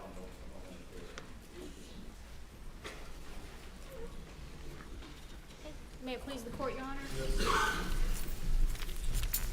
Okay, Agent Worley, if you don't mind taking a look at State's Exhibits 104, 96, 97, 99, and 93.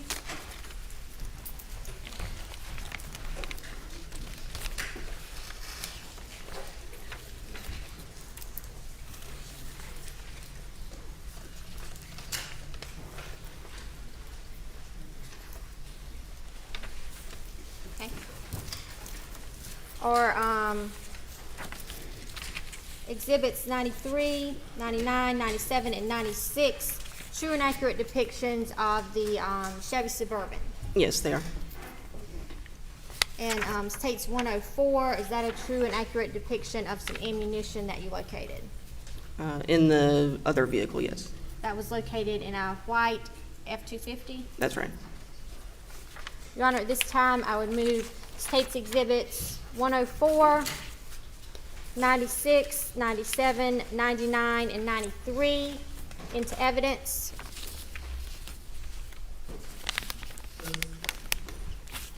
No objection, Your Honor. We would also, State's Exhibit 95 for ID purposes.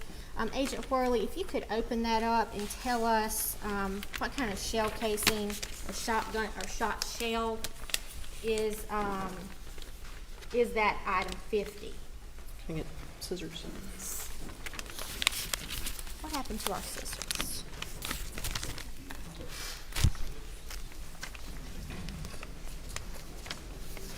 Scissors right in here? I think they're gone. Thank you. Thank you.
Do you need some gloves or are you okay?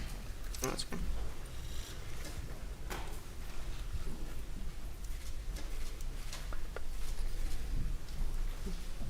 Okay, so what is State's marked for ID is State's Exhibit 95, It's a 16 gauge shot shell, unfired. a 16 gauge shot shell. That's right. Okay. Now I think when it was collected, it was marked as a 12 gauge shot shell. That's right. So what happened there? I just made a mistake. I wrote 12 gauge instead of 16 gauge. It's clearly a 16 gauge. Okay, and that is the shot shell that was collected from the floorboard of the Chevy, the back floorboard of the Chevy Suburban? That's right. Okay, and like you said, it is a 16 gauge instead of a 12 gauge. That's right. And it was just marked incorrectly. Yes. At this time, the state would move State's Exhibit 95 into evidence.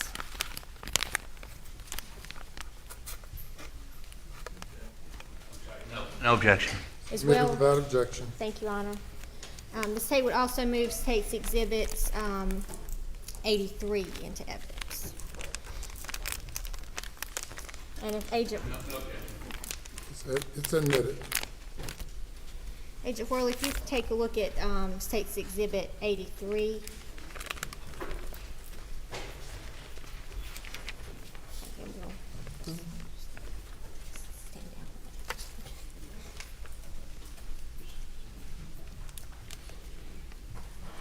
Now I'm going to you State's Exhibit 93. All right.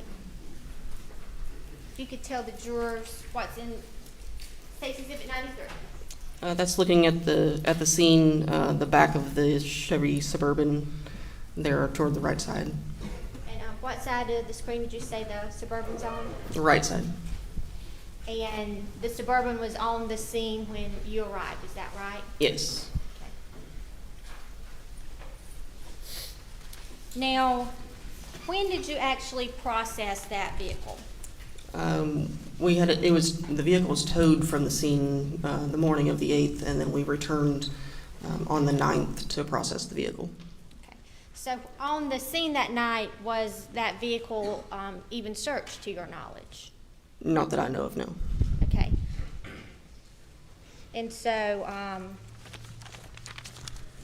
when you went to search it, what did you do? We document it with photographs outside, inside, search for any evidentiary value items. If we locate them, we photograph them and collect them. Okay. And what did you locate in the rear floorboard of that vehicle? The 16 gauge shot shell was on the rear driver's side floorboard of the Suburban.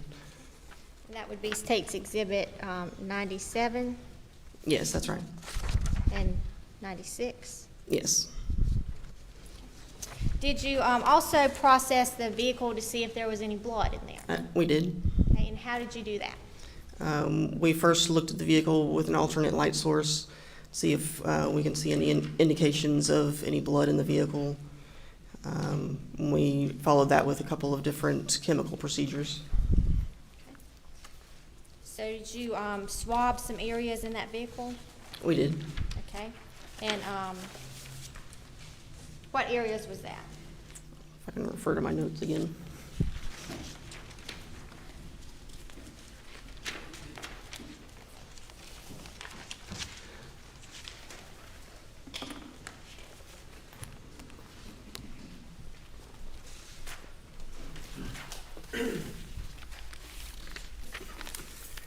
There were 10 areas total. It was the lock, unlock buttons on the driver's door armrest, the driver's side running board below the driver's door, the driver's floorboard, the front edge of the driver's seat, steering wheel, center of the driver's seat back, the front passenger door above the armrest, the front passenger seat bottom, and the front passenger seat back. And State's Exhibit 83 is the actual swabs that you took from that vehicle. Yes, those are. And were those swabs presumptive for blood? Yes, they were. I'm sorry, I didn't hear the question. Were those swabs presumptive for blood? Yes, they were. And State's Exhibit 99 is where? That's the steering wheel of the Suburban.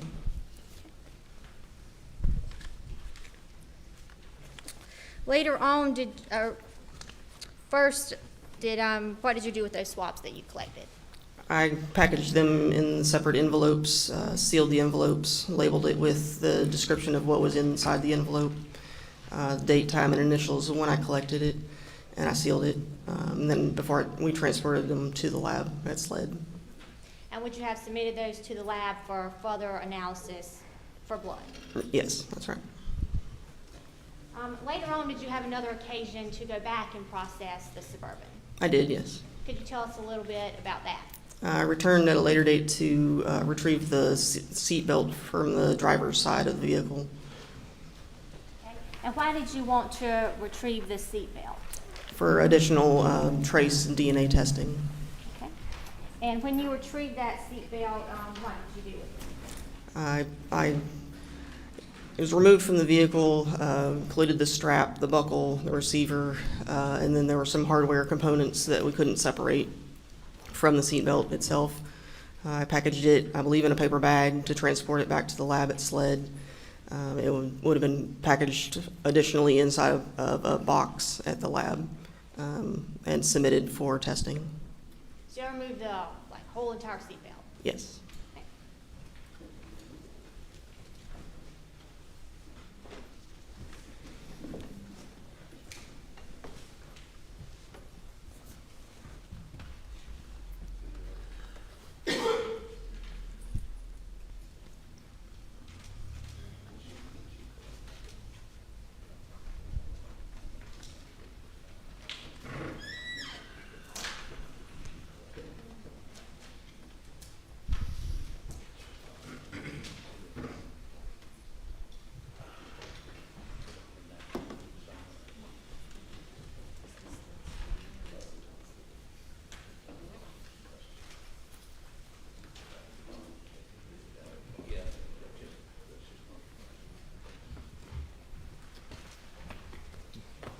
All right, Agent Worley, State's Exhibit 100, which is a little heavier than you would think for a seatbelt here.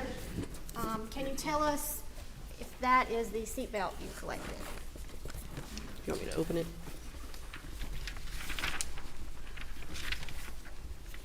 Yes.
All the way.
Sit down, be seated.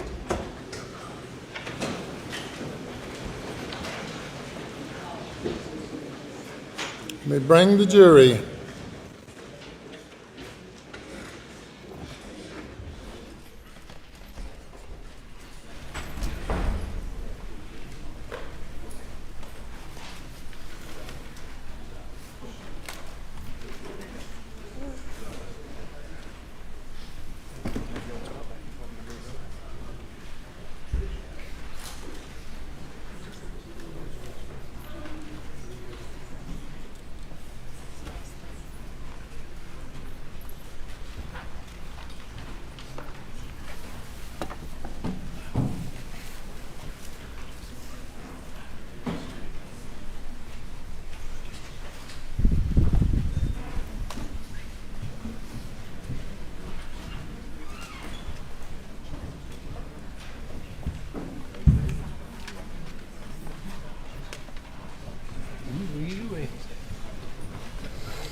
The jury is present. Thank you. You may proceed. Thank you, Your Honor. Okay, Mr. Worley, we left off with that seatbelt. Were you able to open it up so we can show the jury?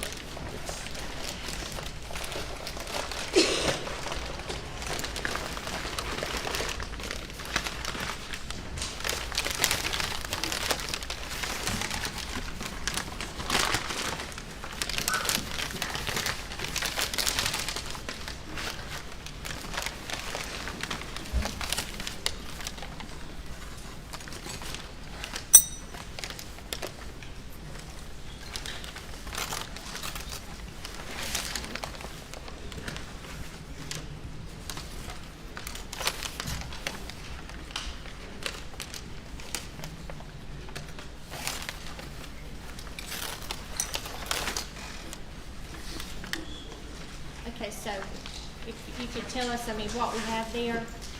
The entire seat belt, the strap, the receiver, the buckle. Kind of stretch it out.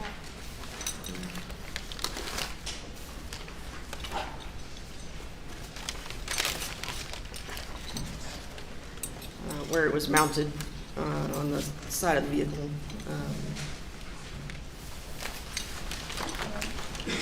Okay, so that was all removed and submitted to the lab for testing, is that right? Yes, that's right. Your Honor, this table moves case exhibit 100 into evidence.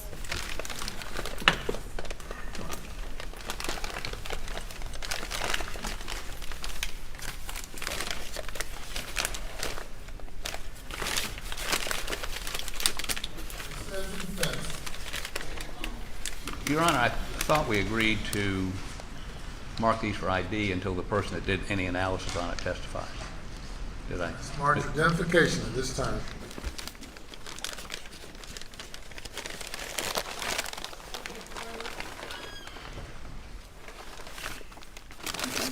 And if you'll turn your attention to the screen there, when you can set that seatbelt down.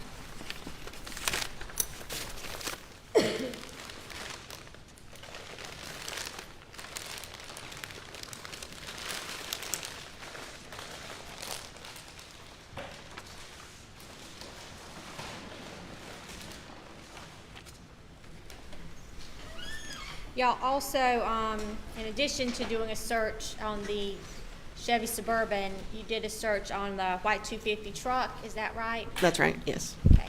And State's Exhibit 104.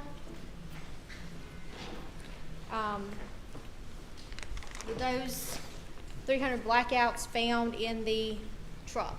Yes. Okay. And do you remember where you collected those from? I believe the center console. And State's Exhibit 103.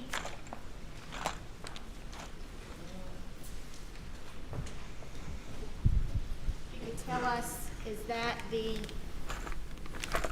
300 blackouts that we're seeing on the screen there that were collected? Yes. And how do you know those are the blackouts you collected?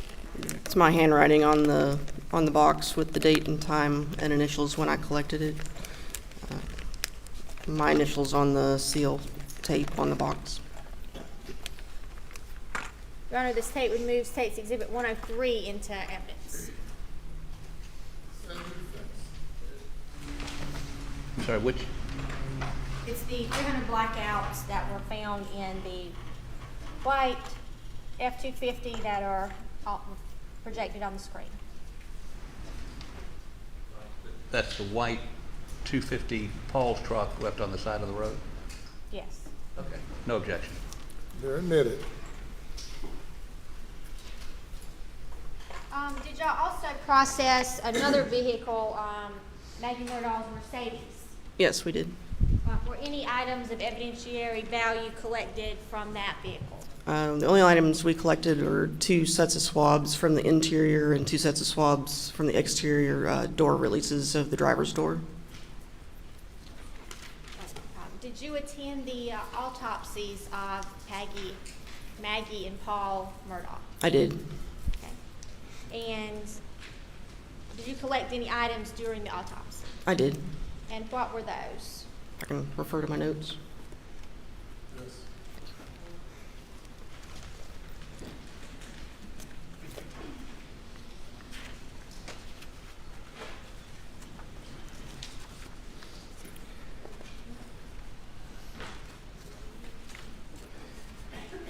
They were items that were collected during the autopsy that were transferred to me via chain of custody forms.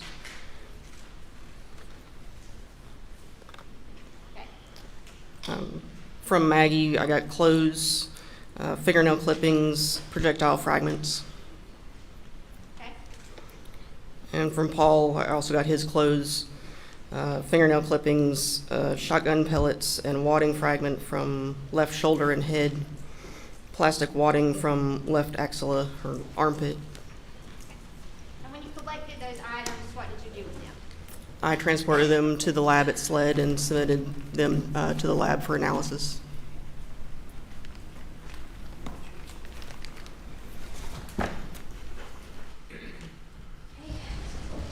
Agent Worley, I'm going to show you items 66 through 69. Marks takes exhibits 112, 111, 110, and 107.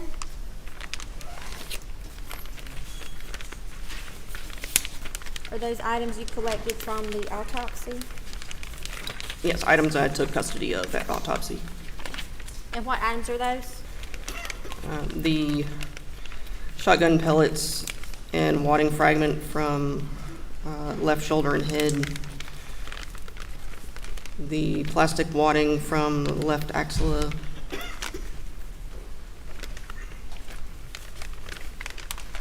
Would it help you to open that bag up?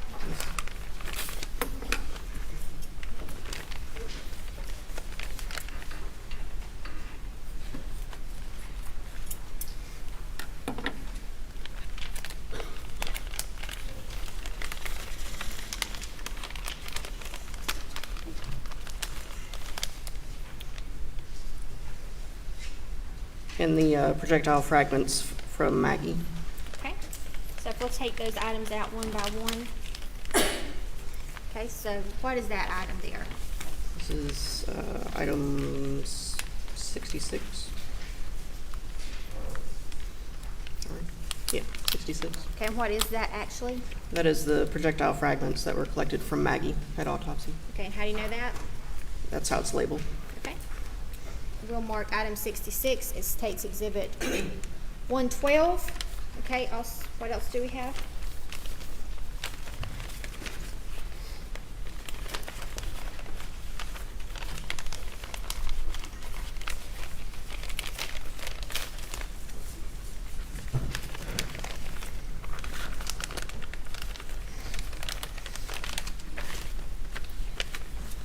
The item 69, plastic wadding from left axilla collected from Paul's autopsy. Okay. We'll mark that item as State's Exhibit 111. Okay. And then I also have the item 6768, shotgun pellets and wadding fragment from left shoulder and head collected from Paul's autopsy. State's Exhibit 110 are the shotgun pellets from Paul's autopsy. Okay. Is there anything else in that bag? There are 2 in this. Pardon me? It's labeled with 67 and 68, the pellets and the wadding fragment. Okay, so the pellets and the wadding fragment are both State's Exhibit 110 from Paul Murdaugh, correct? Sure. Okay. And what else did you collect here? We got items 70 and 71.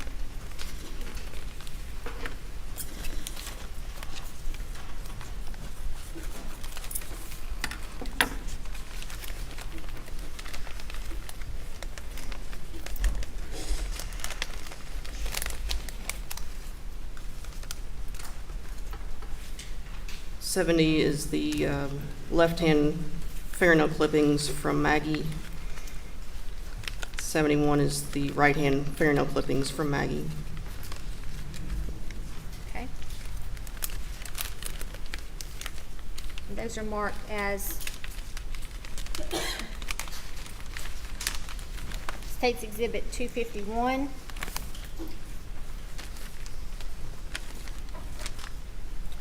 Then what is that item? This is a metal fragment that was collected. It was caught on the dress that I collected from Maggie's autopsy. I collected this metal fragment at the lab at SLED. So you removed that metal fragment from the dress after the autopsy yourself? Right. We'll mark that as State's Exhibit 109.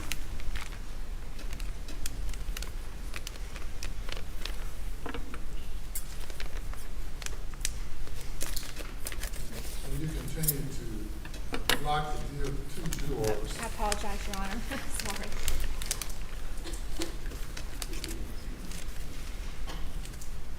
Item 72 is the left-hand fingernail clippings from Paul's autopsy, and 73 is the right-hand fingernail clippings from Paul's autopsy.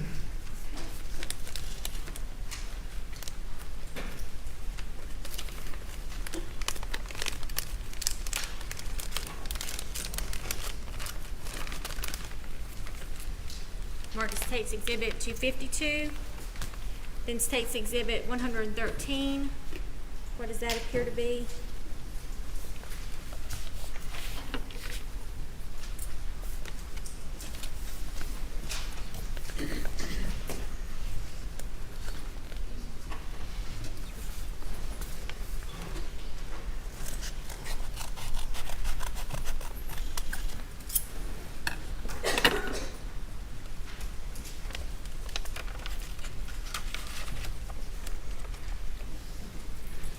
This was a shotgun pellet that I found among Paul's clothing once I got the evidence back to the lab. Thank you.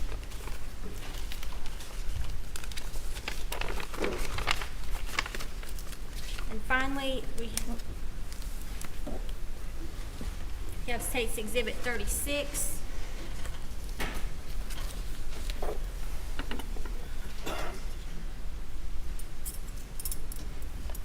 This is Paul's shoes. You want me to open?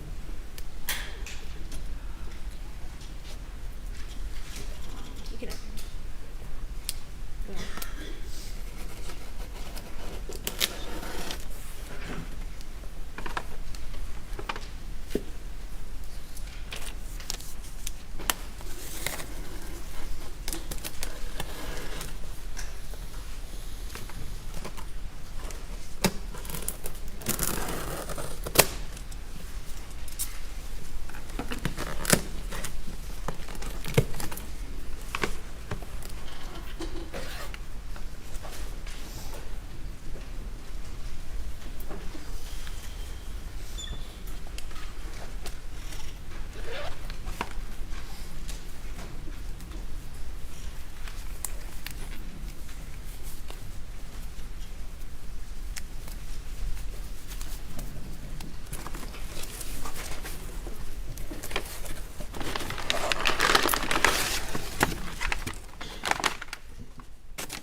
those are the shoes that you did the inked impressions of, the footwear, to compare to those bloody prints in the feed room? Yes, they are.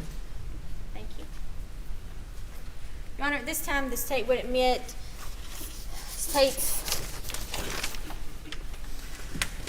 Exhibits 36, 113, 252, 109, 251, 107, 110, 112, and 111 into evidence.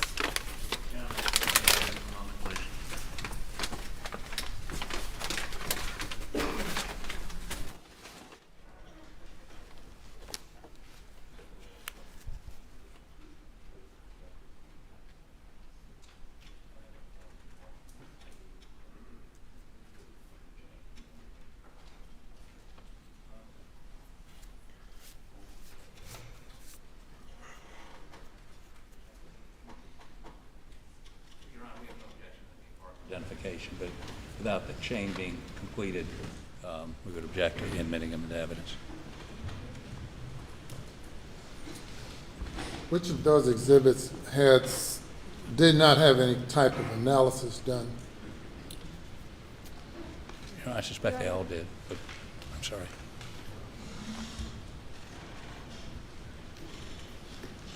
Yes, Your Honor, I believe they were all analyzed in some way.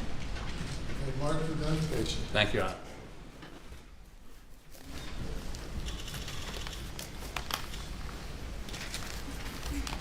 Okay, Agent Worley.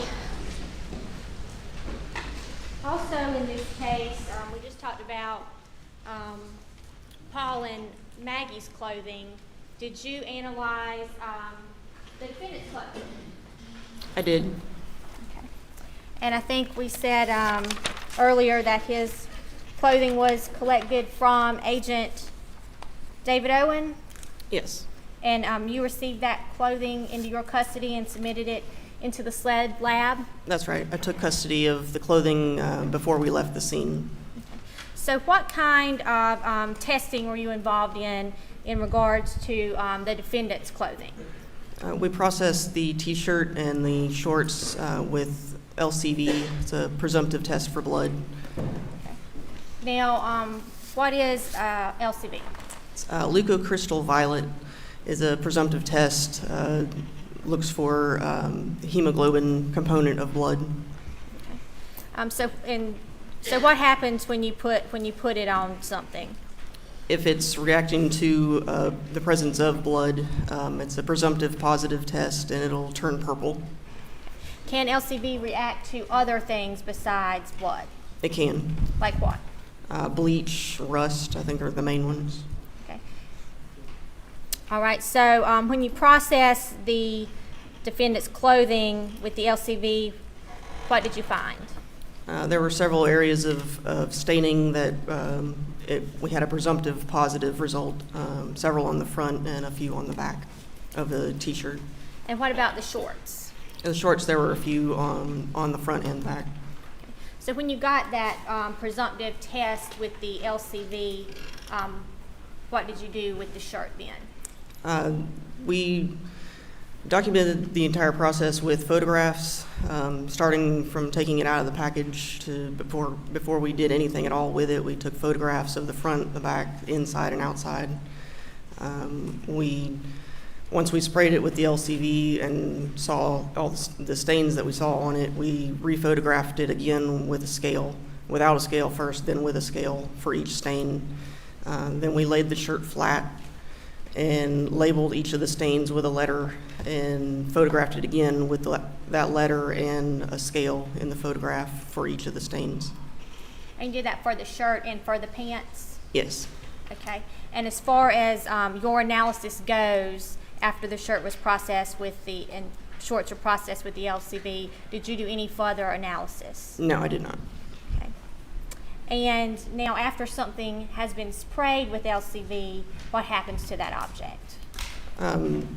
Over time, any area of the object that came in contact with the LCV will oxidize and the entire thing will be purple. Okay. So like right now, if you sprayed this paper with LCV, and it didn't turn like purplish blue. Would it eventually turn purplish blue even though there's no blood on this paper? Yes. All right. Let's move ahead to the search of Moselle. Was that property eventually searched by yourself and other agents? It was. And when did that occur? September 13th, 2021. Okay. And that was several months after the murders took place in June? That's right. Okay. And what parts of the area or the residence were searched? We searched the entire residence. The main focus was the gun room on the first floor. Okay, so could you kind of, I guess, describe the property and the areas that were searched? There's the main residence, and then also there was a cabin closer to the kennels that faced Moselle Road, and then also the workshop that was located near the kennels. Okay. And is the residence a fairly large residence? It is. Okay. And you searched the entire residence? Yes. And you mentioned the focus was on a gun room? Yes. Where was that located in the residence? It's on the first floor.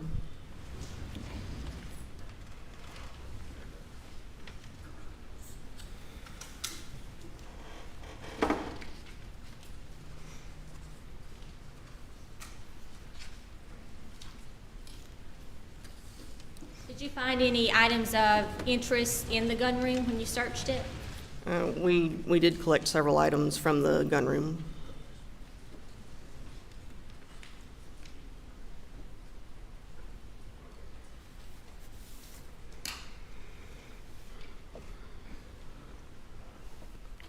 Was the workshop area of the residence searched?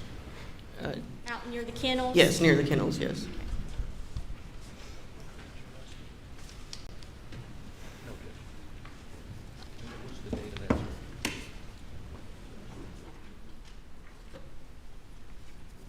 Agent Worley, I'm going to show you State's Exhibits 124, 123, 122, 121, 120, 119, 118, 117, and 116.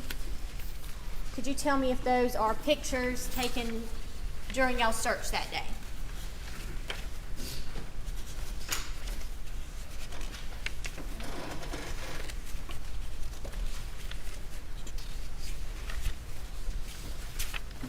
Yes. Are those true and accurate depictions of the search of the residence of Moselle and the workshop area? Yes, they are. Your Honor, at this time, I would offer State's Exhibits 124, 123, 122, 121, 120,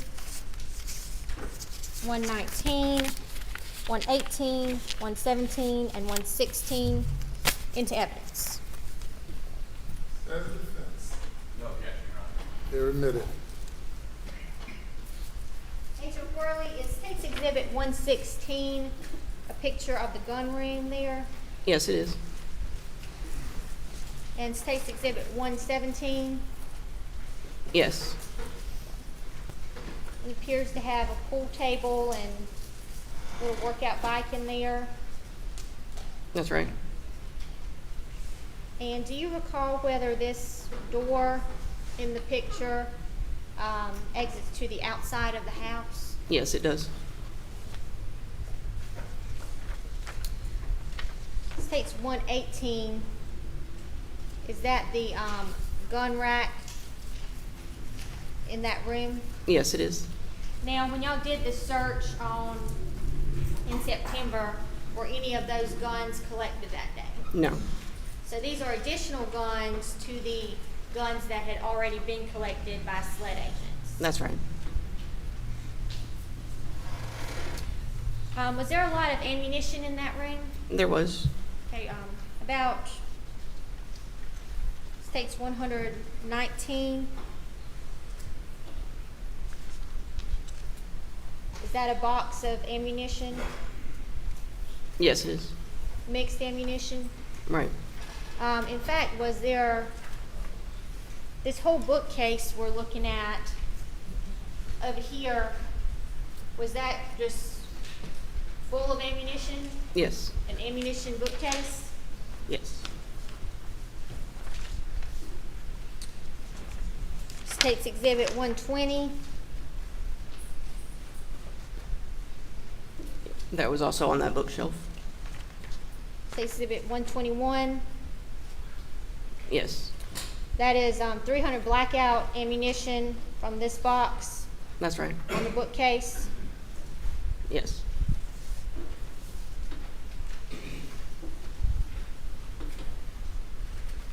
And was some of this ammunition collected?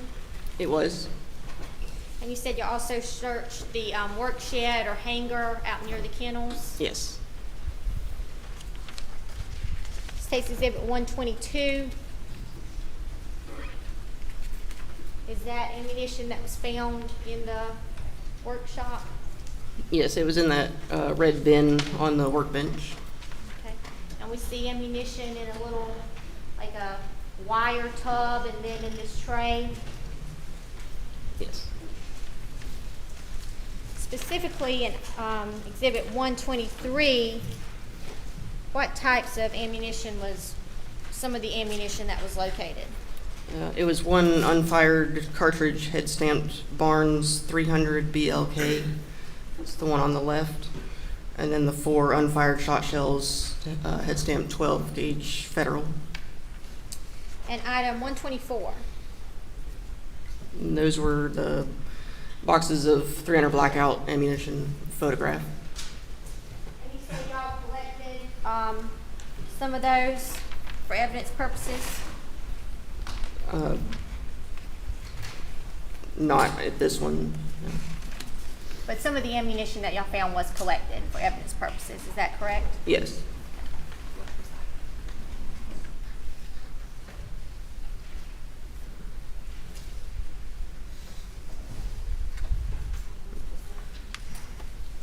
Thank you for this indulgence, Your Honor.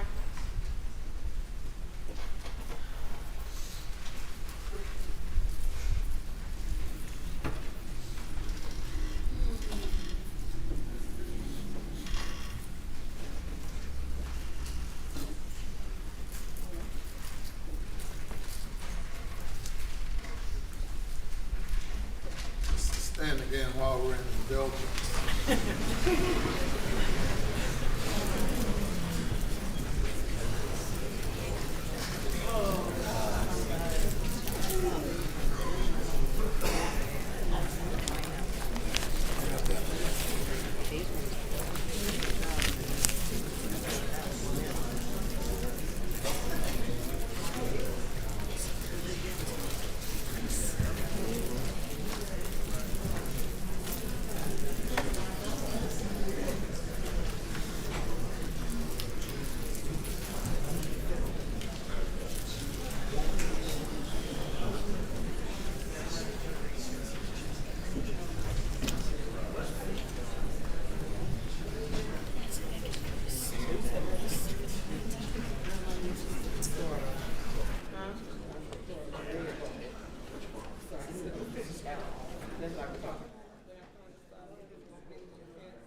Okay.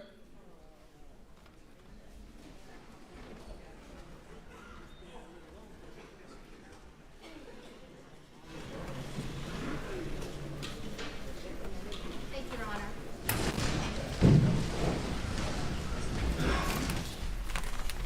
And Agent Worley, if you could take a look at these items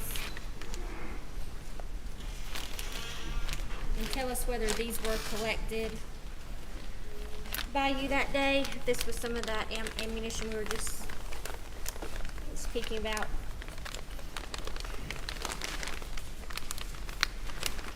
Want me to open that?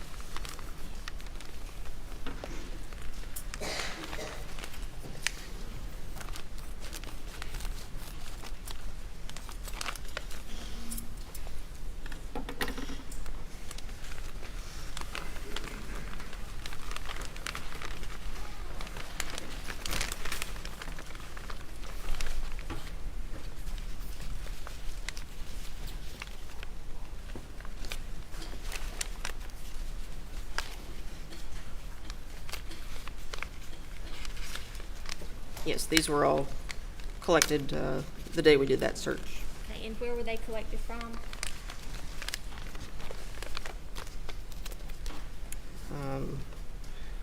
From the desk in the living room was the cabin that faced Moselle Road.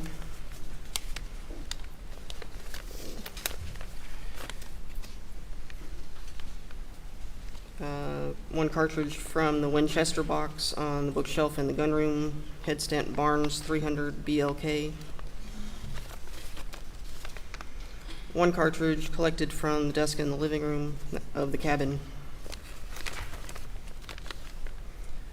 One cartridge head stamped S&B AAC 300 BLK from the desk in the living room of the cabin.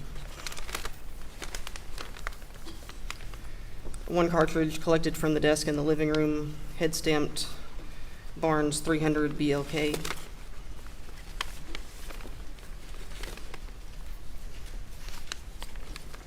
One cartridge from the desk in the living room, head stamped Hornady 300 BLK in the cabin. One cartridge collected from the Winchester box on bookshelf in gun room, head stamped S&B 300 AAC BLK. One cartridge from Winchester box on bookshelf in gun room, head stamped S&B AAC 300 BLK. One cartridge head stamped S&B AAC 300 BLK from the bookcase in the gun room. One cartridge from the Winchester box on bookshelf in gun room, head stamped S&B AAC 300 BLK.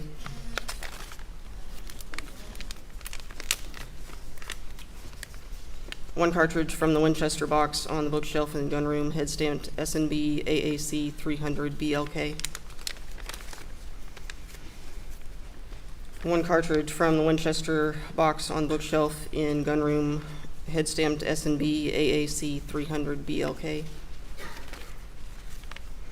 One cartridge from the Winchester box on the bookshelf in the gun room, head stamped S&B AAC 300 BLK.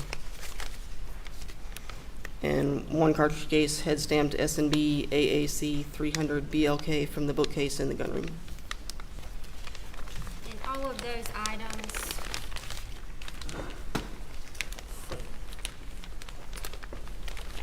items 147 through 161,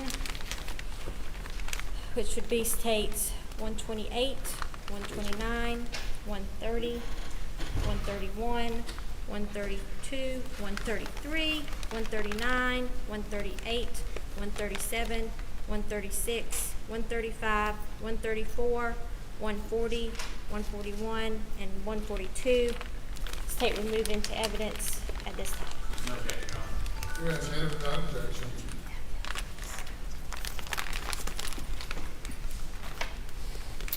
All right, we have some additional cases that were found.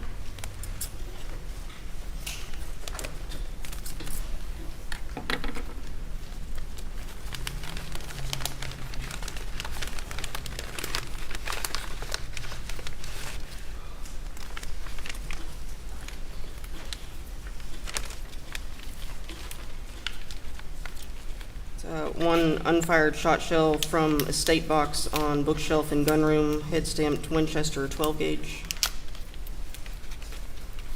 That will be states 149. One unfired shot shell, head stamped 12 gauge federal from red bin on workshop bench. States 150. one unfired shot shell, head stamped 12 gauge Federal from the red bin on the workshop bench. That'll be states 148. One unfired shot shell from nightstand in Paul's bedroom, head stamped Winchester 12 gauge. States 147. One unfired shot shell from Kent box on bookshelf in gunroom, head stamped Winchester 12 gauge. That'll be 146. One unfired shot shell from the state box on bookshelf in gunroom, head stamped Winchester 12 gauge. That's 145. One unfired shot shell, head stamped 12 gauge Federal from the red bin on the workshop bench. That will be states 144. And another unfired shot shell, head stamped 12 gauge Federal from the red bin on the workshop bench. That would be states 143. Your Honor, the state will move these items, exhibits into evidence at this time. Any objection? No objection, Your Honor. You're admitted without objection. What else do we have there, Agent Worley?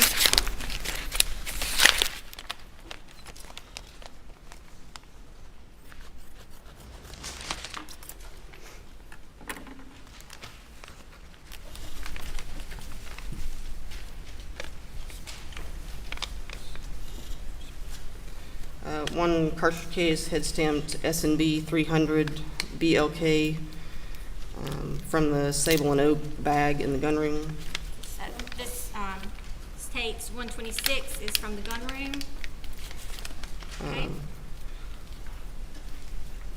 One cartridge case, head stamped Hornady 300 BLK collected from black Ford F-150 under the driver's seat. It would be states 127. The state would move states 126 and 127 into evidence.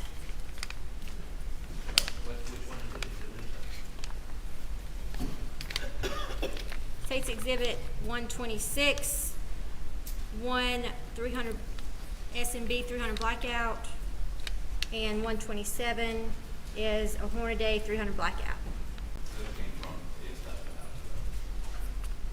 States Exhibit 127 is from the black Ford F-150 under the driver's seat from a search on. I'll let Agent Worley testify here. that same search that day. But that would be not Paul's car, not Alex's car. I don't quite understand. Your Honor, I object on the basis of relevance. I don't know why a bullet from nobody's car that's involved in this would be relevant. You're admitted over objection.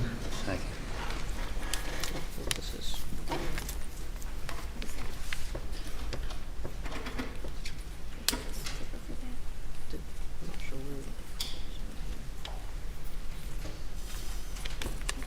Okay, what other exhibits do we have there?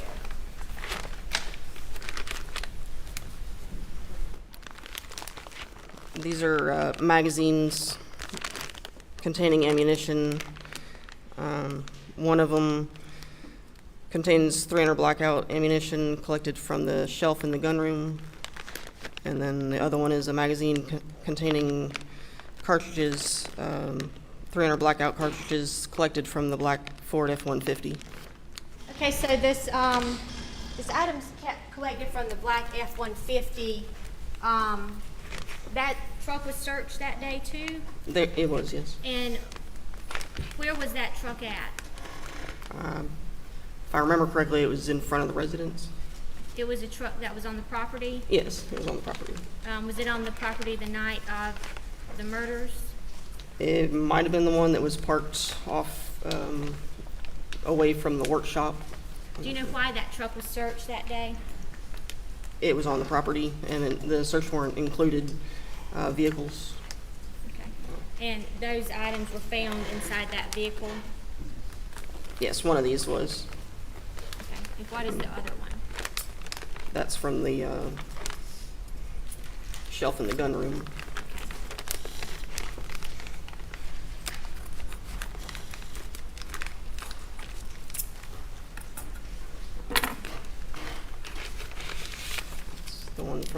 gun room.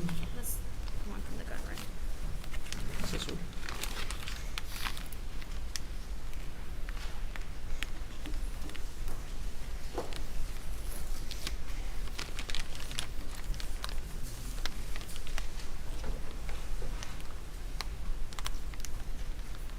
Okay, so State's Exhibit 152, what did you say that was? It's a magazine containing 300 blackout ammunition collected from the shelf in the gun room.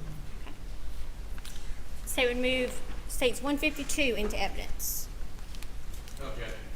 And then we had States 258, what was that? Cartridge collected from the workshop bench, head stamped Barnes 300 BLK.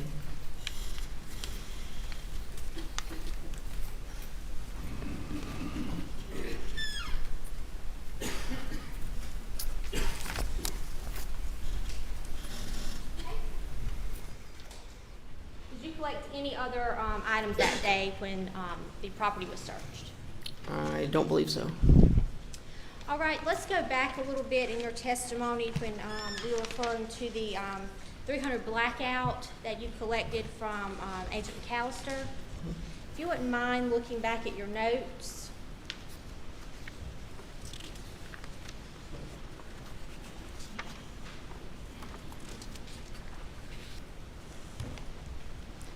I believe you testified that that was item 34, but that was actually item 33 is the Palmetto State Armory PSA PA-15 multi-rifle with a night scope. Yes. That is item 33, the gun. I have that the night vision scope was 33. I believe if you'll look closely, you'll see where the gun with the night Okay, vision scope. yeah, it's the gun with the scope on it, yes. Is that correct? That's right. The gun with the night vision scope being item 33. Right.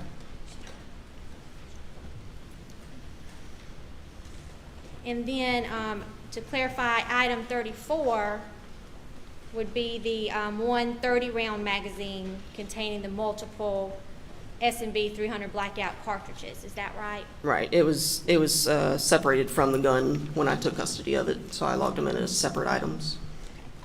All right. But you did collect those from Katie Pastor. That's right. All right. And then also, going back to the scene, you mentioned a projectile that was found near a tire impression. Yes. We were setting up to take examination quality photographs of the tire impressions at marker 8. We located another fired projectile that was lying on the ground. I'm going to show you State's Exhibit 250. If you'll take a look at that, could you tell us what that is? And this is that projectile near the tire impression. Your Honor, the State will move State's Exhibit 250 into evidence. Okay.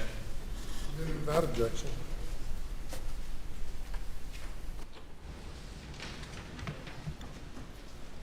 Your Honor, I believe that is finally all we have for, excuse me, Your Honor.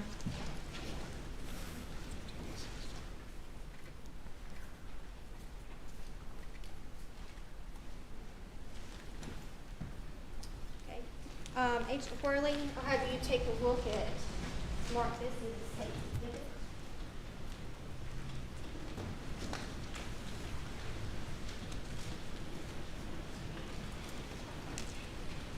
You recall collecting the shotgun from Officer Green?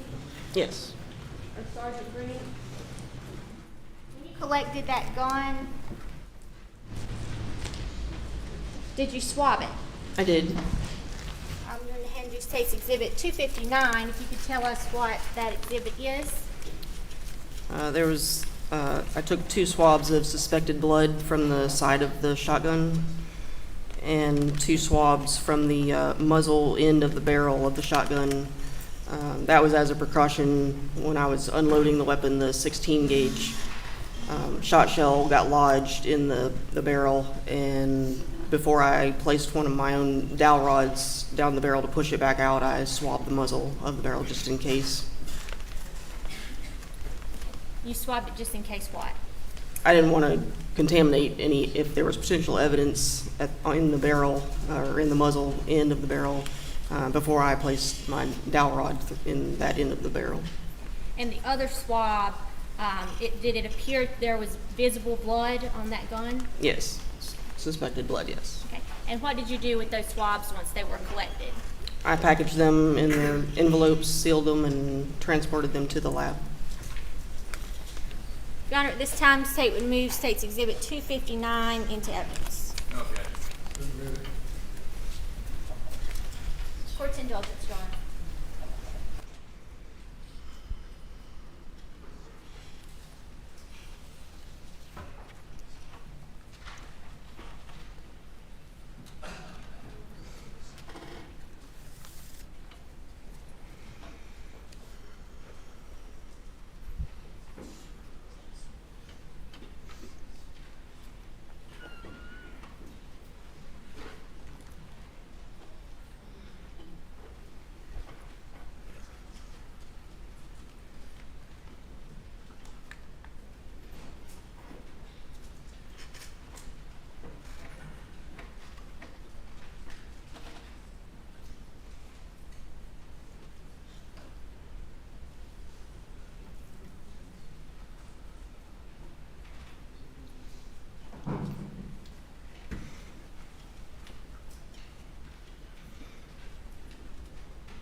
Worley, did you collect some additional items from Agent Croft?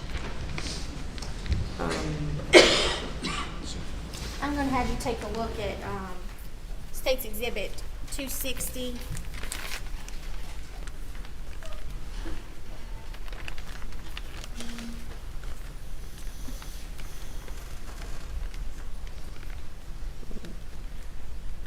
I believe these are the ones I took custody of from Katie McAllister. Katie McAllister.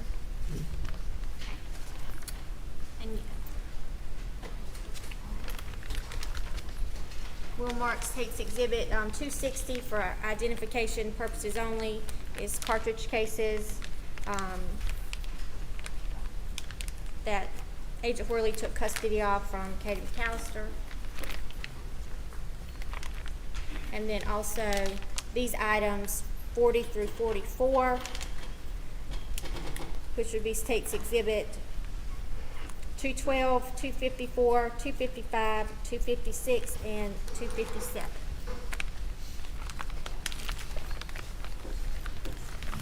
For identification purposes only. Yes. And what are those? These are the other items I took custody of from Katie McAllister. So items collected by Katie McAllister and Ethan Custody. Right. Okay.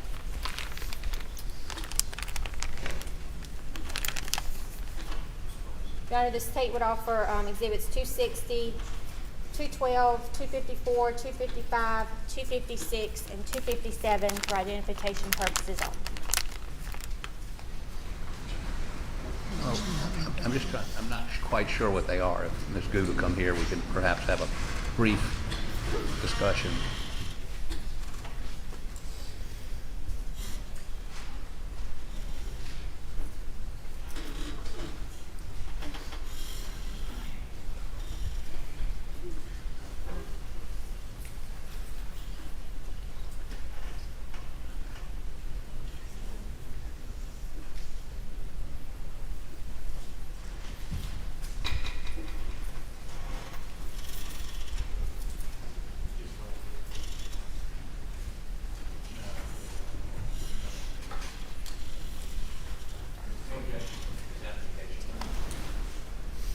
Admitted for identification purposes.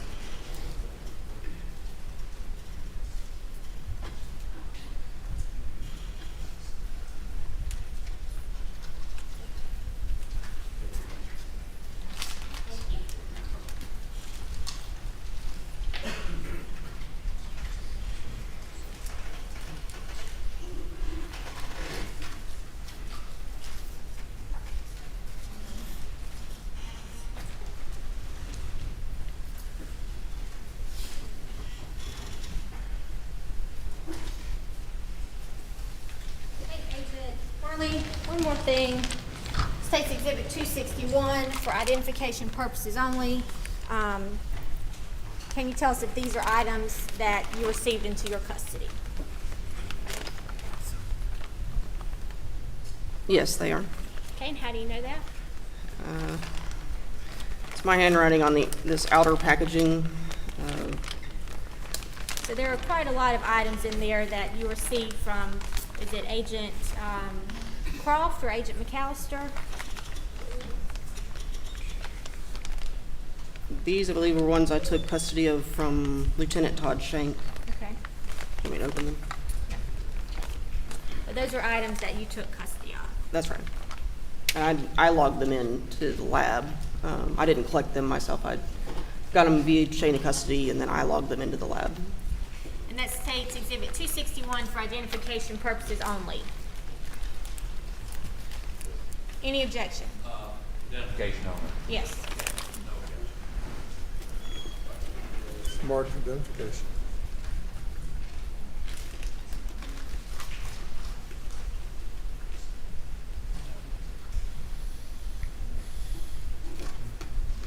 All right, close the doors, just one minute, Your Honor. I think we're about.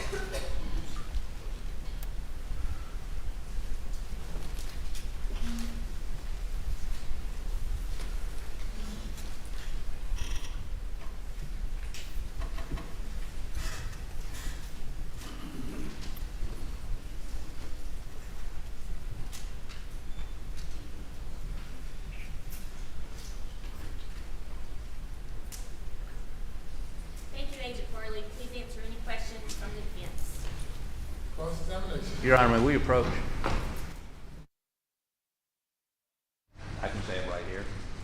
My cross-examination of this witness will take several hours. And if we begin this afternoon, I'm afraid Monday morning I'm going to have to go through everything I went through today to ensure that there's some continuity there. And no offense to the jury, but I'm not sure I'll remember what I did today on Monday. So I would ask you if we could go ahead and take our weekend break today. All right, ladies and gentlemen, we will recess for the weekend and resume at 9:30 Monday morning. Please do not discuss the case.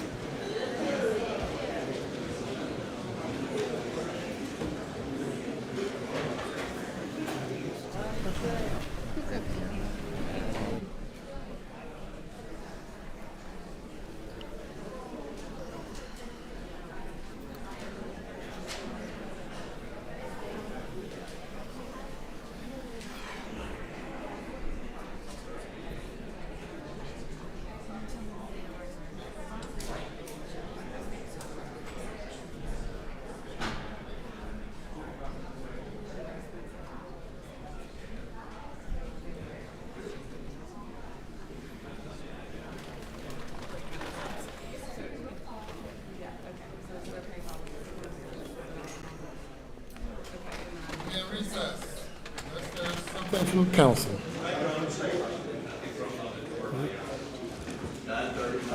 9:30 Monday morning, yes.